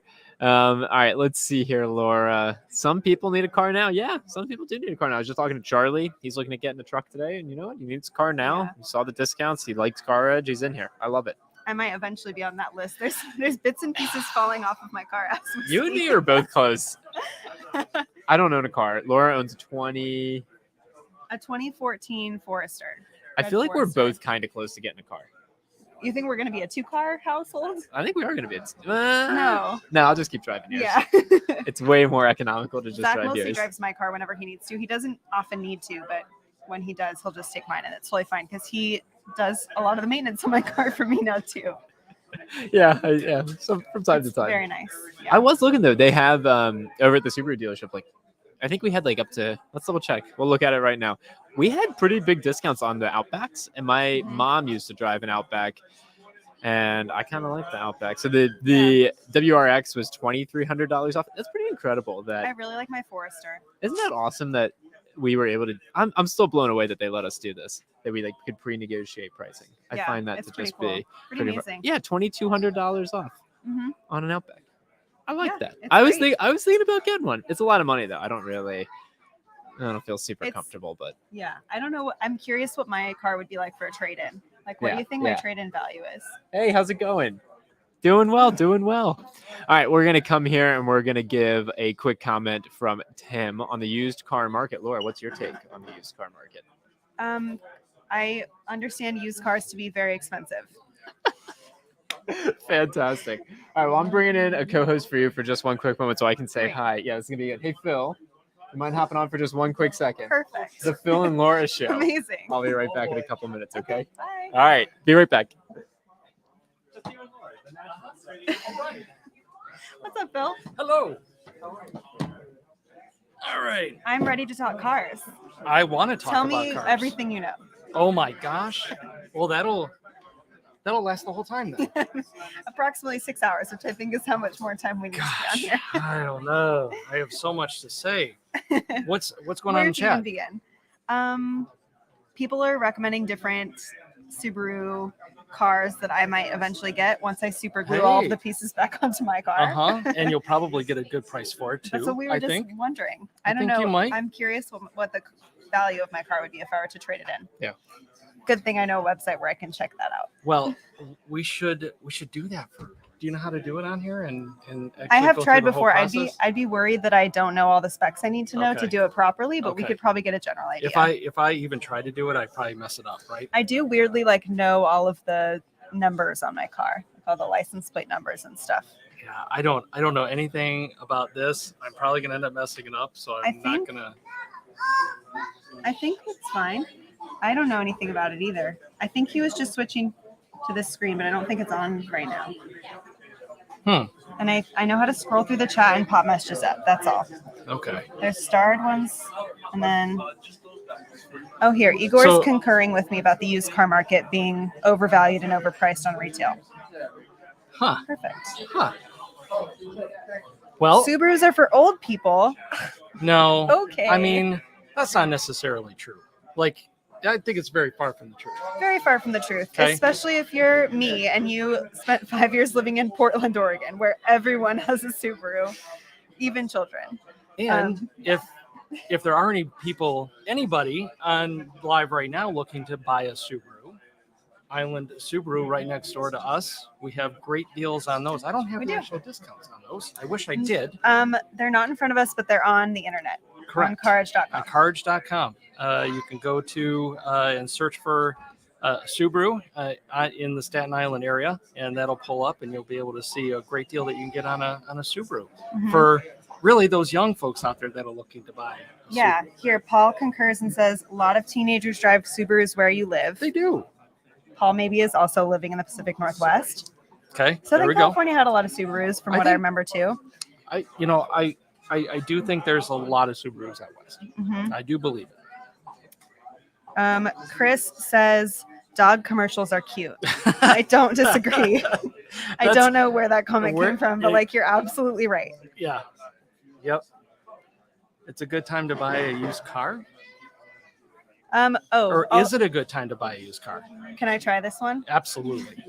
So, from what I know, watching this stream, I think Ray and Zach would, and maybe Phil would say, don't buy one unless you absolutely need to buy one. Right? That is the general consensus. General consensus. It truly is. The market is actually coming down, right? So there are good deals to actually be had, I think the market's down like 10 to 15, almost 20% from the Wow. beginning of the year, right? That's a So the used market, if you're finding, there are good deals to be had. Let's just call it that. Somebody says, Uncle Mark's DIY Automotive Fix It channel says, I think it's a great time to sell a used car. Yeah, probably. Or I shouldn't say probably. I should defer to the expert who so- can tell us. That, I mean, it really depends on the vehicle that you actually have.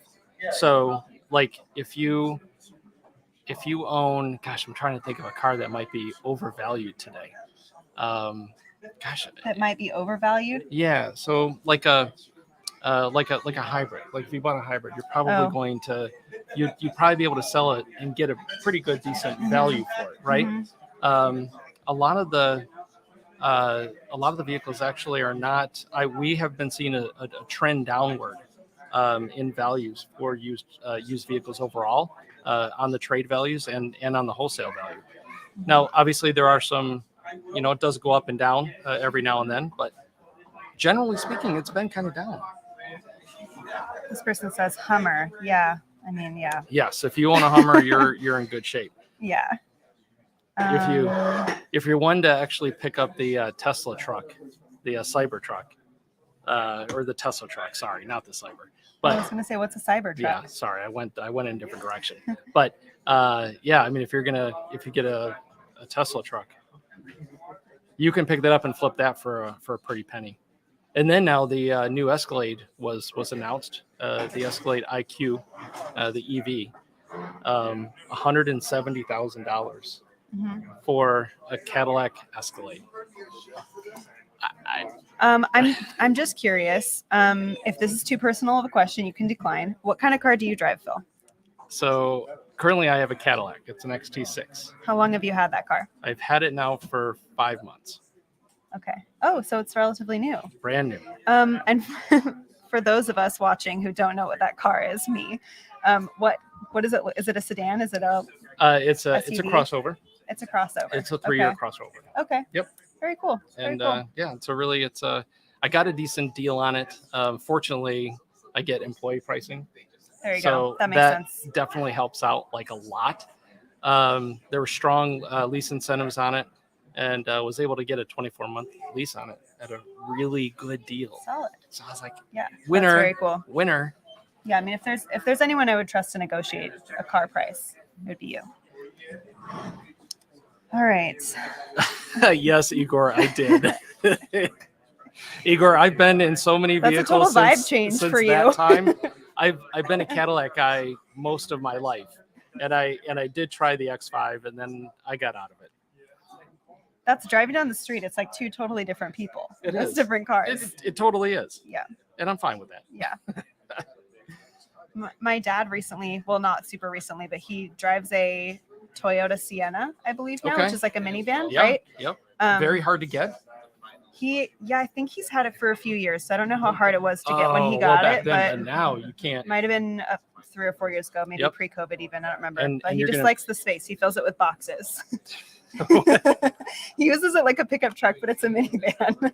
I mean, a lot of people actually do that. Yeah, I'll say it's a really nice It's got ride. usable space. Yeah, it's kind of, I think we jokingly call it the limousine. Because when you get in it, you're like, whoa. Yeah. Yeah, it's a very fun car. I helped you buy. Yes, Igor, you did. Yes. I'm so sorry. Betrayed I'm now? sorry. I got rid of it. We got other Cadillac fans in here. It looks like it. Chris, 1984 Cadillac 4-door sedan. Loved it. You know what, Chris? Another great car was the STS. When that car was out, early 2000s, that model was awesome with the North Star. God, that was a great vehicle. Loved it. I'd be curious, while we're talking cars that people have and used to have, if people want to drop in the chat what their first car was. Yeah. I'd be curious to know. Yeah.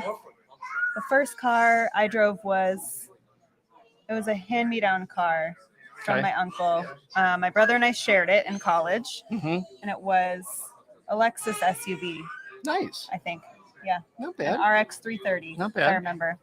So mine, I had a hand-me-down. Let's see, how old was it? Anyway, it was a 1986 Oldsmobile Calais. which That's a long car, right? no, No, it's I'm a small picturing- car. Oh, I'm So picturing like a long. It was off the same platform as the Grand Am. Okay. So the Grand Am, the Cavalier type size vehicle. I'm just looking at all the. Gosh, I cannot keep up with these. Almost. Oh, we got another. Is that similar to the one you're talking about? Which one? The one I just pulled up. The Old. So you said Grand Am. Oldsmobile. Yeah. We got 67 Chevy Impala. There we go. Oh yeah. A Honda Civic. Yep. A lot of Honda Civics. Those are good cars. Joe had a 2007 STS. Yes, loved those. A brand new Nissan Sentra in 1996. Mm-hmm. Yeah. Wow. There's so much variety here. I love that. Did you see the Duster? 1970 Plymouth Duster. Nice, John. Nice.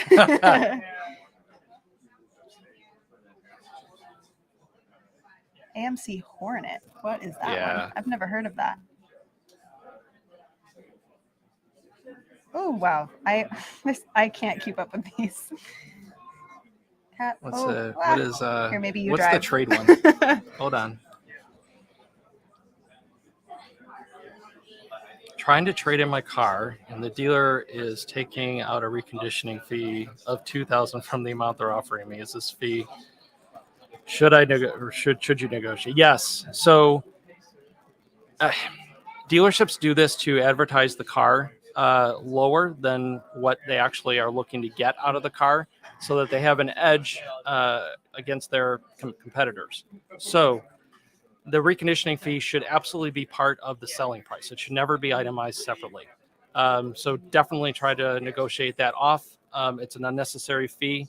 And again, should be part of the selling price. So yeah, go after that one. Get that one off. Good advice. It costs $500 to yeah, it's and it's funny is that most cars don't even need it.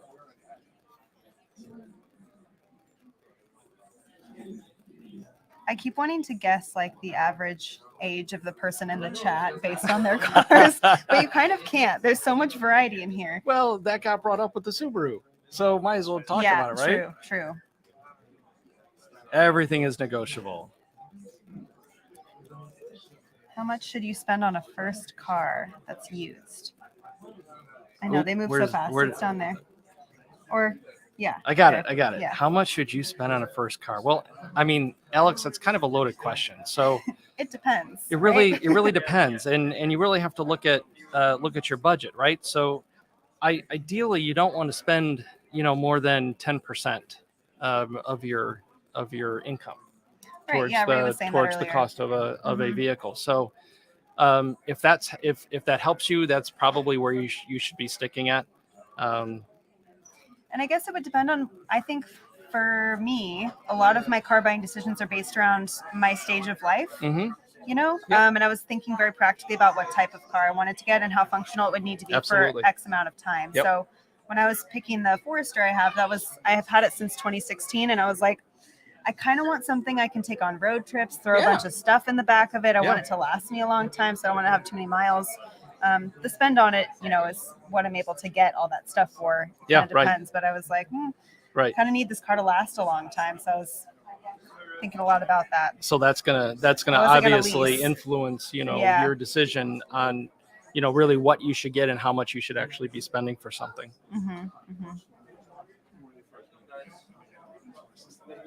Now, what is? I see you have a 2022 Grand Wagoneer at the sales event. However, the reduction price is too low. One can find lower prices, much lower prices across the nation. I mean, Apex, certainly. I'm almost certain that you could find a dealership that is willing to come down lower. Absolutely.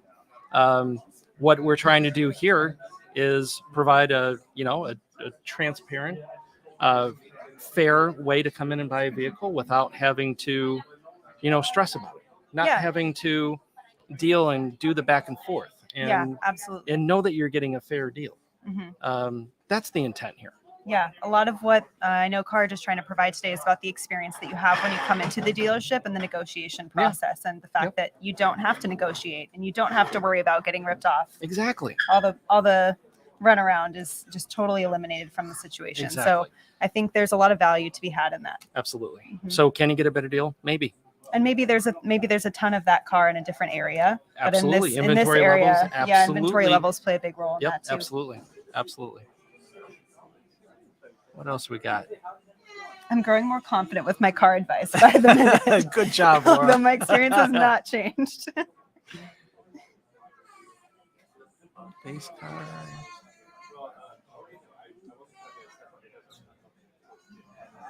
Location is a factor. You're yeah. in New York City, a hot dog costs $20. That's so true. That's true. Oh, I probably should have put that up on screen, but I didn't. I got such sticker shock when I moved to the East Coast. I live in Washington, D.C. now. And when I moved there from Portland, it was like, whoa. Yeah. It was.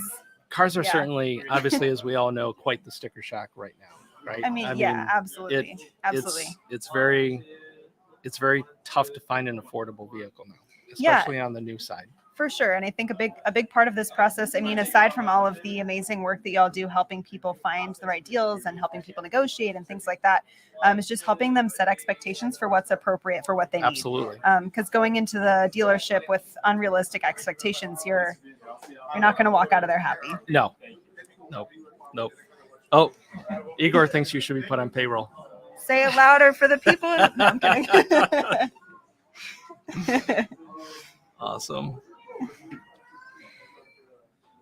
Yeah, and what's interesting is that we've come into an era now where this is kind of like the new normal, and it's frustrating to say the least because the people now can't get into that vehicle that you originally could, and you really it's tough looking at this and looking at the deals that we see every single day. Especially with all of the markups that we still see them. We still see all the garbage that the dealerships are putting into each one of these quotes, trying to get 1,000 here, another 1,000 there, trying to get $4,000 or $5,000 out of folks, and it's egregious. It's completely. And thank God we are here. Just this event alone is what we're trying to accomplish and change this whole process. Of course. Yeah. And if we can do this at many other dealerships across the country, think about how many more consumers we can help. Yeah, and I think we shouldn't downplay the weight that this type of work, has in the community and how positively it can impact people. Because Absolutely. I think I was reading what's it called? The Staten Island Advance, I think is the newspaper locally that published an article about CarEdge within the last week. Yes. There was a quote in there that was talking about how cars are the second largest purchase, aside from a home, that people are going to make in their lifetime. Yeah. Oh, yes. Yep. And that's insane. It and the is. fact that you're walking into it, with such distrust of the process is It's horrible. It's so scary, and it's such a huge purchase. There's so much responsibility involved, so much trust that needs to be there, and it's just really unfortunate to imagine that this is such an enormous purchase, and for some people, they've been saving for years and years to be able to afford the privilege of having a car. Correct, and it is a privilege, right? It is. Especially, I mean, I grew up in a suburb of Los Angeles. You have to have a car there. There's, Southern California, as I'm sure a lot of you know, does not have any public transportation that's very reliable. Yeah, right. Living in DC now, I'm always so thankful. I can take the Capitol bikes. I can take the metro. I can take the bus. You have other opportunities to get to point A to point B. I don't need my car as much. Right. Exactly. You don't. Yeah. Hey, Mario's here. I think he's been here for a little while. Hey, Mario. You guys want a savior? Sure. Whatever you want to do. We're back in. We're tapping back in. The seat's nice and warm now. 3 more minutes of food trucks. See you, buddy. I had a sandwich earlier. It was really good. Are you guys both coming back? Okay. Bye, everybody. Bye, Marla and Caroline. Bye, Mom and Dad.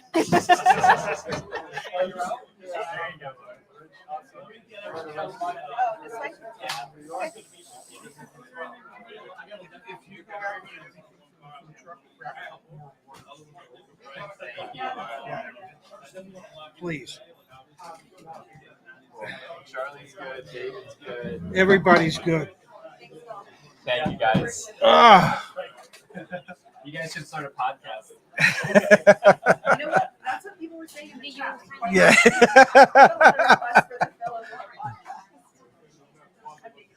Oh. Yeah, you should be on payroll. Well, I can't say that on camera, but Yeah, but you should be. you should be. Yeah. Hey, we're back. We should probably swap the battery before it goes. All right, give me another second. I'll swap the battery. Okay.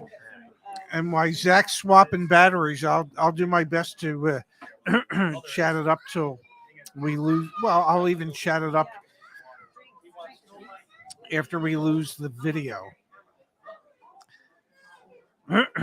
Oh, there we are. Yeah, that's this way they get a lovely view of my nostrils.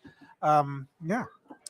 So we are back. There's lots of people here at Island Chrysler, Dodge, Jeep, Ram, and Subaru. The showroom is loaded with folks, and a good time is being had by most, if not by all, at least by most. So I would tell you to come in for some free food, but I believe the food truck's leaving in about 2 or 3 minutes.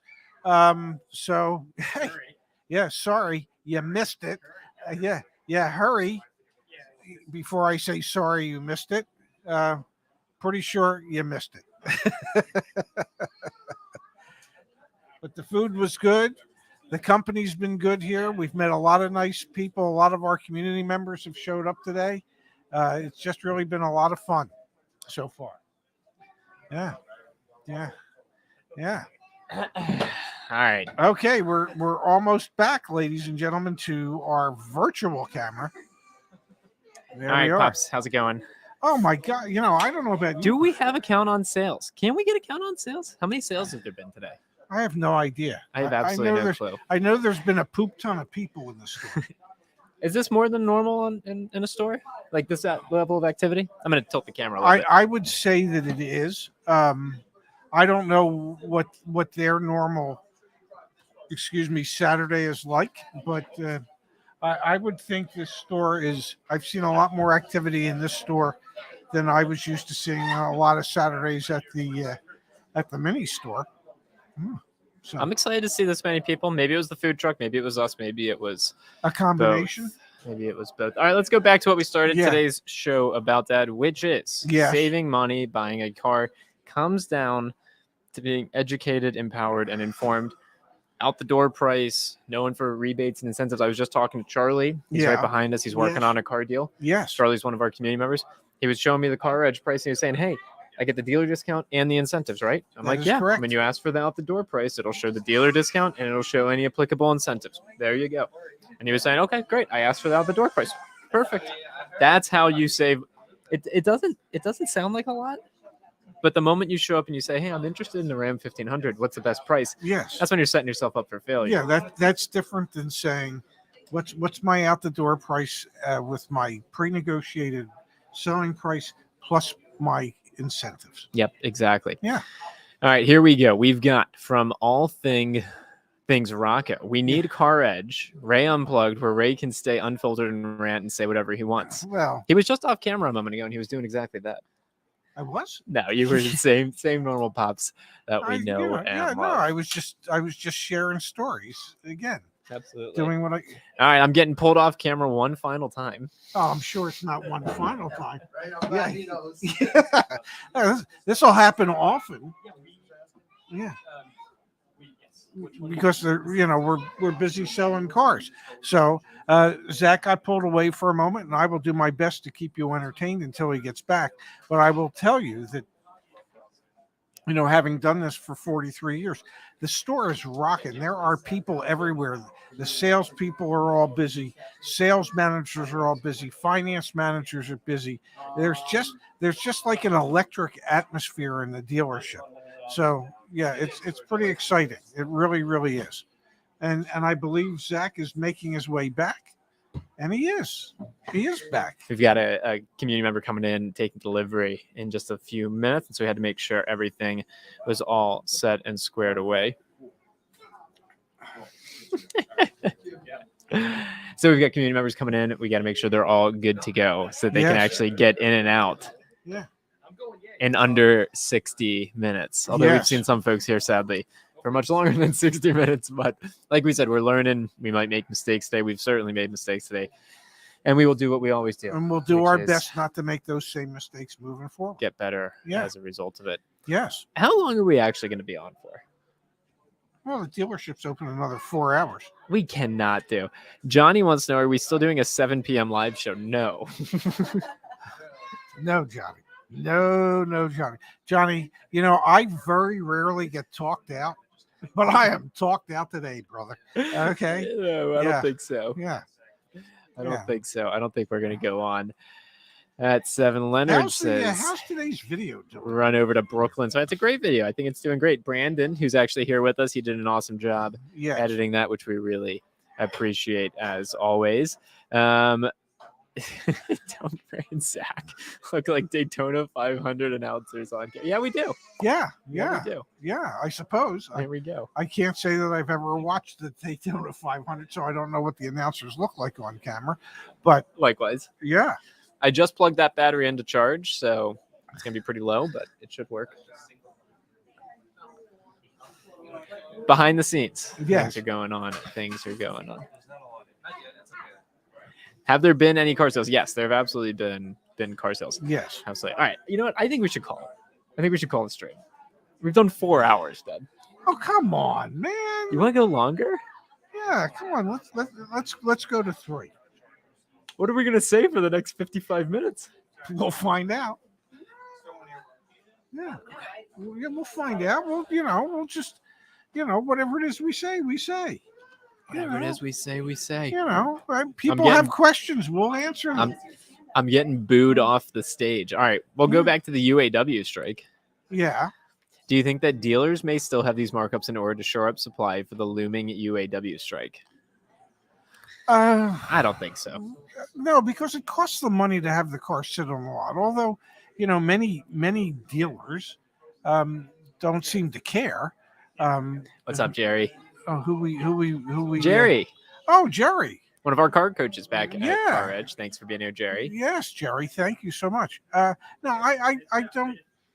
I don't think the dealers care about the UAW strike, impending strike. I think the And- OEMs care about that. And I think I think at a certain point dealers begin to recognize yet again that the whole reason that they have a dealership is to move the metal. You've heard me say it when we wandered car dealers' lots. You're not starting like the Island Auto Group collection. No. You're selling cars. The whole point of this is to sell them. It's not to collect them. And I think more and more dealers are beginning to recognize that they're so much better off selling them than sitting on them. So I don't know that the UAW strike, if there is a strike. Yeah, which to be very clear, there's not a strike. What do we have till September 14th? 14th. So we get a month to figure it out. Yeah. So I don't really, even if there is a strike, I think it would be short-lived, and I think it'll have a minimum impact on available inventory moving forward. And I think the cost of sitting on that inventory just keeps going up, so that I believe most dealers are thinking to themselves, you know what, I'd rather sell it than have to pay for it to sit here. Yeah, and I don't think a lot of operators are looking at a potential strike to determine their current business approach. Did we happen to do this contribution, Dad, from I don't know. OAPW? Thank you for this earlier on in the show. Bought this last August, a 2022 F-150 4x4 Super Crew 3.5 liter V6 EcoBoost. Yeah. 302A package. That is the longest. Yeah. How many characters was that? A lot. Trailer tow package FX off. I wasn't even done. FX. No, you weren't done. Trailer tow package FX offered. $60,000. Did they stick it to me? Hard to say. Hard to say without being able to look at. We'd have to run that VIN on a CarEdge report, see what the market conditions are, see what's a fair price. See what they were at the time. That's hard to do. Hard to do. Yeah, from a year ago. But if you're happy with it. Yeah, if the key is, are you happy with it? And if you are, then they didn't. You did stick great. it to you. No, you Yeah. did great. Here we go from Positive Leader. Thank you for the contribution. You can get under suggested retail price and get a new car under $30,000 without market adjustments. High DDF. debt to.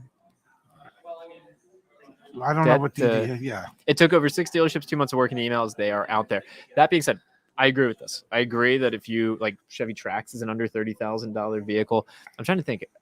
Subaru Legacy, I think, is under You $30,000. can, yeah, absolutely. So there are options at the sub Mazda CX-5. Dara bought her Mazda CX-5 yeah, it was at under $30,000. $30,000. And yes, So- I know there's some Subaru Legacies advertised for this sale that are under $30,000. Yeah, absolutely. No, we have Yeah. actually. Let's look at that really quickly. Let's see.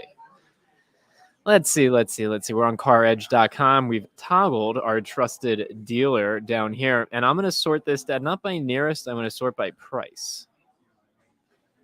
And I want to get rid of used cars. I want to look at new cars. Impreza, Legacy. Yeah, Look at all of these. Crosstreks even, Impreza. Yeah. There's a lot. we should buy you a car. Not a single Jeep. I mean, the Dodge Hornet is the closest one at 32,825. Yeah. Not a single Jeep or Dodge under $30,000, but which of plenty. those Subarus would you like? If I was going to get a car, I would get a Subaru. What would you Either a get? Subaru or a Mazda. You're not buying a car. We're not buying. No, I'm not buying you a You're car. not buying me a car. But if you were, I'm just curious. Laura says that we can buy her a car. Yeah. I don't know. I'd probably get a Crosstrek. Good A choice. Crosstrek at MSRP is a great deal. I would probably get this Crosstrek. Yeah. Yeah. Yeah, I like that. I like the Okay. idea of a Crosstrek, Yeah. but not today. We've got I from didn't say Morgan today. Yeah. Ross. We got from Morgan Ross. I'm hoping you guys have great sales numbers and traffic today, and you can leverage those results to visit more dealerships. Fingers crossed. 100%. This is a big, important moment for us, for everything that we're doing at CarEdge, because, if the numbers are strong today, then that proves a point. It proves the Yes. point that people agree to how we try and operate, which is transparency, fairness, efficiency, and we'll be able to do more of them.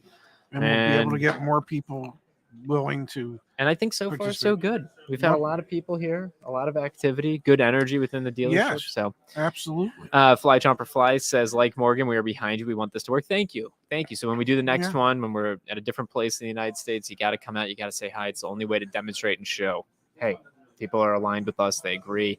They want to see this operate in the way that's efficient and, Yes. and fair. And we need to do. We need to find a dealership we can do somewhere in the south in the winter. I didn't say the From- south of France, but the south in the winter. He's would be modest. good. Yeah. Brad Skate, thank you for the contribution. Any tips for test drives when trying to decide on a make or model? FYI, I'm shopping in compact SUVs. Any tips for test drives? What are your tips for test drives? Don't make left turns, right? Well, yeah. Don't make. Well, the salesperson doesn't want you to make a left turn because he's sitting in the passenger seat. You need to test drive any type of vehicle that you are thinking of. And when I say a test drive, I don't mean 3 to 5 minutes just around the block.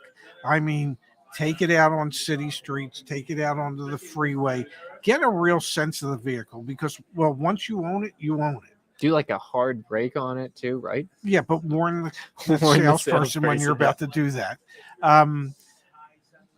So you need to test drive any vehicles that you're thinking of because you might like a certain vehicle and then when you drive it, it just might not be comfortable. The seat just might not fit you the way you wanted the seat to fit you.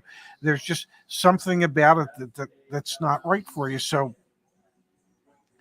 that would rule out that car. When your sister and brother-in-law were Yeah. looking at cars, well, we know we want this. And I go, well, how do you know? Have you driven it? Well, no. What difference is it going to make? Well, every car drives differently. Yeah. Every Yep. car fits you differently. You Yep. need to really understand what it is you're thinking about buying. I used to equate it when I worked in the dealership.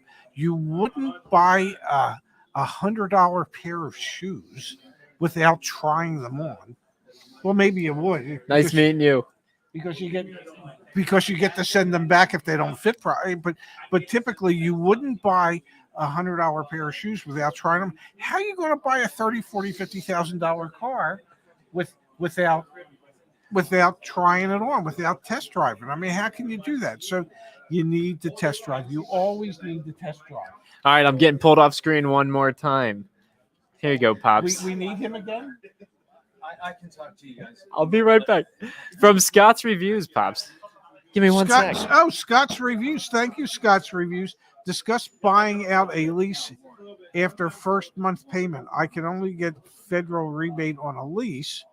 Also, as of now, Jeep stopped factory orders for the 2.0. Okay, so a lease, just like a loan, has a payoff.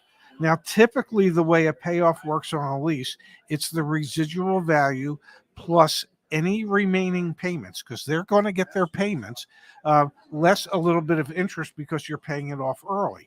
So if you lease a vehicle so that you can get the $7,500 federal tax rebate pass through on that lease, and you really ultimately want to buy that vehicle, yes, at the end of the first month, call, get the payoff, and make the arrangements to pay it off so that you can then buy it. You will have been able to utilize the $7,500 pass through that way, and you end up owning the car as opposed to leasing the car. Obviously, you're going to pay a little bit of interest for having done that, but it's eminently doable. People have done it, and it's one way to make sure you get that $7,500 federal tax rebate that you otherwise might not have qualified for, or the vehicle might not have qualified for. So I hope that helps. What does this one say? From Tone Talks, thank you for the donation. Check insurance up to 30%. No new accidents in Canada. So insurance rates are going up across the country because, well, the price of vehicles has gone up so much that if anybody has an issue today or an accident today, the cost to repair that vehicle has gone up so much that, yes, insurance companies have been forced to increase their insurance rates to you simply because the cost of repairs has gone up so much. And that's something that I think is going to continue for quite some time. And from Ralph Swindler, thank you, Ralph. Orlando or Jacksonville in December would be good. I believe they're warm, if I'm not mistaken. Yeah, somewhere in the south would be good, I think. But then again, we have to find a dealer that is willing to align their values with our values. It can't just be us going to the dealer and saying, gee, we want to do this. If their values and our values don't align, then it's not something we can do. So the hope is that we can find a dealer in the South that would be interested in doing a promotion like this, a sales event like this, and hopefully we can make that happen. I'm certainly looking forward to it. Okay, what else do we have here? Let's go to...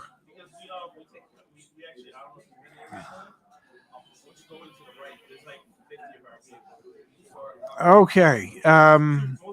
So anyway, we're still here and we'll be here until 6 o'clock tonight at Island, Jeep, Dodge, Chrysler, and Ram, and Subaru at 1239 Highland Boulevard, Staten Island, New York, until 6 o'clock tonight for the first ever CarEdge sales event. All the prices on the new cars have been pre-negotiated, discounts ranging from 2% upwards of 10% off of MSRP, plus then whatever incentives you qualify are applied to the pricing of the vehicle, and there will be no unusual add-ons or fees other than state tax, license, registration, and the $175 dock fee. You won't have, well, suddenly there's $599 for tint or anything like that. They're pre-negotiated prices to make life easier for everybody, easier for the dealership, easier for the customer, much more customer friendly.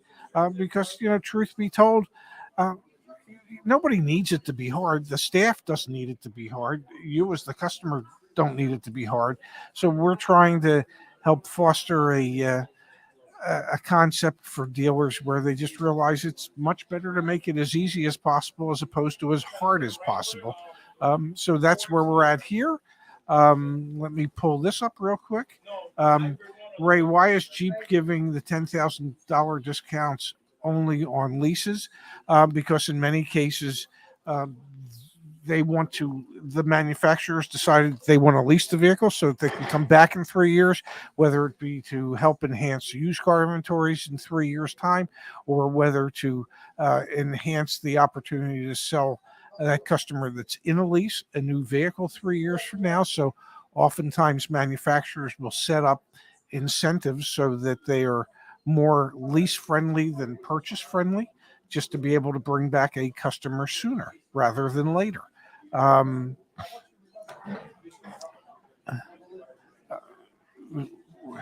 Ray, why is no? That wasn't the one I wanted. I wanted to show.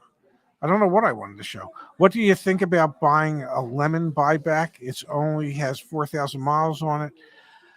When I used to work at Mini, we didn't do lemon buybacks as much as we did what Mini and BMW called trade assists.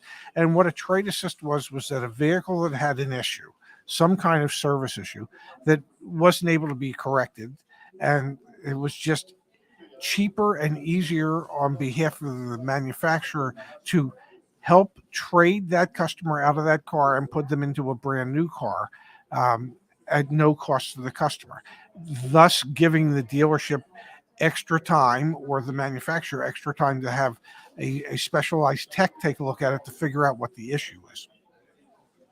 Oftentimes, the issues were figured out. At least it was hoped that they were figured out, and those vehicles were then sold as buybacks. But those buybacks, if that same problem came up again in the future, they would not buy it back for that again in the future. So you have to be careful when it's a lemon buyback.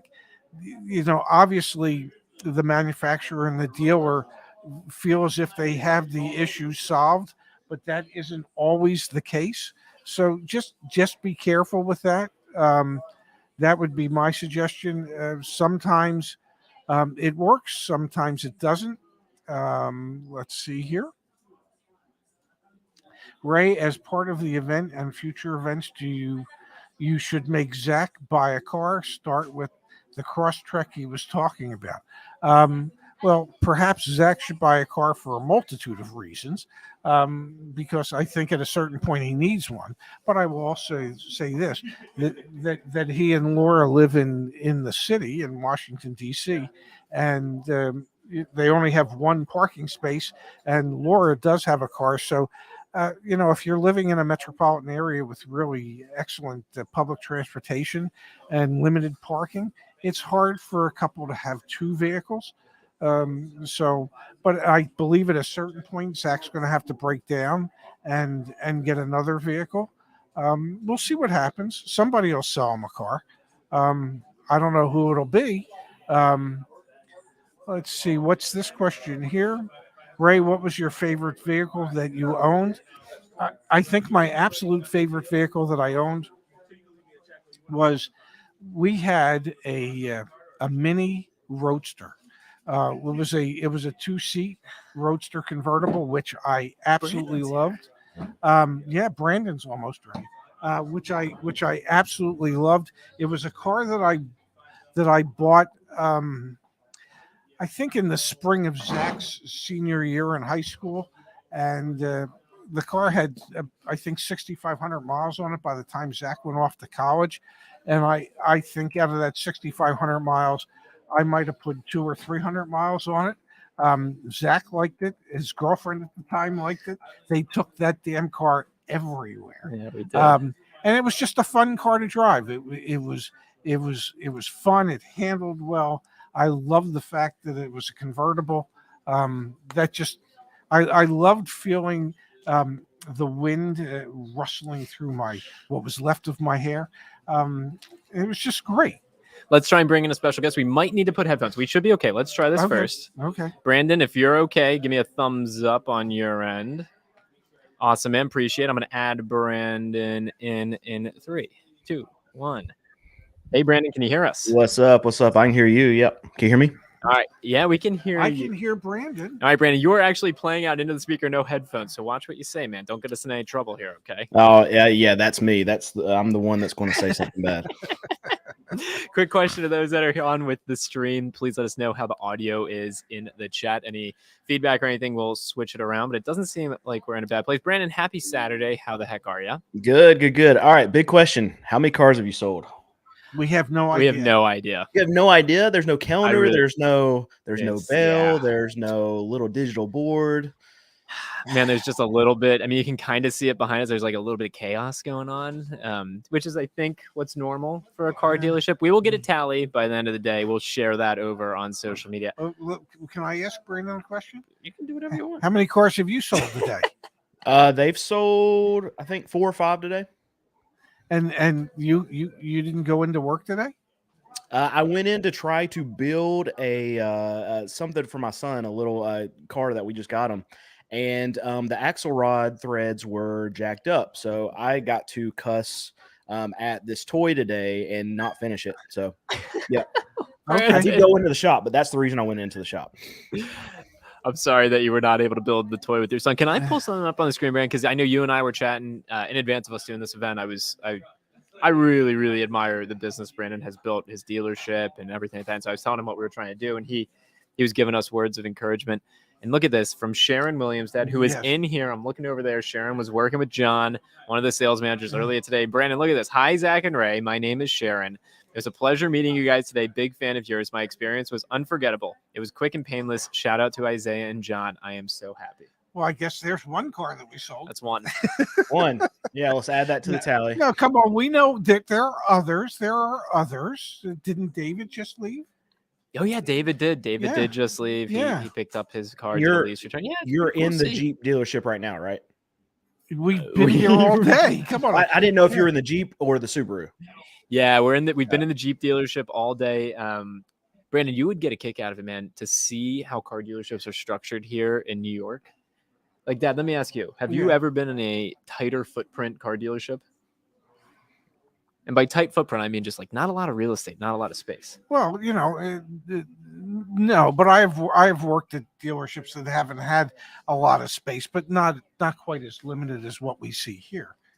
If you want to drive a car that's on the front line, it might be difficult depending on whether or not somebody's parked in the street in front of the front line.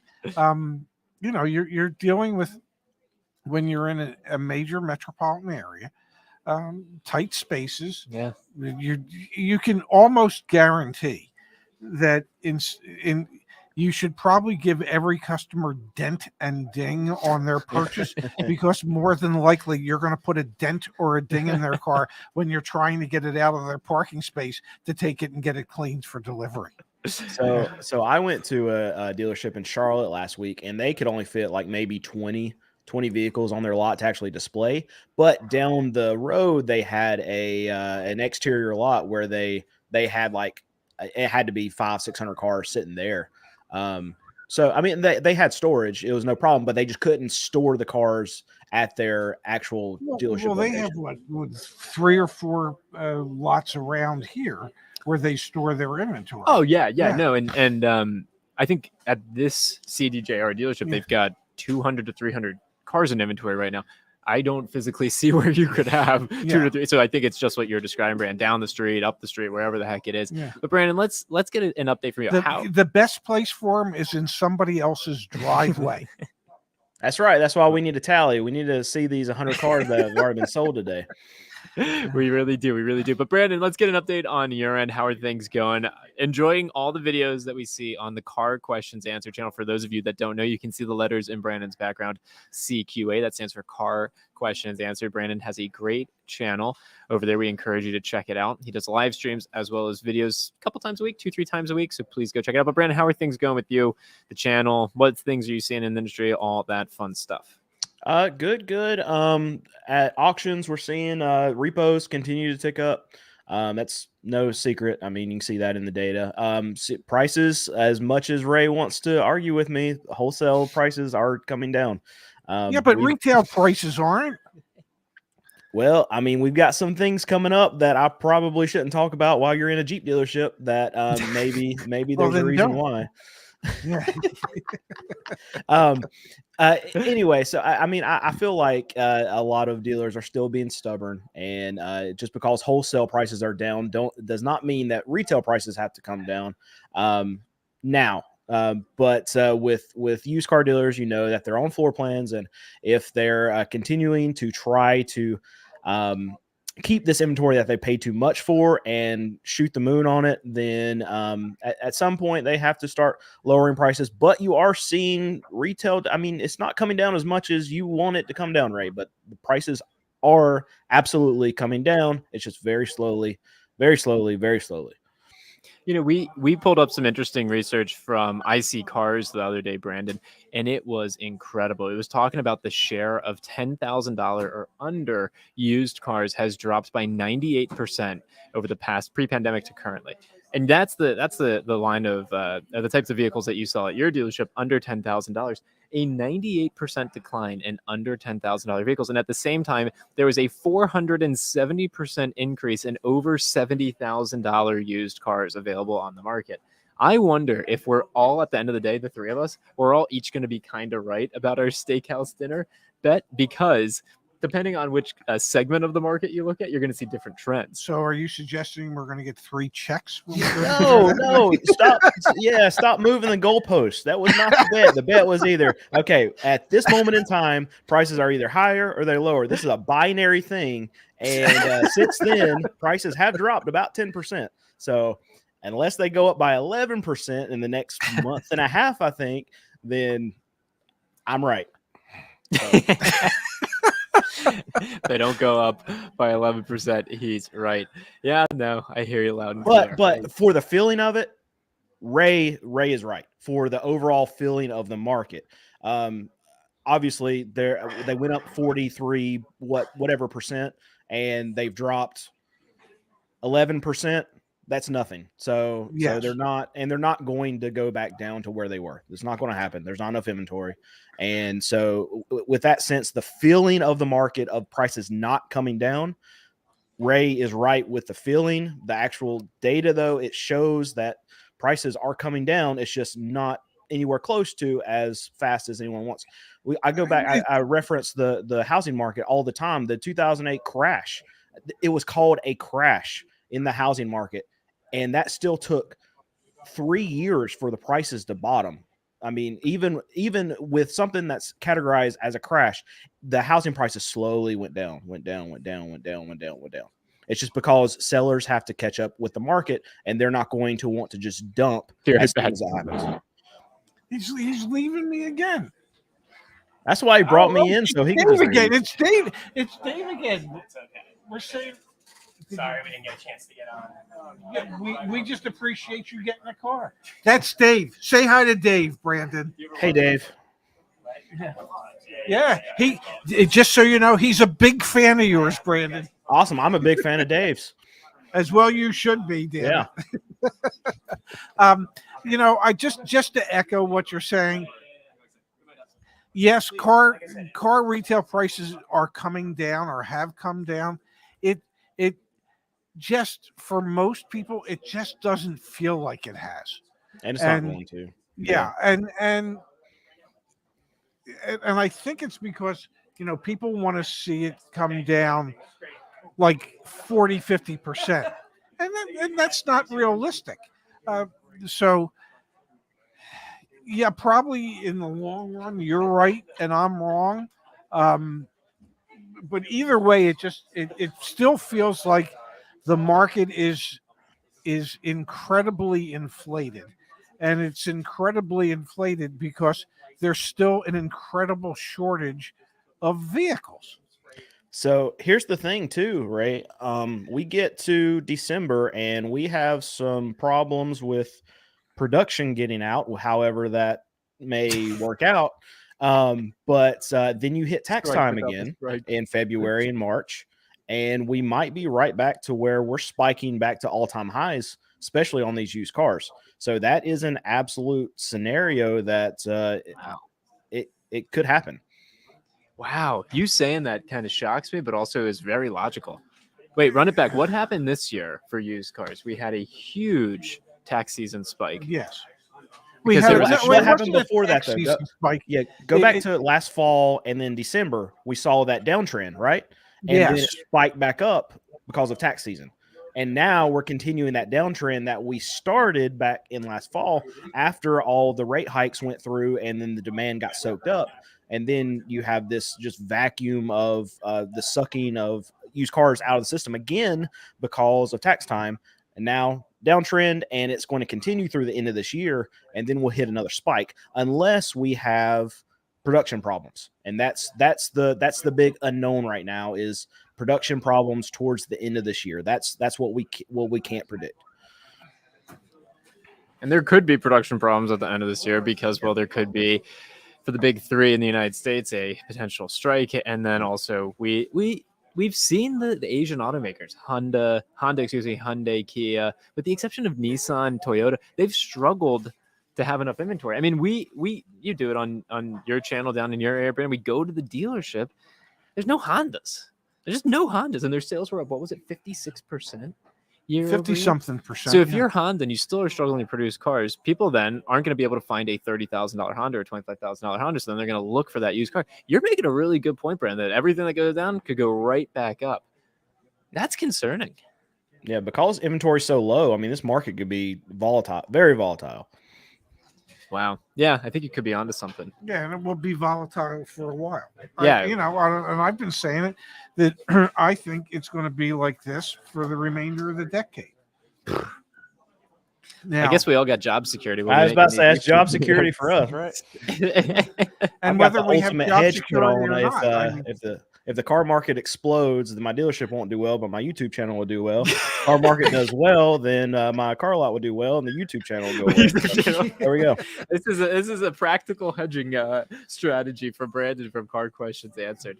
Yeah, I think you could be right. You okay? Yeah, well, I have a cramp. You have a cramp? I have a cramp Why in don't you my get thigh. up and walk around? So I'm gonna Take a lap. I'm gonna take a lap and be back. All right, be careful. Be careful. Do you want to go out this way? No, I'm watching. I can do this. Hi, everybody. Be careful. I'm not gonna trip. He's very important. He's very important. All right, Oh he's yeah, out. you don't have a hedge. I mean, if he goes away, your YouTube channel and your business is done, right? Dude, I lost my mom already. If I don't have my dad around me, man, I'm screwed. There was so much. He can still do the channel if he can't walk. Yes, I think you're right. He could still do the channel. You might get I some was so sympathy views for that. Yeah, that We works. might, we might. Let's kneecap him. Well, we'll get some No, more we're views. not going to decap my father. Yeah. I was so anxious coming in today, Brandon. It's the first time we've ever done anything in real life. I mean, you have your dealership, so folks come into your dealership. Obviously, you don't promote it on YouTube or anything. That you don't want to overwhelm your staff and what you've built, but it's really cool, man. It's really cool to be in real life, shake hands with people, and have them say, "I get a lot of value out of what you're doing." And I was so nervous this morning, Brandon, that no one was going to show up. That I wasn't going to meet a single person, and it's really reassuring. It's really reassuring to see some people come through. And if no one had shown up, my dad would have been consoling me. So that's why we don't have the car counter, because you were scared of it saying 2. Yeah, that, and also I have no clue how to know when a car actually gets sold. It's just the desk back there. It's a little bit on the chaotic side. Yeah, we That's need to for schedule the come down to us. Schedule the next one at our dealership. We bring the wiener cart, and and we'll do it at our dealership. We could do it at your dealership, man. We'll just have to slash all the prices. No, the problem is all the CarEdge prices will be more expensive than the prices we're actually trying to sell our cars for. Too bad we can't promote your dealership on the channel right now. Let's go to the chat here. Eddie B, thanks for the contribution. Do you guys think the impending union strike will affect car sales for the worse? This is kind of what you were alluding to, Brandon. If production goes down, that'll have some impacts on new cars, used cars, the whole market overall. But my dad, and I generally agree with him, thinks it's like 3 weeks. 3 weeks of strike, and then we're back. Because no one wins in that strike. No one's getting paid. So what I'm concerned about with the impending strike, I get these comments all the time. These negotiations happen every time that the contract goes is about to expire, and this happens every time, right? But what I'm concerned about this time is that, one, we have a new UAW president and he is kind of gung ho about okay, things are wrong, which he's supposed to. That's what his role Yep, is, right? yep, that's his job. We have OEMs that are putting up good numbers, so they don't really have any way to negotiate, and they want to cost cut going forward. So for them to be able to cost cut going forward, they're not going to want to move off their numbers all that much. And there haven't been any massive production cuts, which we see that probably should have already started happening because of days of inventory and how much they've creeped up. So my thoughts are this could be like an easy scapegoat for them to be like, you know what, we kind of need some production cuts anyway. Can we talk about that for a second? Because Chevy earlier this year actually stopped production of their Silverado pickup trucks because days supply was starting to get out of whack. Like, let that sink in. That was what, 3 months ago, 2 months ago, 3 months ago. Maybe you're onto something here. As maybe they don't actually want to be producing more cars. If I'm Ford, if I'm GM, and if I'm Stellantis, why do I want to produce more cars right now? I mean, maybe there are certain makes and models that I'm interested in doing, but otherwise, I kind of actually want to get rid of what I have on my dealer lots because there's a lot for those three brands. There's a lot. It's not Honda. It's not Toyota where people are desperate trying to find them. Like, they're in. And they can't say that. They cannot come out and say that. Yeah. No. If I'm an executive at Ford, I can't come out. Maybe, right. My dad and I are going to be at the Detroit Auto Show. Maybe that's one of the questions we'll ask when we're there to some of the folks that we get to run into. Of course, they'll say, no. Like, of course, we want to work out a deal with the UAW, but you could really be onto something there. I mean, I think if I'm Ford and I'm looking at these numbers and I'm like, okay, we went from 53 days of inventory, next month 83 days of inventory, the next month 102 days of inventory. Now I don't know where they're over 100 with the F-150s at this point, and I'm like, you know what? Maybe let's let them strike for a little bit. I'm not that big. Like the CarEdge company, we've got 30 people that are involved. I couldn't imagine being in the boardroom at Ford when you've got 30,000 employees, you have the UAW, and you have to consciously have that conversation of like, all right, inventory is growing, but we could use this strike as a scapegoat. I struggle sometimes making decisions for CarEdge, let alone making a decision like that. I get the business case for either way, but wow, it's an interesting. Well, I feel like, the conversation is not going to go like that. They're just like, you know what? We can't pay them what they want, so we can offer this. They're going to make an offer. Like Stellantis has already made an offer, and I mean, they threw it away, right? So there was that video of the going UAW to make an offer that's very favorable to their companies, but it's probably not going to even be close to what the UAW is requesting, and that's the way that these publicly traded companies, man, they can get around it just by saying, okay, we're okay if they go on strike, but we still need to make it look like we're making an effort to appease our employees, which seems ridiculous. Let's go to the chat here real quick. We've got a co-host coming back in. We've got from Fix It Tony. Fix it again, Tony. Fix it again, Tony. Fix it, Tony. Thank you. So glad to see you hanging in there. We're having fun. Brandon, join us. We're having fun. Yeah, you can see the storm clouds coming in. We've got from Shannon Pops and Brandon. Hope this is the first of many events ahead. Yeah, Brandon agreed. Yeah. He said that he would actually, rather than charge us to lease his space for the next CarEdge event, he would pay us, fly us down on his car questions answered. I tried to twice already. So we'll do the next one now. Brandon, you're very kind to suggest that we can do one down near you and we can all meet up. I hope this is the first of many events ahead. Thank you, Shannon. We are hopeful as well. I think it will be. We've got from Chris here. Thanks for the contribution. Will student loan payments resuming in September, October impact the auto market with millennial and Gen Z purchasers? They are already rising delinquencies. I would think so. Yes. What do you think, Brandon? 100% yes on my end. My opinion of it is if someone's posed with they either have to pay their student loans or they have to pay their car payment, I think they're going to pay their car payment 100 out of 100 times. What this does create is more tension in people's pockets, because if they say, okay, I got another bill due, then maybe it just makes them tighter for the other things that they're going to actually be purchasing. So I really feel like this is going to affect maybe the overall market a little bit more than the car market.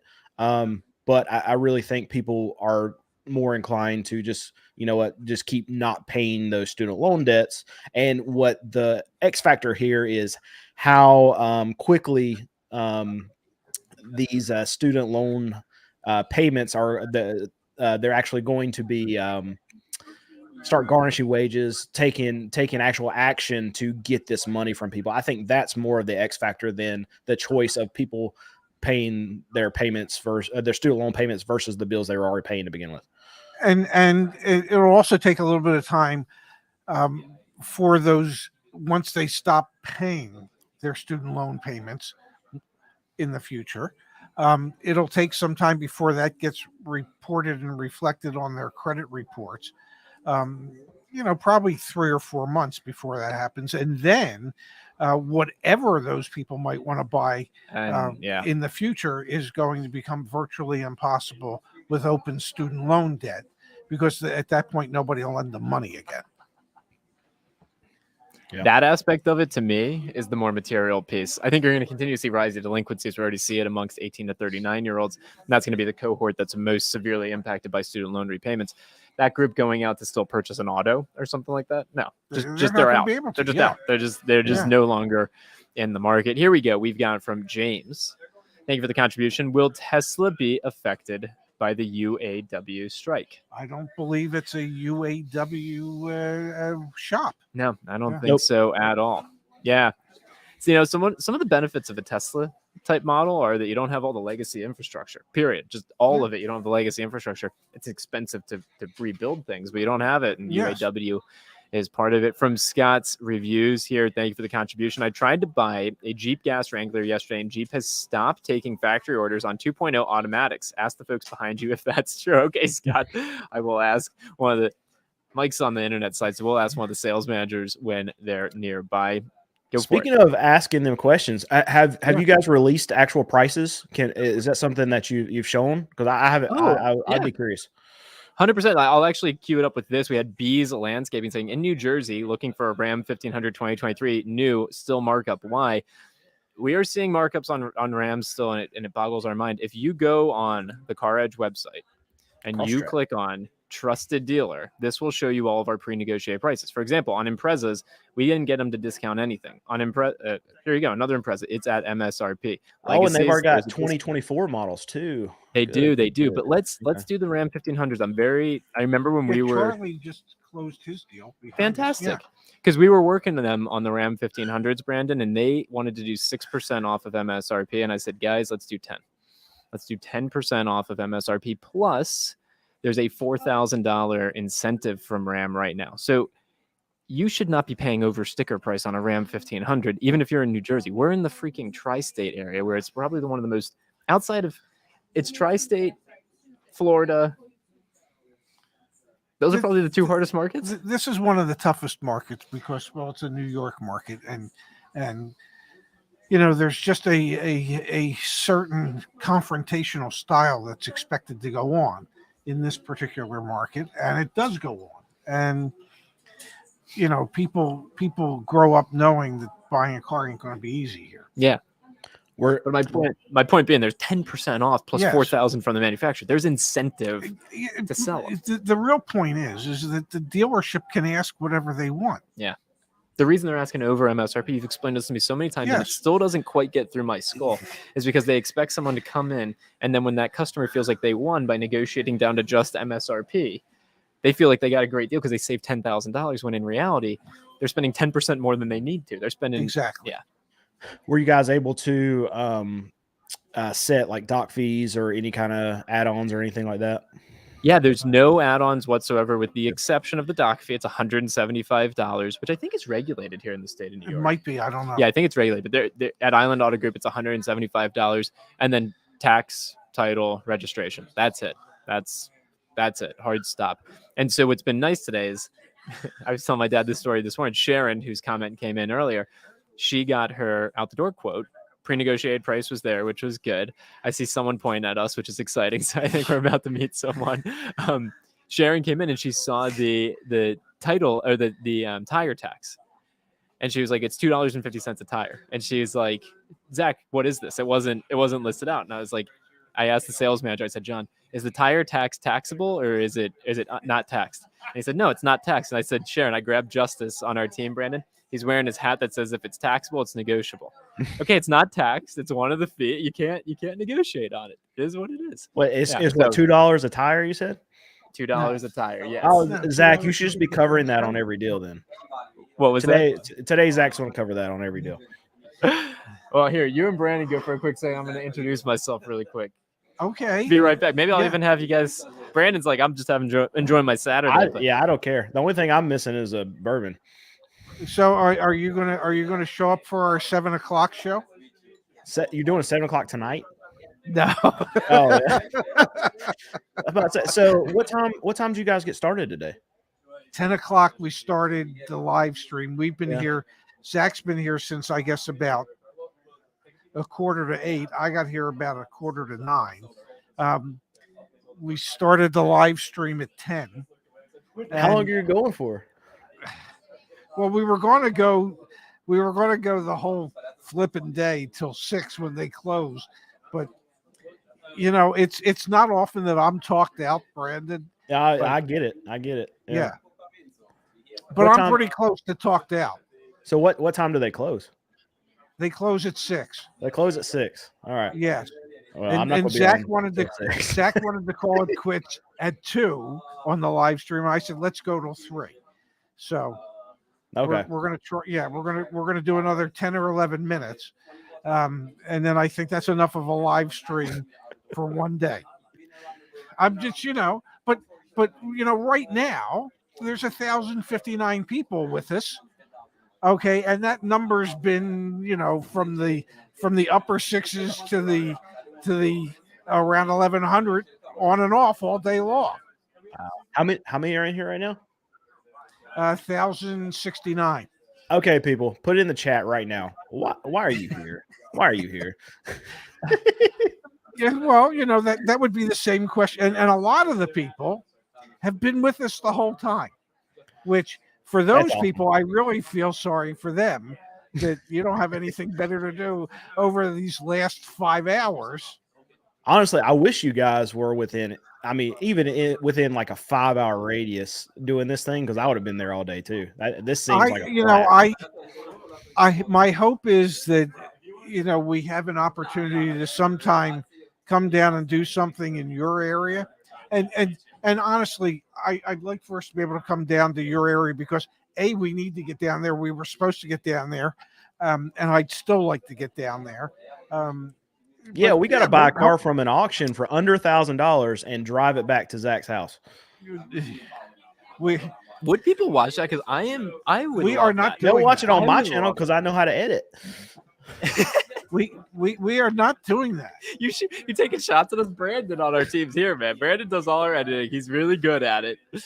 I mean, I think he's really good at it. No, he's great. I'm saying we got to make it cinematic. It can't be a CarEdge type video. It's a different type of video. Fair. Yeah, we'd have to do some cinematic features. I like the idea of buying $1,000 car with Brandon and driving it back. No, you're not, Brandon. As well as I do that most of those $1,000 cars at the auction aren't going to make it from where you are to Washington, D.C. No. You let me and Alex check it out before we get into it. We will get one that will make it, and it will make it in style, and you will be comfortable, sir. Wow. I'm just concerned, like when he breaks down in some small town and they just see this city slicker from Washington, D.C. Yeah. That they're going to teach him a thing or two. No. Yeah. We'll be fine. Yeah. Did you ever see then me and Alex would get out of the car and start talking the local lingo. Y'all. We're going back to the chat here. We've got from Objective 704. Listening while working. There have been so many people here, Brandon, with us coming on 5 hours now. Thank you to those people. Pretty remarkable. And Brandon, we really appreciate you taking some time out of your day. We know we were hanging out with your family before this, and you very graciously jumped on with us. So we really appreciate that. Again, go check out Brandon's channel, Car Questions Answered, from our friends up north in Canada, from Big Pickle. Not Big Pickle. Not Big Pickle. Should I feel guilty if I want to learn firsthand what car salesman will try to persuade me by going to multiple dealerships, test drive, show minor interest, then say no, thank you? Well, do you have a real interest in buying a car, or do you just want to find out what it is they try and do? If you want to try and figure out what they do, just watch our videos. Yeah. If you want to go buy a car, then try and go buy a car. I think getting practice reps is a good idea, but recognize that part of our responsibility with CarEdge is not only to educate dealers on the right things to do, it's also to educate customers. Yes. Going in and if you want to do something like that, don't do it to a dealer on a Saturday. Yeah, don't come on a Saturday. Don't come on their busiest day of the week. Call and ask what's the slowest day of the week, and explain to them I don't think I'm quite ready to buy, but I wanted to drive a car or two so I can make up my mind. This is awesome. Lynn's been with us all day. Spawn's been with us all day. We've got plenty of questions asking. I've been with you all day. Yeah, you have been with me all day. Plenty of questions about reporting. Okay, here's the deal. If you do not follow Brandon, apologies in advance, but we need everyone to follow us over on the various social media channels, like Instagram, for example. We will share on Instagram tonight the final numbers. I physically cannot go ask because there's so many people. Yeah, they're busy. They're very busy working car deals. Yeah. So by tonight over on, or maybe we'll post on the YouTube community, we will share with everyone. I asked what's going Brandon on. if he was going to do the 7:00 show with us. I asked him how long y'all were going to be on there. He said we're going all day.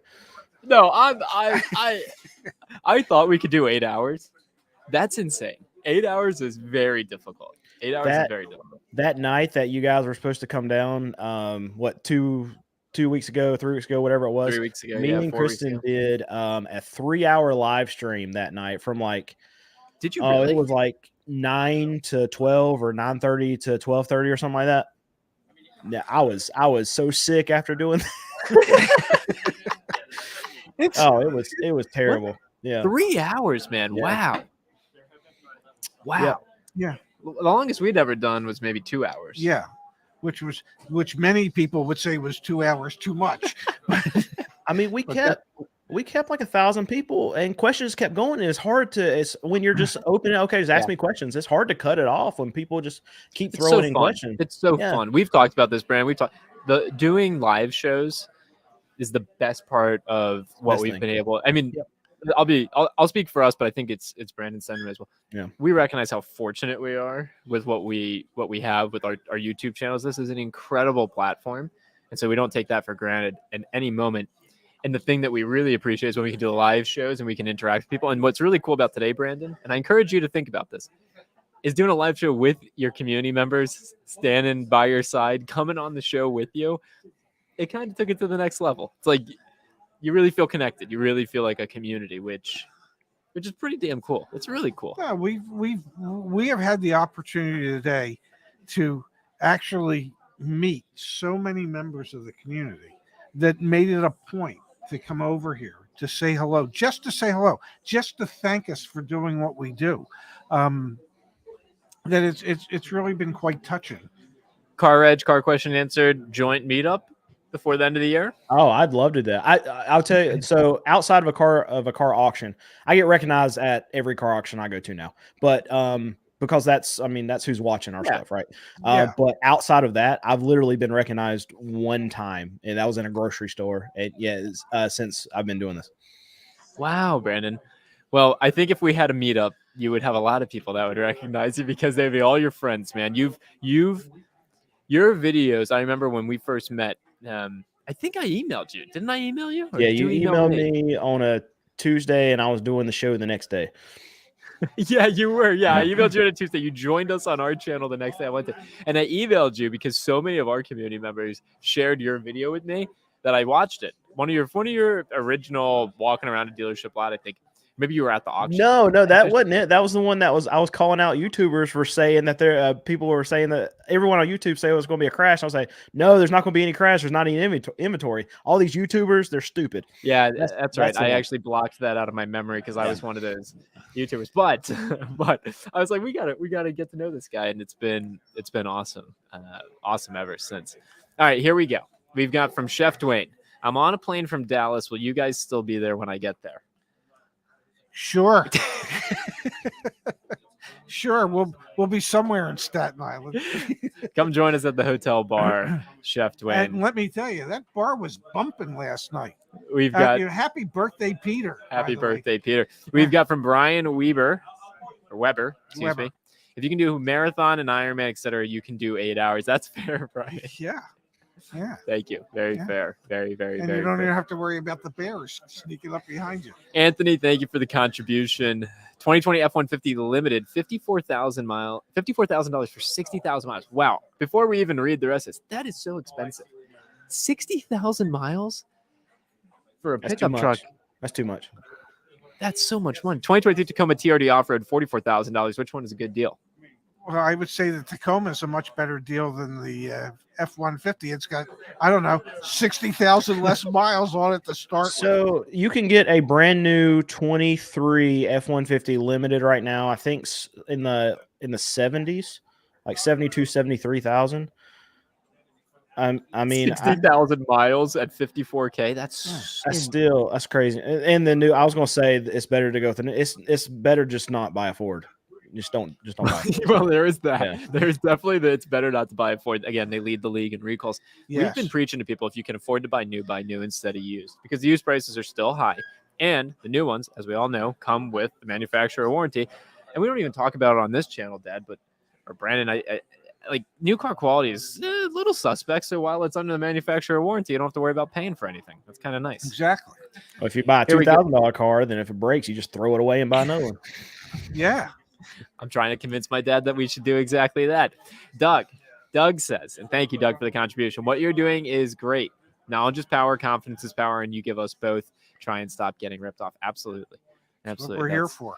Trying to make the whole process better. All right, Pops, you said we would go until 3 p.m. Yeah. How you feeling? I feel great. We're staying on.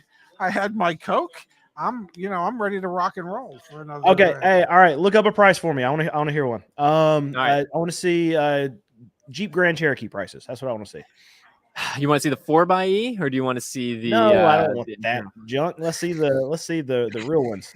Well, I'll tell you right now. I'm just going to look it up on my handy dandy spreadsheet. Jeep Grand Cherokee, we have a 6% dealer discount. We've got a 4% dealer discount on the 4xes, and we have 5% on the Cherokee L.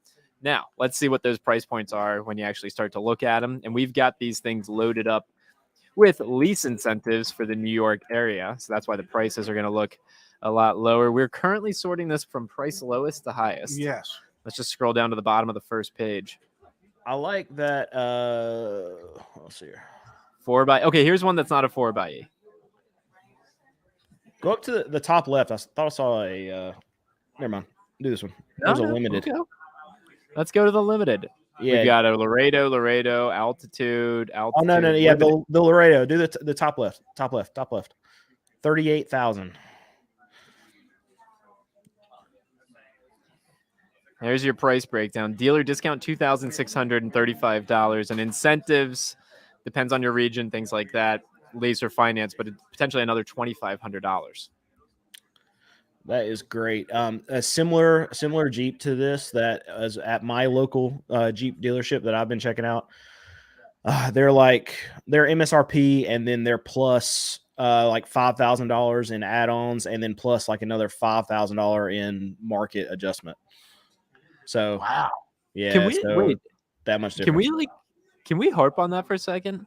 So we convinced, and again, I've said it dozens of times. I'm very proud of Island Auto Group for guys. You don't have to be crazy. Go to our YouTube channel. If you're a car dealer, you're probably not going to like us on first pass. Our intentions are good though. We want to help everyone win. Yeah. So this dealer, I'm proud of them for trusting us. They've knocked off $2,635 themselves plus OEM incentives. And then Brandon, you're saying the dealer in your area is $10,000 over MSRP. Yep. We got to do a better job marketing these things, guys, because this is a hell of a deal. Yeah.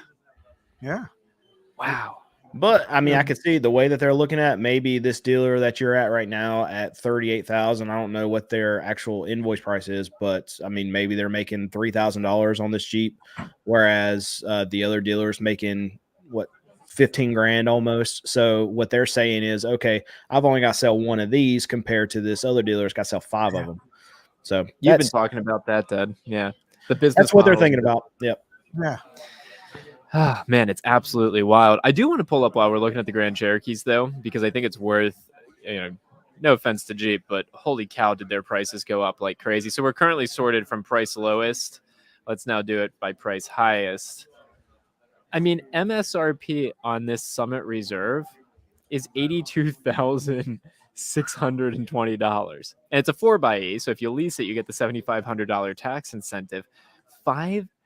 Nearly $5,000 dealer discount on a Jeep. And it's still, and this is showing it with the $7,500 lease incentive. Take that out. It's a $78,000 Jeep Grand Cherokee. And that's with a pre-negotiated discount. Yeah. That's absurd.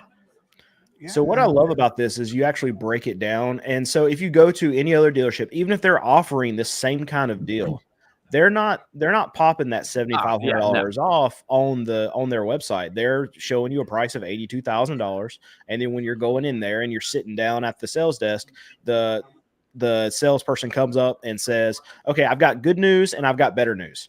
The good news is we can sell you it for this. And then the better news is I can take this off of it too. And then the buyer is just like, okay, yeah, let's go. Let's do it.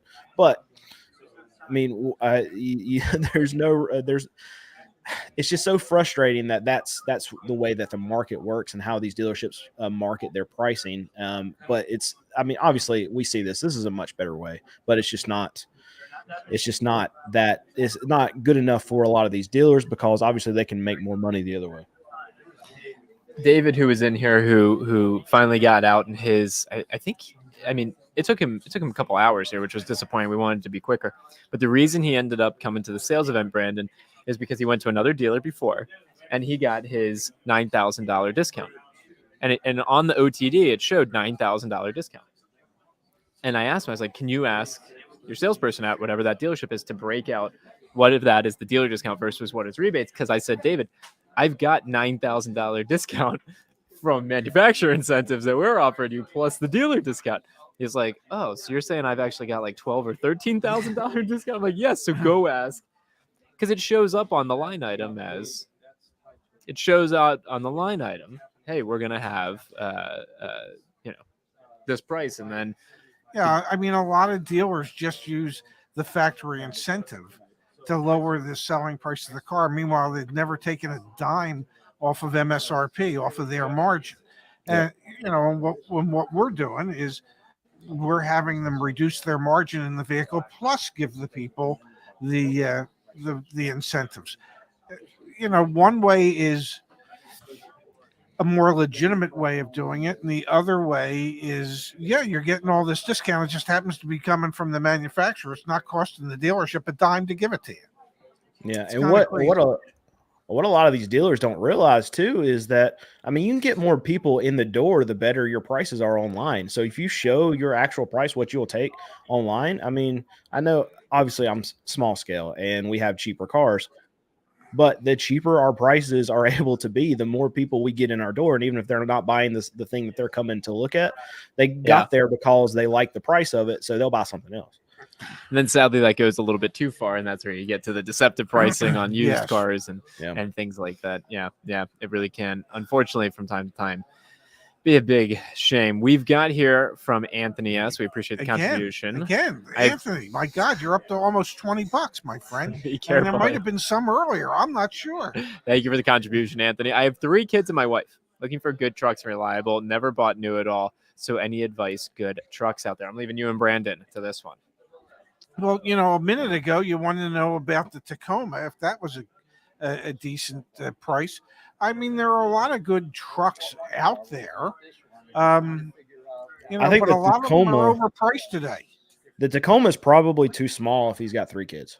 The back seat, I've had a Tacoma before, and the car seat fits in there, but then there's just no leg room for my son's legs at all. So, Tundra, they're expensive, but I like it. I like F-150s. Go ahead. What other full size truck? If you wanted to look at a full size truck and you look at a Ford and you look at a Chevy or you look at a GMC or you look at a Dodge, out of those 4, I drive a F-150 now. Before this truck, I had a 2015 Sierra. Actually, I think the Sierras are better trucks. Okay. I like the look and the interiors of the Fords better, but I think reliability wise, the GMC is the best. I would put Dodge, the Rams, third behind there, but better than any of them as far as reliability is going to be a Tundra. But you're going to pay crazy money for a Tundra compared to the other three. So price point on used, you're probably going to end up being the best on a Sierra or F-150. Probably best bang for your buck is probably going to be one of those two. Yeah, and if you have a wife and 3 kids, I think you're better off with a brand new truck than sinking your money into what is, I think we could both agree, is going to be a somewhat overpriced pre-owned truck at this point in time. I disagree with that, but I hear what you're saying. But I trucks have dropped the least amount. Pickup trucks have dropped the least amount retail wise, used ones, out of all the used vehicles out there. You know, I guess you and I talked just a few minutes ago. You said, retail prices are down about 11%.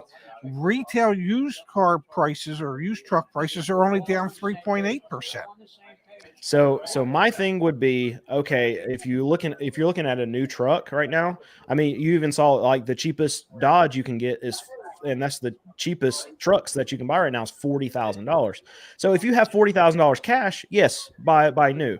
But if you have to finance a truck, this is my argument. I would buy something that's 10 years old, and I would pay $15,000 to $20,000 for it, and try to get try not to borrow money on it. It would be my thing. I know that a lot of people aren't in the situation where they can do that, but I'm not looking to take on a ton of debt. I don't care how nice the vehicle is. I want to buy something that I can afford. So that's my argument versus new in all cases, because the average American cannot pay cash for a new vehicle, but they can for usually a 10 to 15-year-old vehicle. Well, the average American doesn't have $1,000 socked away in case of an emergency. So, the average American couldn't pay cash for any type of car. The average American, realistically, I guess it's 6 of one, half a dozen of the other. To me, if I had a wife and 3 kids, I don't know. I would feel better putting them into a new or newer vehicle with less miles, because I would think that it would be more reliable. Now I could be wrong, as opposed to putting them into a 10-year-old vehicle. But I would, that's just me. I guess I've always leaned more towards new cars in my life. Doesn't mean I'm right. It just means that's what I've always leaned towards. You have always had great experience with pre-owned. So I guess it's just what you're comfortable with. Oh my God, you're back. Where were you? What were you doing? I'm shaking a lot of hands today, Brandon. I have never felt this important before in my life. Let me ask you a question. And I am not important. Let me ask you a question. Exactly what office are you running for? I wonder how many votes we can get. Yeah, Brandon, you want to be my running mate? It's Zach and Brandon 2024. Yeah, I like that. By the way, Brandon, Anthony says he can't go over $45,000. If you have $45,000 cash, then yes, go buy a new truck if that's what you want to spend for one. I love it. I absolutely love it. All right, we've got from OAPW. Oh wait, OAPW, you sent this in earlier. Well, maybe you're just pulling it up again. No, OAPW just sent us another contribution. Oh my goodness, thank you so much. This was the longest model. They bought it last August. Did you hear me read this out earlier, Brandon? It's the longest model I've ever read. If you did, I was not listening. The 2022 F-150 4x4 Super Crew XLT 3.5 liter V6 EcoBoost ELEC 10 speed auto with a 302A package, also tow package and FX off-road. How do you even write that on a contract? Well, I guess that's why I use stock numbers and VINs. Yeah. $60,000. I still just can't believe how expensive those Ford pickup trucks are, but $60,000. Good for you, OAPW. If you're happy with it, we're happy. We're happy for you. We're happy for Yeah. you. All right. Well, I need more food. You know what? Well, shit, the food truck left, buddy. Okay. The food truck did indeed leave. Yeah. The I mean, wiener what the cart's hell? not there anymore. No, the sausage car is not there, and I'm hungry. That's not a good combo. It's not. Can I tell you guys something? Can I confide something in you two? Sure. We just between the three of us. Yeah. I was so anxious coming into today, so anxious that I didn't sleep really well at all. I woke up at 4:30 and I was in the gym at 5 a.m. just to try and get some of that energy out. I was nervous, man. I Really? was super nervous. Yeah, I was Wow. super nervous. And now, to see it Yeah, all working out. Somebody's that makes me- photo bombing. Turn around. So- turn yeah, around. we do. Turn around. We There you do. go. Just Hey, he should be selling cars. What is he doing? Get to work. We've got money in front of us. Oh, okay. Oh man. I'm gonna go buy a car. Yeah, go for Okay, it. Phil. cool. Anyway, I just wanted to tell you guys I was nervous and Yeah. I feel calm now and I feel good. So- Yeah. And now you're hungry. And now I'm hungry. Yeah. Coming full circle. Yeah. Have you done any deals? Have you sold any cars? No, I mean I'm not a licensed car salesman, so I'm not allowed to sell cars. That would not be compliant. But have I been on the periphery of a lot of folks doing it? Absolutely. You can Absolutely. suggest a car. You don't I have can to suggest- sell it. yeah, You yeah, can suggest a car. Yep. No, absolutely. I have helped, I would say 10, if not more, 10 or more people today that bought cars feel confident in what they were doing. Yeah. No, it's been a busy day. No, it's been a very busy day. yeah. So are they tracking what our actual CarEdge sells versus just the regular walk-ins? Yeah, it's really great. We're here at the front of the dealership. It's a very small footprint, like we said earlier, and so everyone that comes in, they get, I don't want to say checked in, but it's They sign in. you get signed in to make sure we know what's going on, and we'll be able to hopefully tonight understand what we were able to help contribute, what was incremental that we brought in, and what would have just happened without us. But it's been great. I mean, we've met 20, 25 people from our community today. No, I'd say at least. At least, yeah. So that's been rewarding. I'm telling you, Brand, you got to do it, man. You got to do it. Have they told you like what a regular Saturday looks like the volume? No. I know some inside baseball on what good would be. I don't really feel comfortable sharing all of that on the internet. But I understand. That's the if wrong we way. could sell, if we could help them sell 15 cars today, that'd be incredible. I would feel really proud of that. I would just say that there has been a steady flow of people since 9 o'clock this morning. Since 8:56 this morning. Since 8:56. Just an absolute steady flow of people. And I mean, I've run dealerships. I have never seen, at least in the middle of August on a Saturday, such a steady flow of people coming through the door. Now, what that has translated into car sales, I don't know. But the amount of opportunities that they've had has been staggering, at least in my mind. Yeah. Summertime's typically slow time too, so that's good. Especially right before going back to school. Yep. Which this is. Yeah, it absolutely is. Austin, keeping us on the air here. We appreciate it. Thank you for the contribution. Sticking by your prediction that the return of student loan payment will have no macro effect on the car market, it will affect the housing market. I want to be very clear. I think that what's going on with student loan debt will have a material impact. Pair that with the negative equity, the existing delinquencies, you're going to see impacts in the market. All right. How are you still feeling? How you feeling, Pops? Huh? He's hitting his wall. How you feeling, Brandon? I'm good, buddy. You guys are incredible. You guys are. I've iron. only been on here for like 30 minutes, so I'm good. Yeah. Wow. You've been on more than 30 minutes. Has but it been yeah, longer than 30 minutes? I don't know how long it's been. Yeah.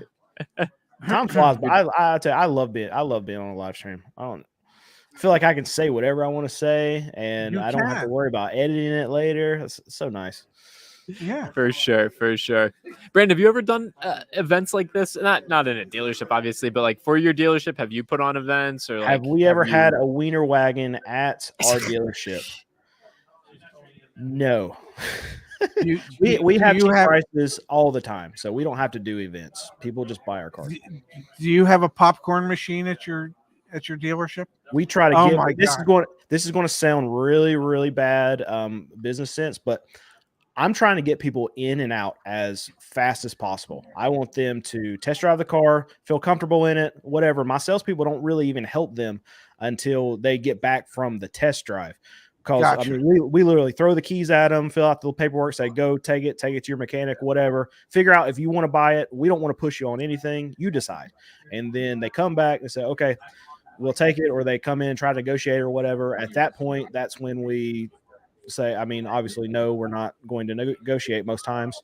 And then my sister, who is my title clerk and does a lot of our paperwork, she can have somebody in and out if they have everything ready to go within 15 minutes. Wow. Yeah. Okay. So We you got don't to update our banner. so you don't have a popcorn machine. You have We don't have no a idea popcorn what you're missing. machine. We don't have a dock fee. We don't have anything. Our seats are as hard as they can be. We want customers in there as limited amount of time as possible. Let me ask you one other silly question. So you just throw them the keys. You tell them to go test drive the car. The salesperson doesn't go with them. How many times have you thrown them the keys and they haven't come back? Once. Okay, that's not bad. Yep. Yeah. Yep. That's a little scary. Yeah, in 11 years of doing it, I've had one car stolen. Wow. Yep. That's not bad at all. Have you ever had a car stolen? What are you kidding?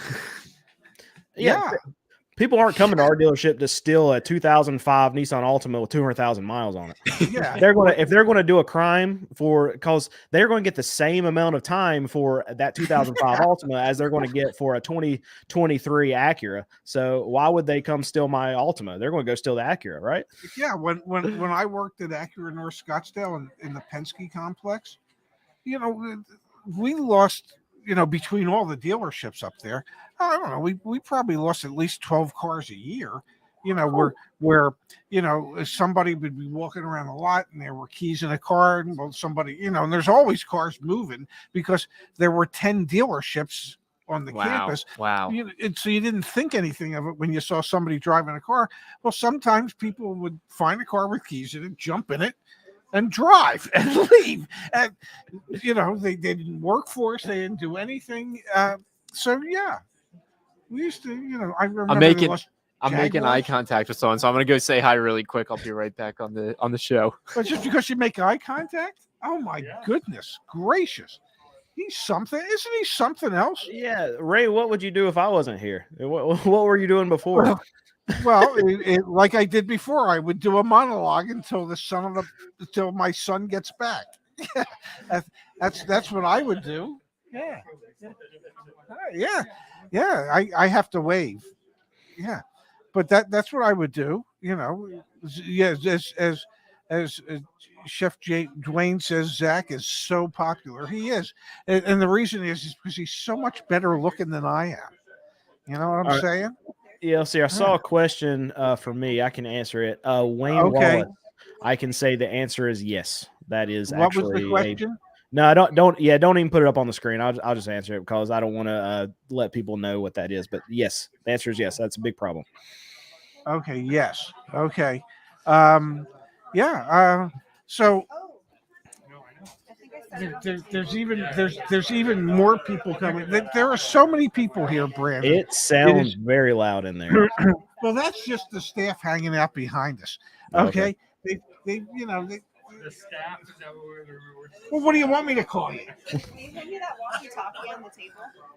I can. Yeah. Yeah. So we got Justice back here. We've got Brandon who refuses to go on camera. All right. Who have I not met? We got Laura. I've met Justice. I don't think I've met Phil. Yeah. Well, now you can see. There we go. I've met Justice before. Hi, Brandon. Yeah, we had a live stream before. That was nice. Yeah. We need to get our Brandon on. Yeah, he refuses. He refused it. Ironically, he's the one who edits all the videos. and Yeah. puts them all up that's for us. he that's doesn't who I want want anybody to talk know who he I need is. somebody to teach me how to do some more editing tricks. I'm slowly learning. See, Brandon wants to learn editing tricks. I think Brandon could come and give some pointers. No, probably not Here, here. That's not good TV. Let's just give him my number. No. Let's thank SM. Thank you, SM, for the nice donation. New Armada, $62,000 out the door, getting $11,000 off of MSRP, or 2022 model with 25,000 miles, CPO, warranty up to 100,000 miles for $47,000 out the door. Cash difference $15,000. New versus old. What would you do? Study a little longer. Yeah, well, okay. I wasn't paying attention, right? I didn't know I was paying. I thought you were asking Brandon. I'm so I asking was- you both. Okay, so Yeah. Oh, I wasn't paying attention either. What is it? Let's see here. Perfect. Yeah.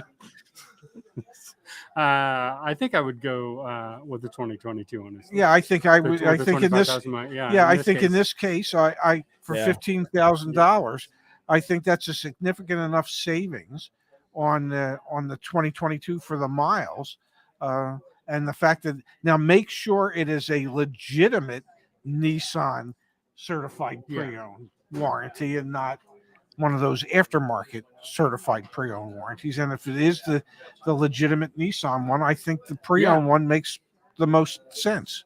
Well, let's see what's going to happen. So on that new Armada, you're going to lose about 20% in a year Instantly. Yeah, so that's going to take you down to $50,000 That'll on take that you. Armada That'll, in a year. So I mean, you're pretty close because that year has already been taken off for that 2022. So I think I would lean toward that 2022 also. yeah. Yeah, I think we all agree on that. Yeah. I think the Okay. 2022 There you is have right. it. That's your answer, Yeah. SM. I like Sean. This guy reminds me of a car salesman. This Yeah, guy down yeah, here. we everyone on the screen right now has been a car salesman. So I'm not sure who you're Yeah. referring to, but yes. Well, Justice, Yeah. they're not selling any Teslas there. I'm curious to know why you're there. I'm doing other things. Did you and see I am drove trying one? to convince people. What's that? Did you see that I drove one? Yeah, you know what? I saw the video. I haven't watched it yet. I'm sorry. Yeah, But no, it it's is good. in my- But I drove Dr. Know-It-Alls, and it was a Model Y, and it was very fun. Yeah. Okay. Good. Ray's doing it next month, Awesome. I Driving the rode Model in Y. one. I rode in one last week, but you're driving one next month. What and model? I'm driving one. What are you going to drive? Model Y, A Model Y. Okay. full Is it- self-driving Model Y. Yeah, I did the full self-driving thing too. He wanted me to let it take a left across 4 lanes of traffic, and I said, "Hell no." So to reassure Ray, it was easy to overpower, right? Just to Oh, turn yeah, that off. I and couldn't keep it overpower. under 80. I couldn't. I touched it and it was there.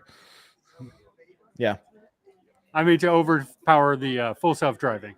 Oh, to- yeah. Yeah. I It's was so- I was still not comfortable with it. I couldn't let it do everything. Yeah, I'm with Brandon. I don't think I'd let any self-driving car make a left against 4 lanes of Nope. oncoming No, traffic. I'm gonna agree with that. I wouldn't want a human drove car to do that either. Yeah. I was able to get comfortable with it going like on some back roads and even on the interstate. I let it go for probably about 5 or 10 minutes, and it was I was okay with it, Ray. But the thing that you're not going to feel comfortable with, especially in the beginning, is the braking. The braking's completely different than anything you've ever felt. Well, one of Zach's friends was down a week ago Friday, and he has a the Model Y is, Y. yeah, he has a Model Y, and he did completely one pedal driving when he drove me home, which is very impressive. But I will say this: he had, I guess, a relatively base Model Y. I thought the car was nice driving wise, but I really thought, just between the 3 of us, I really thought the interior left a lot to be desired. It is not a particularly luxurious. No, we interior. talked about that. It's a premium vehicle, not a luxury vehicle. They're all. boring. They're boring the way they look. Thank you. I guess that was Yeah. the word I was looking Yeah. for. Yeah, And just, the Cybertrucks are hideous. the Cybertruck's what? Beautiful. He said hideous. beautiful. He said they're Gross. beautiful. They're They're so wonderful. ugly. I'm just translating for him now. He said they're beautiful, they're wonderful, they're amazing. He didn't say any of that. That is what I Yeah. heard. I heard. Yeah, yeah. I'm just translating. Farzad's trying to get me on board with it, but I'm not. He's going to have to show it to me in person. He said whenever he gets one, he's going to bring it to me. Let me look at it. So, it'll change my mind. But I've seen so many pictures, and they're hideous. There isn't an angle of that car that looks good. I have the, That's most because they all look good. Oh, stop it. Most pictures can make anything look good. They can blur things. There's not a picture I have seen that makes the Cybertruck look good. It's nothing but hard angles and it's Well, just, it is, yeah. it is so flippin' ugly. You can translate that into beautiful, but it is just. I'm sorry, I can't get on board with that. It just you know what? Now the That's Model fine. Y, I thought the Model Y's got an interesting look to it. I thought I the think it's ugly, interior too. was. Yeah, I just thought the interior was a bit. Yeah. Well, I know you said he has a base model. Let me assure you that no matter how high you go, the Yeah. interior looks exactly the same. Well, perfect. So that is what it is. Okay. On the Tesla. So if you're not, But it was fond of that- comfortable. yeah. It was comfortable. I mean, and it was quiet, and I enjoyed the ride of it. But I just, my Mini has got a pretty. I like the interior of my Mini. It's pretty exciting, and there was a total lack of excitement about the interior. Yeah, it is minimalist. Yeah. So like, if you don't like the minimalist thing, yeah, absolutely. Is the base level Y? Is it still like 60 and 6? No, it's 50. What was it? 50 something. 52, 54, somewhere in there now. Okay. Here, let's. Yeah, well, go ahead. Carlos Alberto Vasquez Landano, thank you so much for the nice contribution. If you just wanted to see if I could pronounce your name, that was my pleasure. I hope I got it right. I also see down here, maybe this is the rest of it, Toyota Corolla hybrid or a Kia Niro hybrid. Corolla all the way. Corolla. There you have it. Yeah, Corolla, yeah. Not even a. I think you're much better off with the Corolla, especially when it comes to a hybrid. Nobody has perfected hybrids quite like Toyota has. Yeah. Now I have to get to hide that. Oh, well, I didn't hide the right thing. $50,000 for a 17 Raptor with 23,000 miles on it. Well, it sounds like it's a lot less than a new one. Yeah. So Brandon, the Model Y starts at 47,740. Okay. Does that include the destination, the freight and destination? Includes destination, but obviously not taxes or anything else. So under 50 grand. Yeah. Oh Wow. no, I was saying the speed in 6 seconds. The is it how many 5 seconds? Was it? It's 5 seconds Okay. on the base, 4.8 on the long range, and then 3.5 on the performance. Okay, I think the one that I drove his was a performance. I'm not sure, but I mean, I touched it and it was gone. I've got a buddy I've got a buddy. It's all torque. Glad. All the EVs are all torque. I'll let you read this one. Yeah, I mean, yeah, just like my face. Yeah, yeah. My mother loved it. Yeah, Cybertruck has the face only a mother could love. But I love your face, and I'm not your mother. That's why I'm adopting one, because I love its face so much. Oh, you were so silly. Are you on the wait list? Yeah, I've been on the wait list for over 2 years. Yeah. Yep. I reserved mine right away. Here's a question. Have they come out with pricing yet? No. But they started to build the damn things, Yeah. So allegedly. So there's probably going to be the Tesla event next month, likely, where they'll do the unveil. Okay, so all the ones they built so far, okay, they must be sitting on a lot somewhere. Somewhere. Without Monroney labels on them, because they don't want anybody to know just yet what the list price is going to be.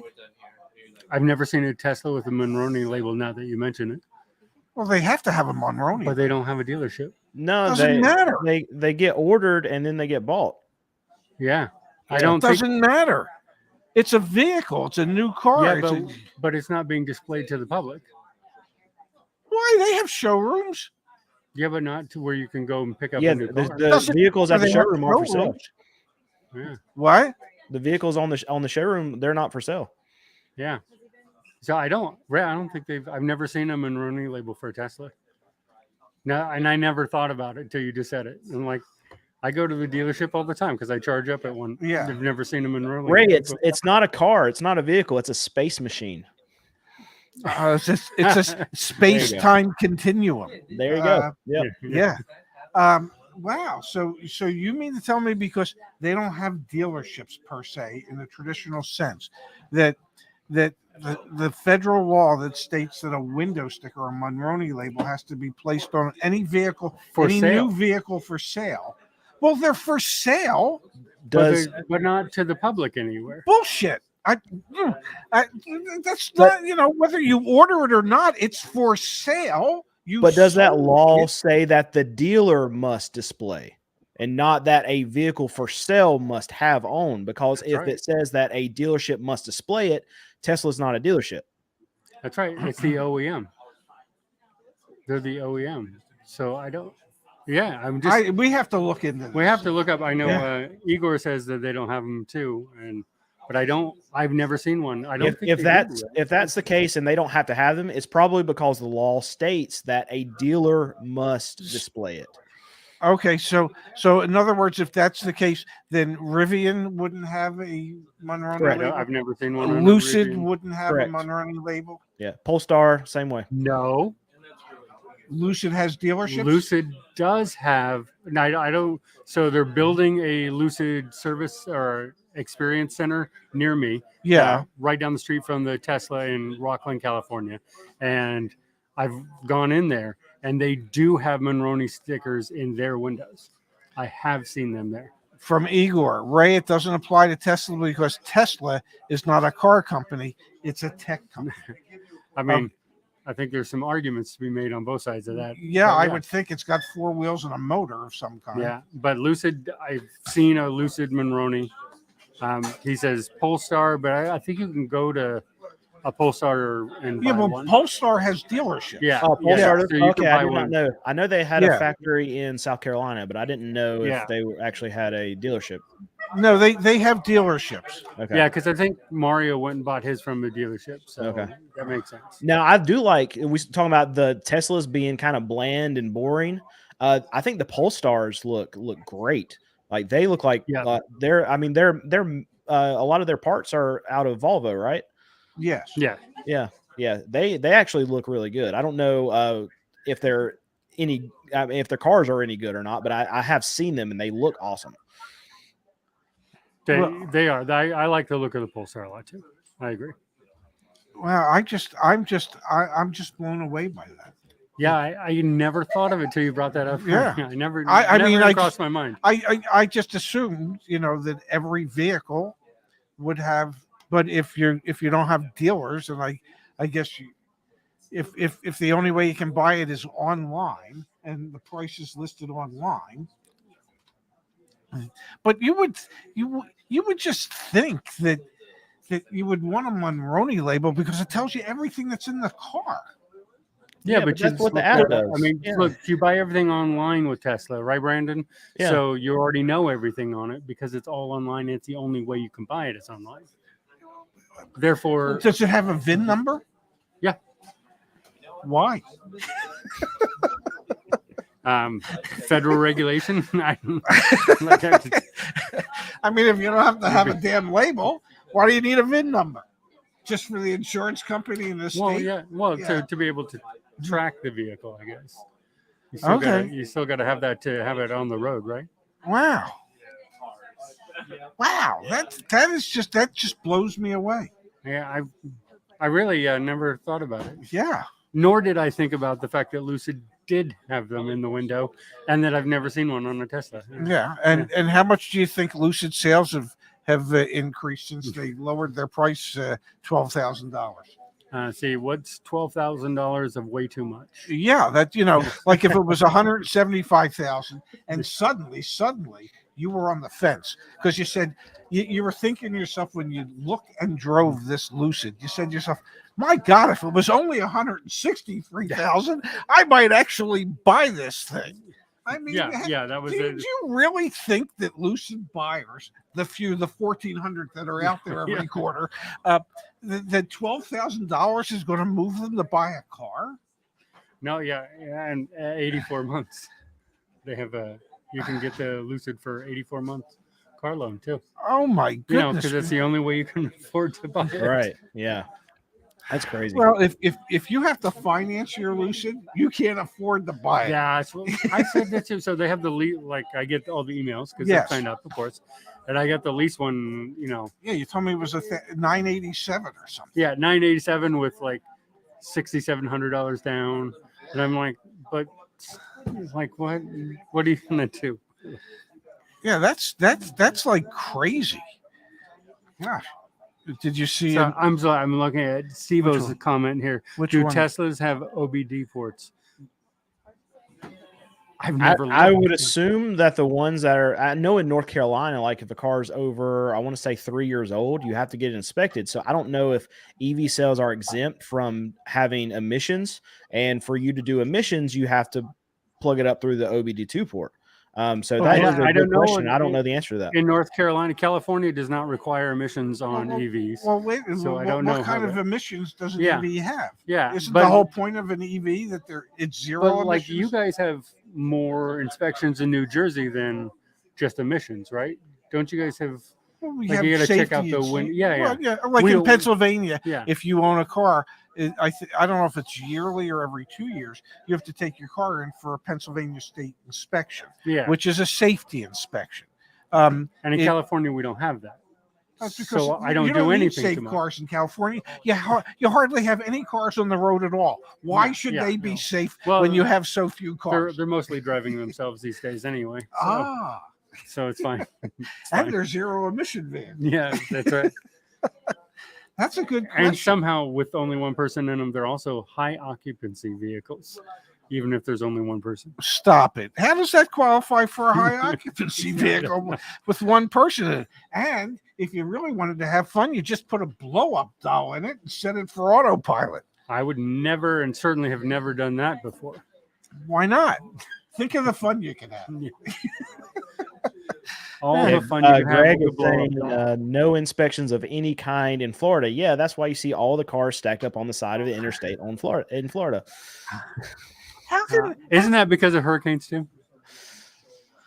I don't know. I just know every time that we've driven through Florida, there are cars broken down everywhere on the side of the road when we go through Florida. Yeah, but they're from all the northerners coming down to Florida. You know, they're driving their junk cars down to Florida. Yeah. All those damn Yankees. Yeah, and yeah. And yeah. some of them Boston folks too. Oh, the good Yankees. The good Yankee. Yeah. Well, the good Red Sox. I'm Yeah. sorry, Boston. Oh, we got to do. We got to. Oh, this that I hit the wrong button apparently. Mark 818. Thank you. Coffee for all of you. We've got a nice donation so that we can run out and get coffee for all of us. If Okay? a couple people could match that donation, we could have martinis for all everybody. Oh that my- would be even better. yeah, and if Yeah, you but then do we that, you wouldn't got to be- DoorDash it to my house too. Yeah. Well, there you have it. That was very kind. That was very nice. Thank you. Yeah. Mark. We want to hide his comment now. Oh, I don't know what the hell I just did. I did that earlier too. Yeah, I hate that stuff. I like when you're messing Um, with a computer, you have to say out loud what you're trying to do with your hands. Yeah, because because I figure if I talk to my hands like that, it might actually do what I want it to do. You know, because I don't know how I can't work this. Yeah, see, Greg says in Arizona, hydrogen, solar, electric powered vehicles are exempt from emission testing too. Exactly yeah. how many hydrogen powered cars are in Arizona? In Arizona, I don't know because I only know of the hydrogen stations in California, of Wow. which there are like 20. Wow. In the entire Okay, state. so I guess it makes sense if you have an electric vehicle, you shouldn't have to have emissions. I mean, Yeah. I Of was just course, it curious turned because into New an Jersey EV has a show safe. as soon as Justice sat down. what was that? Yeah, I know. We Of became an course, EV it show turned as soon into as I an sat EV down. show. Well, it doesn't have to be. I just I think it does. okay, maybe it does, because otherwise, I don't think Justice is all that interested in sitting here. I thought I was just here for a second. Yeah, and then, I don't know and what Sonny happened. Boy's out front on the phone. What is going on with him? It's almost like he's the CEO of a company that he's trying to run. Crazy. Yeah. It's just crazy talk, though. Yeah, I mean, he just He's just a YouTube personality. What does he think he's doing? I don't know, but I need to pee. Can Phil? we get somebody to fill in for me? Okay, Phil can't fill in. Brandon won't go on camera, and I really do need to pee. I mean, it's been All right, so we'll switch out and we'll bring Yeah, in the I wanna meet other somebody person who else. I'll doesn't get care up. at all about cars yeah. to come help us out. Yeah, here, let me sneak out so I can go pee. No, it'll be you and me. All right, I just want to let everybody know, just recognize that this is the CarEdge live stream, and the CarEdge people are leaving, and Brandon is staying here in front of the camera and talking to you. It's Just only so you because you, know. don't have to pee, Brandon. If you had to pee, you would do it. Maybe I should just get up and go now too, and that would be great TV. No, don't go away. Go away. We're good. I got it. No, we don't need anybody sorry. up here. You got two other people who don't care about ICE vehicles either, or any vehicles. The third time's the charm for me on the stream Yeah, today. that's right. That's I right. think this is going to be my best take yet. Awesome. Laura, I have not met you yet. My I name know, is it's so great Brandon, to meet and you. I really like your boyfriend. He's very nice. He's all right. I No, think I'm he's a kidding. winner. I've seen your videos and heard your name so many times, and I'm so sad about the times that you and Zach haven't gotten to meet yet. But I'm really looking forward to the time that you do, because I think you guys are gonna do so much great stuff together. So it's great to Yeah. actually talk to you. Yeah, it I won't feel be like I long. know I you, don't but- think. If maybe you can book the flight for him next time. Yeah, I don't need to say anything bad about him while he's not here. Everyone No. has to learn about Frontier Airlines the hard way. Yeah, exactly. I don't think Zach's buying a car. I think he might be selling one or two right now. Yeah, I'm yeah. not sure. No, he's holding out. He's going to buy $1,000 car at the auction when he comes down, and then we're going to drive it back. Oh, he's told me about that. Yeah, Yeah, I've we're offered definitely to doing sub it. in for Ray if Ray is not up for it. I That'd be don't. great. I don't think. Yeah, we're you gonna should get- do that. Yeah. Yeah. Yeah, I don't Yeah. think we're going to get Ray to do that. But I'm going to tell you, Yeah, I'm he's going to very bring against Alex it. with us too. Yeah. So we'll have a mechanic in the car. I know how to change a tire. Yeah. That should be good. I think the auction cars might need a little bit more help than a changed tire. Yeah, We'll a little see. bit more than a tire usually, but we can find one that we can actually make work, I think. And if we don't, it'll make a better video. You're so right about that. Let's see. We have Do it for the content. Chris here says, CarEdge helped me save thousands on my recent hybrid purchase. A big help in deciding on the hybrid from the electric crew. I feel like I didn't do my job if you ended up buying a hybrid instead of an electric. But So happy to hear that you saved Yes. thousands on your purchase. That's Yes, super very exciting, happy Chris. for you, Chris, yeah. Congratulations. So are you having a lot more people? I know you do a lot of the deals, Justice. Are you having a lot of people that are pushing more towards hybrids, and then you're trying to talk them in? Oh, well, if you're going to do that, you might as well go to an electric. What's your pitch whenever you're having people? Or I mean, I'm sure you give your opinion. I'm not saying you're trying to push people into anything, but No. do you give your opinions whenever this is happening? yeah, so I mean, they usually come to me asking for opinion, but yeah, I don't really push electric depending where you are. As we've talked about so many times, Brandon, the infrastructure needs to be there. So if I get someone from West Virginia, I'm not like, hey, have you considered an EV? Where there's no charging stations. I'm like, yeah, hybrid's a good idea for you. It just depends on what they're coming and asking on their particular situation. But I definitely don't push EVs. Maybe in California a little bit. I'm more of a, if you're asking me about EV, I will advise you on which ones I recommend versus others. But hybrids are absolutely the best selling right now. No discounts on them, on almost any of them, but they're out there, and more people are pushing towards hybrid. I think I must be 2-1 on hybrid right now. Really? Okay. Versus ICE. Like only 1 out of 3 vehicles are ICE that I'm even looking at anymore.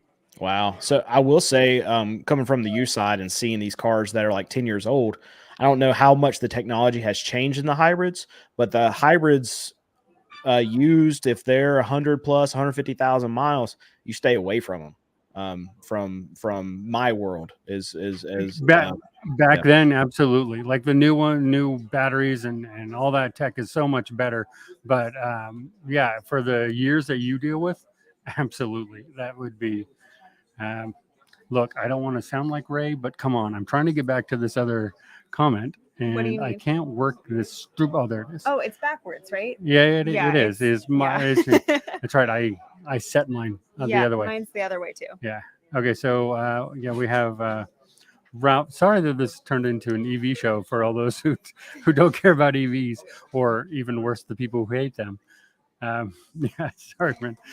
How much is the difference in ICE insurance and EV insurance? It depends. So I had a very progressive insurance company before that I won't necessarily say the progressive name, but their insurance to switch over onto my Tesla was about 3 times more.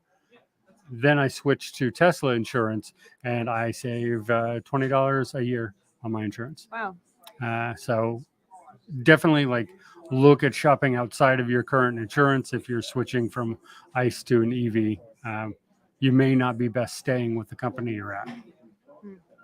That was a non-EV related. I recently switched insurance providers within about the last year. I used to be with one insurance company, and I was getting a fine rate I probably was with them the whole time since owning the car I have now. So probably 6 years ish.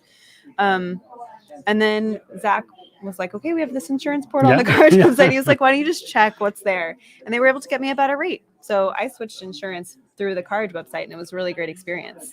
And how many people do that regularly? Like when it's time to renew your insurance, how many people actually go and shop? Yeah, no. Versus people who are just like, okay, I'm with this company. I haven't shopped in forever, and I was just getting frustrated. So I unfortunately got in an accident. It was not my fault, which sounds really defensive right off the bat, but truly I was basically parked and a motorcycle hit my car. And my insurance rates went up so much. And come fill in for me. Right. Well, oh, great. You stay. Okay. Okay. While they're switching, I saw a question. Telling a riveting story about my car insurance.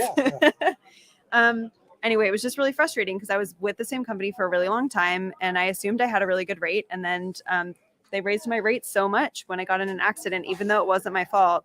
And so I was getting frustrated. And Zach was like, why don't you just see what else is out there? And I saved several $100s per year on my insurance. Through CarEdge, I switched from Progressive to Travelers, and I had the same exact coverage, and it was several $100s cheaper per year. So it was pretty cool. So some of our stuff works. Yeah, just to loop you in, we were talking about insurance. He was talking about EV insurance. Somebody asked a question about it, and I was just saying how great of an experience I had using CarEdge to switch from Progressive to Travelers. I just used the website to search what other options were available, and it was awesome. Look at that. What do you think about that, Brandon? I think whatever she just said is fantastic. And the fact that she used. Could you repeat it? That the CarEdge widget I'm kidding. Is almost as fantastic. Yeah. And somebody says you're taking over the show. It is my third time on the stream today, and I was not expecting to be on it at all. So Yeah, well, I had to pee, and yeah, and you're no, it wasn't a slight towards you. I just yeah, I'm and- here and- again. and somebody else is involved in trying to figure out the mechanics of a deal. Yeah, no, Yes. I'm very happy to sit here. We appreciate it. I apologize to those of you who maybe wanted somebody else here. But yeah, there's other very important things happening. Yeah, For sure. well, he was almost coming back, but then he took a quick left. It's and all he good. left. It's all Yeah, good. It's yeah. all good. Yeah. So where the hell were we? When Because you- I was well, busy peeing.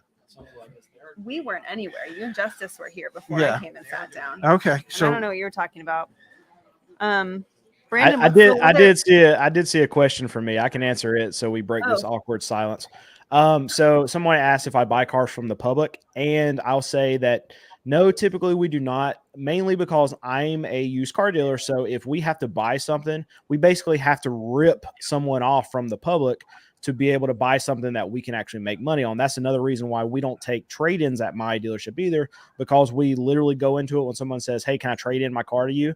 We say, I mean, you can, but here's what's going to happen. We buy our cars at a wholesale price at an auction.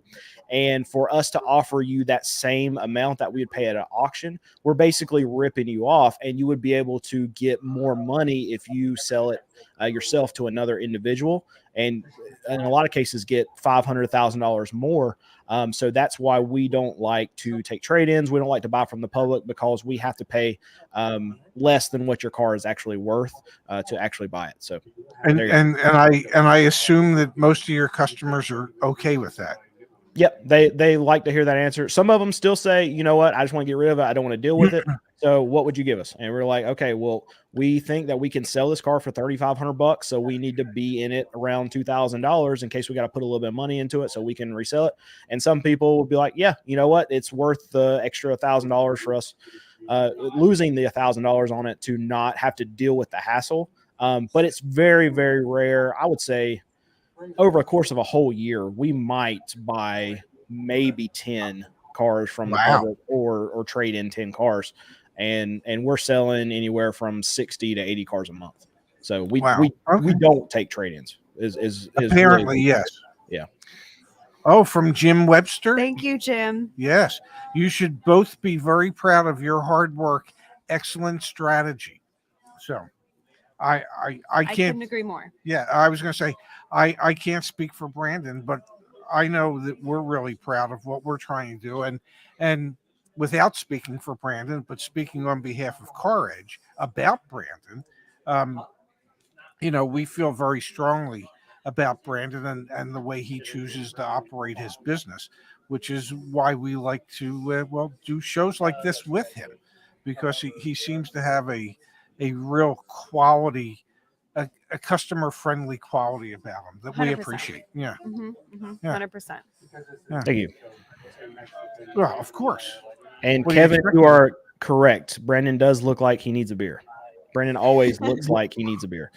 What's your drink of choice, Brandon? I like bourbon. I'm a bourbon drinker. That's what I love. Right now I'm on a Woodford Reserve Kick. That's what I'm drinking right now. Is that good? I've never had it. I've had that before. Yeah. I like it. So when you're drinking bourbon, you have to.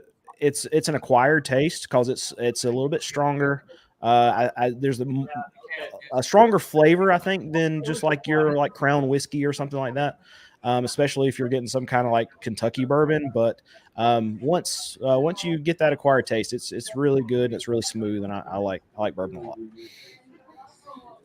Well, when I drink bourbon, I drink Dalmore 15. Okay. And I've had the bottle for 2 years now, and it's still not empty. So that gives you some ideas about how often I drink bourbon. Yeah. You've had some. Yes, I have. Yeah. I remember the one time I was over. I think you and Zach were doing a stream, and I was sitting working in the other room, and I was having some. Yeah. Yeah. Why not get a little loopy while we're doing a stream? I see some. Look who's back. Yeah. All right. Somebody said Brandon, Maker's Mark. now I you're don't like the back. taste of Zach's Maker's Mark. back. Johnny Walker we're I can at deal with. Four Roses is good. I like Four Roses. 6 hours. You Yeah, guys are somebody at said 6 4 roses. hours. That one is good. Yeah. Can we call it 6 hours? You're calling the It's your shots. show. You're the boss. You know, I mean, we're at 6 hours. We only got 2 more hours to go. I mean, Look, why would you? look, quit y'all now? just leave, and then leave me on the stream, and then I'll talk to everybody. Brandon, and you're we getting can more go. questions.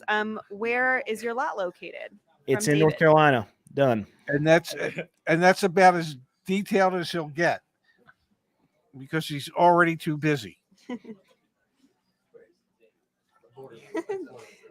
Sam says, Zach, leave them alone.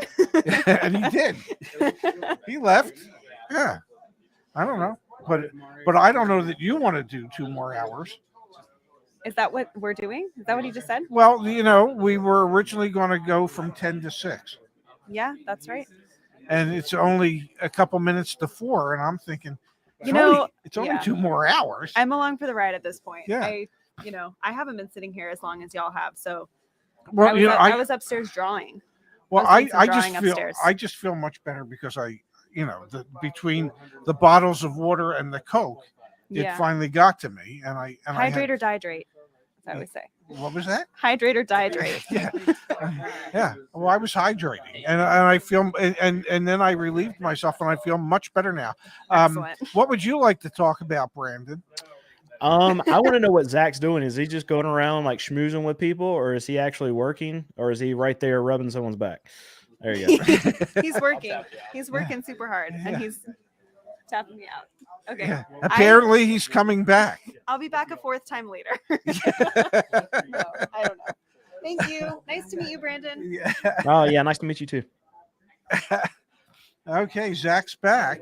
I was calling people, man. Joy, thank you for chatting with me. Joy, thinking about buying a Subaru Solterra, but unfortunately, for Joy, she's in the state of Massachusetts. Yeah, where temp tags don't exist from other They states. do not. They do not allow that in the state of Massachusetts. They do not. So it's going to be tricky for Joy. How many cars have been sold using the CarEdge deals? I think we're probably over 10. That would be my guess. I have no idea. I have no idea either. But yeah. Okay. Dealership closes in 2 hours. If you're in the area, come hang out with us. Yeah, at the very least. All right. How about this? Why don't you and Brandon stay on? And then do you know how to pull me in from down here?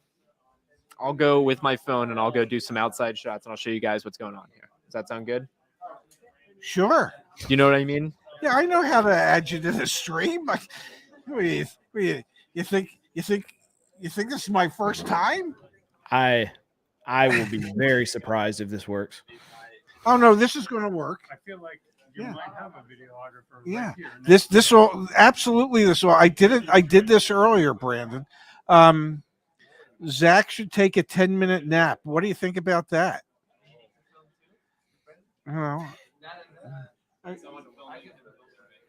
Okay, Zach is going to go outside, and we're going to have a videographer follow Zach so they can.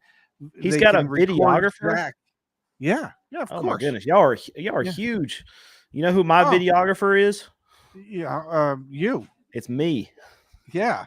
No, we have a videographer, and we have. Oh, you have an editor too. You know who my editor is? We have one of the. Fairness, our editor is our videographer. Well, yeah.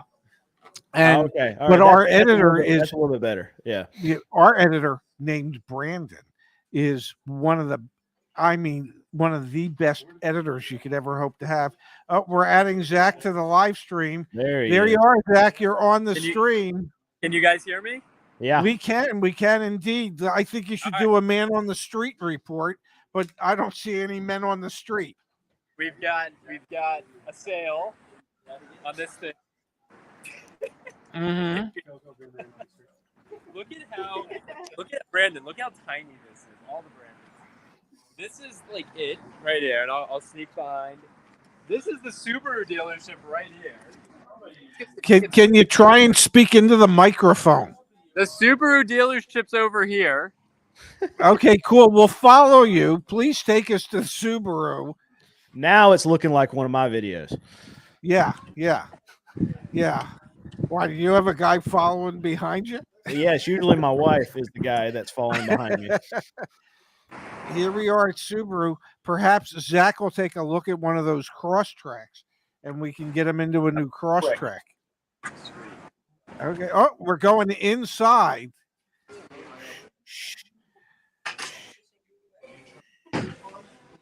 Well, if you shush me, how am I going to do the live stream?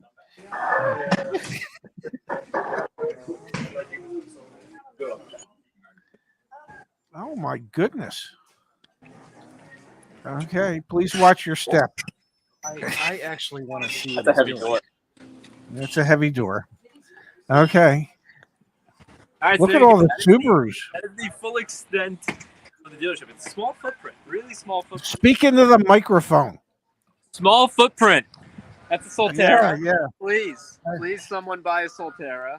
Well, Justice says don't buy a Solterra. Man, we got the whole crew out there now. Yeah. Where's that cross track you were interested in? Yeah. Brandon, show them all that back. There's a lot of cars though in the back. Zach, it is time for you to own a vehicle, sir. Ooh. Ooh. It's time. Do it. Good looking BMW. How many people you got out there for this We live got remote? Justice for security, David for backup video, and Brandon for primary. Wow. Security. Security. What do you Yeah. need security for? Look at these Just Solterras. just They're really weird. just to make him feel important. How famous does he think he is? More famous than he is. Yeah. Yeah. Yeah. Did you find your cross track? It's out back. Yeah. Are we back to the front of the building now? Yeah. So there you go. That's what we're up to. That's the Subaru side. This is the CDJR side. Very nice. Oh, we do have a really cool Jeep right here. Well, depends how you define cool. Actually, I think Zach should get the yellow truck. Do you think? I strongly disagree. Hey, Mr. Videographer, if you can hear me, spin. I want to see the security. I want to see if I can take him. Well, we got Justice as security. Oh, Justice is security. All right, never mind. We're Yeah. good. Yeah. $6,000 in options. What was that? That yellow truck could be you, buddy. All right, we're cutting it. We're cutting it. Okay. Well. On the dealers going back. Okay. Well, we're waiting for you to get back inside. Do you mind being on YouTube? Keep us on. Okay. Our first man in the street Oh, interview. man, now that's security. That looks like security Yeah. there. Yeah. Yeah. There you have it. So now you know, and you know, if we had our other videographer, we'd show you them walking in the dealership together. And yeah, here they are. They're all back. Gene's in the house. Yeah. Nice to meet you. Yeah. Well, thank you. Thank you. So you're Zach's new security. Huh? Wow. Yeah. We got you brought Brandon from Car Questions answered it all. Brandon from Car Questions. Yeah, I watch his. Yeah. Well, you're on with him. Yeah. The lots, and he goes. Yeah. Yeah. You want to hop on? Yeah. Now he's slumming with us. So. Oh, did he say something about me? Yeah. Yeah. Why is he security? Yeah, Let well- me see him. Let me see him. Tell him to come back. He's coming in. He's Oh, coming in nice. to talk to you. Yeah. What's your name again? Damon. Damon. Yes. Damon. Brandon. Damon. What's up, Brandon, I man? watch your videos. Oh, I appreciate it. Hey, we're hiring for security, and you look like you fit the bill. And you have the same haircut that I have, so it fits. You like that? Yeah, that's my that's the same kind of haircut I got. New in thing. I hear. I'm thinking of going that way. I think actually I'm going that way I hate to naturally. tell you, Ray. I think we're already there. Thanks. See? Can't be helped. Yeah. So what brings you here today, Damon? Well, I heard I'm from Staten Island, and I've been watching you guys since, I guess, 1,000 or under viewers. I guess I caught on to, searching for tips and stuff, and I came across you, and you guys gave out great advice. So I started watching you, and now you're here. You blew up real quick. I guess it shows you're really helping people. Well, we're But trying. I'm local, and I said, oh, my God, we've got opportunity. You're here at the one dealership that's local to me. So I dropped my kids off to go fishing, and I've been running around and came by to say hello. Well, good for you. Thank you so much for that. We Yeah. appreciate it. I appreciate you. You do great work. Well, I mean, you're really helping a lot of people. A lot of people are not good with negotiating, or don't know what to ask or do. And like a person like myself, educate. So we're trying. That's the whole reason for this. And then we get to hook up with a nice young man like Brandon, and he does a great job, and his channel's blowing up. And yeah, it's been a lot of fun. Yeah, I like it when he goes to the different lots and he goes checks the stickers, and it's just funny. I like the outtakes too. I appreciate. Yeah, that's what we're getting from. We just need to do all outtakes. So that's all everyone. Wind everyone blowing, wants to watch. Yeah, when my helicopters wife makes fun firing. of me, that's what people like. Yeah, those are good. Yeah. See, we need to do one of these down there with you. Yeah, we tried and we failed. So yeah, but we will. We will get it done. I promise you. Oh, I know. Yeah. I know we will. That's good. Yeah. And we bring your new security guard, and then we can all We do will. it together. How did you get like that buff? How much work is that? See, I'm good at this. I'm not good at negotiating and Yeah. stuff like that. But no, I don't know, just dedication. I just felt like I wanted to do it, and I was good at it. And Wow. yeah, Yeah. I did a little competing back in the day, and I could dream about stuff like that, but Good. that's all it would ever be is a dream. yeah, Wow. it's dedication. Yeah, it must be. But I remember. I'm going to tell a story, and I don't know where my son is, but I'll probably embarrass him. I'll get back on. Yeah. thank you. That when Zach was younger, he was a little on the heavy side, and he started going to the gym with such dedication. He had a book that he kept notes in every day of what exercises he did and how much weight he and if you were to see pictures of him from when he was younger, and If we make it to the 7th hour of the stream, I will show the pictures from when. Wow. Wow. Incentive to stay on for 7 hours. Yeah, well, we can do that. No, we cannot. How do you have this much stamina? I'm an old man. What can I tell you? What do I got to do? Oh, I think I'm coughing and dying here. I can tell you that I've been doing this since my son's been taking a nap, and he should be getting up in like 10 minutes. So I'll probably pop off here whenever he gets up. Brandon, love it. I'm glad that you're going to go hang out Oh with my your God, we got a family. super sticker. And we got a super sticker here. Buddy. Okay. I can't do many more super stickers. I can tell you that right now.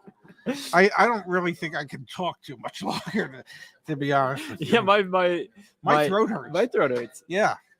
Yeah. I never thought it'd be possible Yeah. to talk myself out, Mike. Yeah. I'm talked out. Yeah. And I've Yeah. been skipping. Yeah, anyway. Yeah. Yeah, you've been talking the least of anyone on this, whatever you want to call this. Tell him. live stream. Yeah. All right. Well, how about this? Yeah. Since we're all at kind of like the 10-minute-ish Yeah. mark, can we kind of like start doing some wins? Would have been some wins from the week, from today. Like let's wrap up our 6-hour marathon live stream with some wins. What are some happy things? What's some happy stuff going on in your life, Brandon? We took our team yesterday to do an escape room, and I've never done one before, and that was freaking awesome.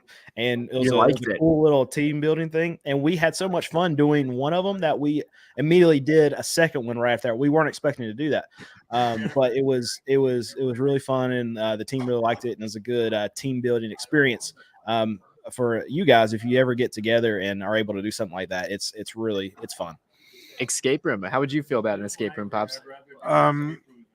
Sure. Yeah. Do I have to use my brains to escape?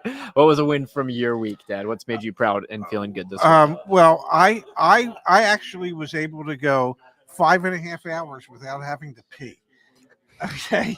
And that I thought was pretty amazing. Honestly, I don't know if that's a win, because I can't go 5.5 hours at night when I'm trying to sleep.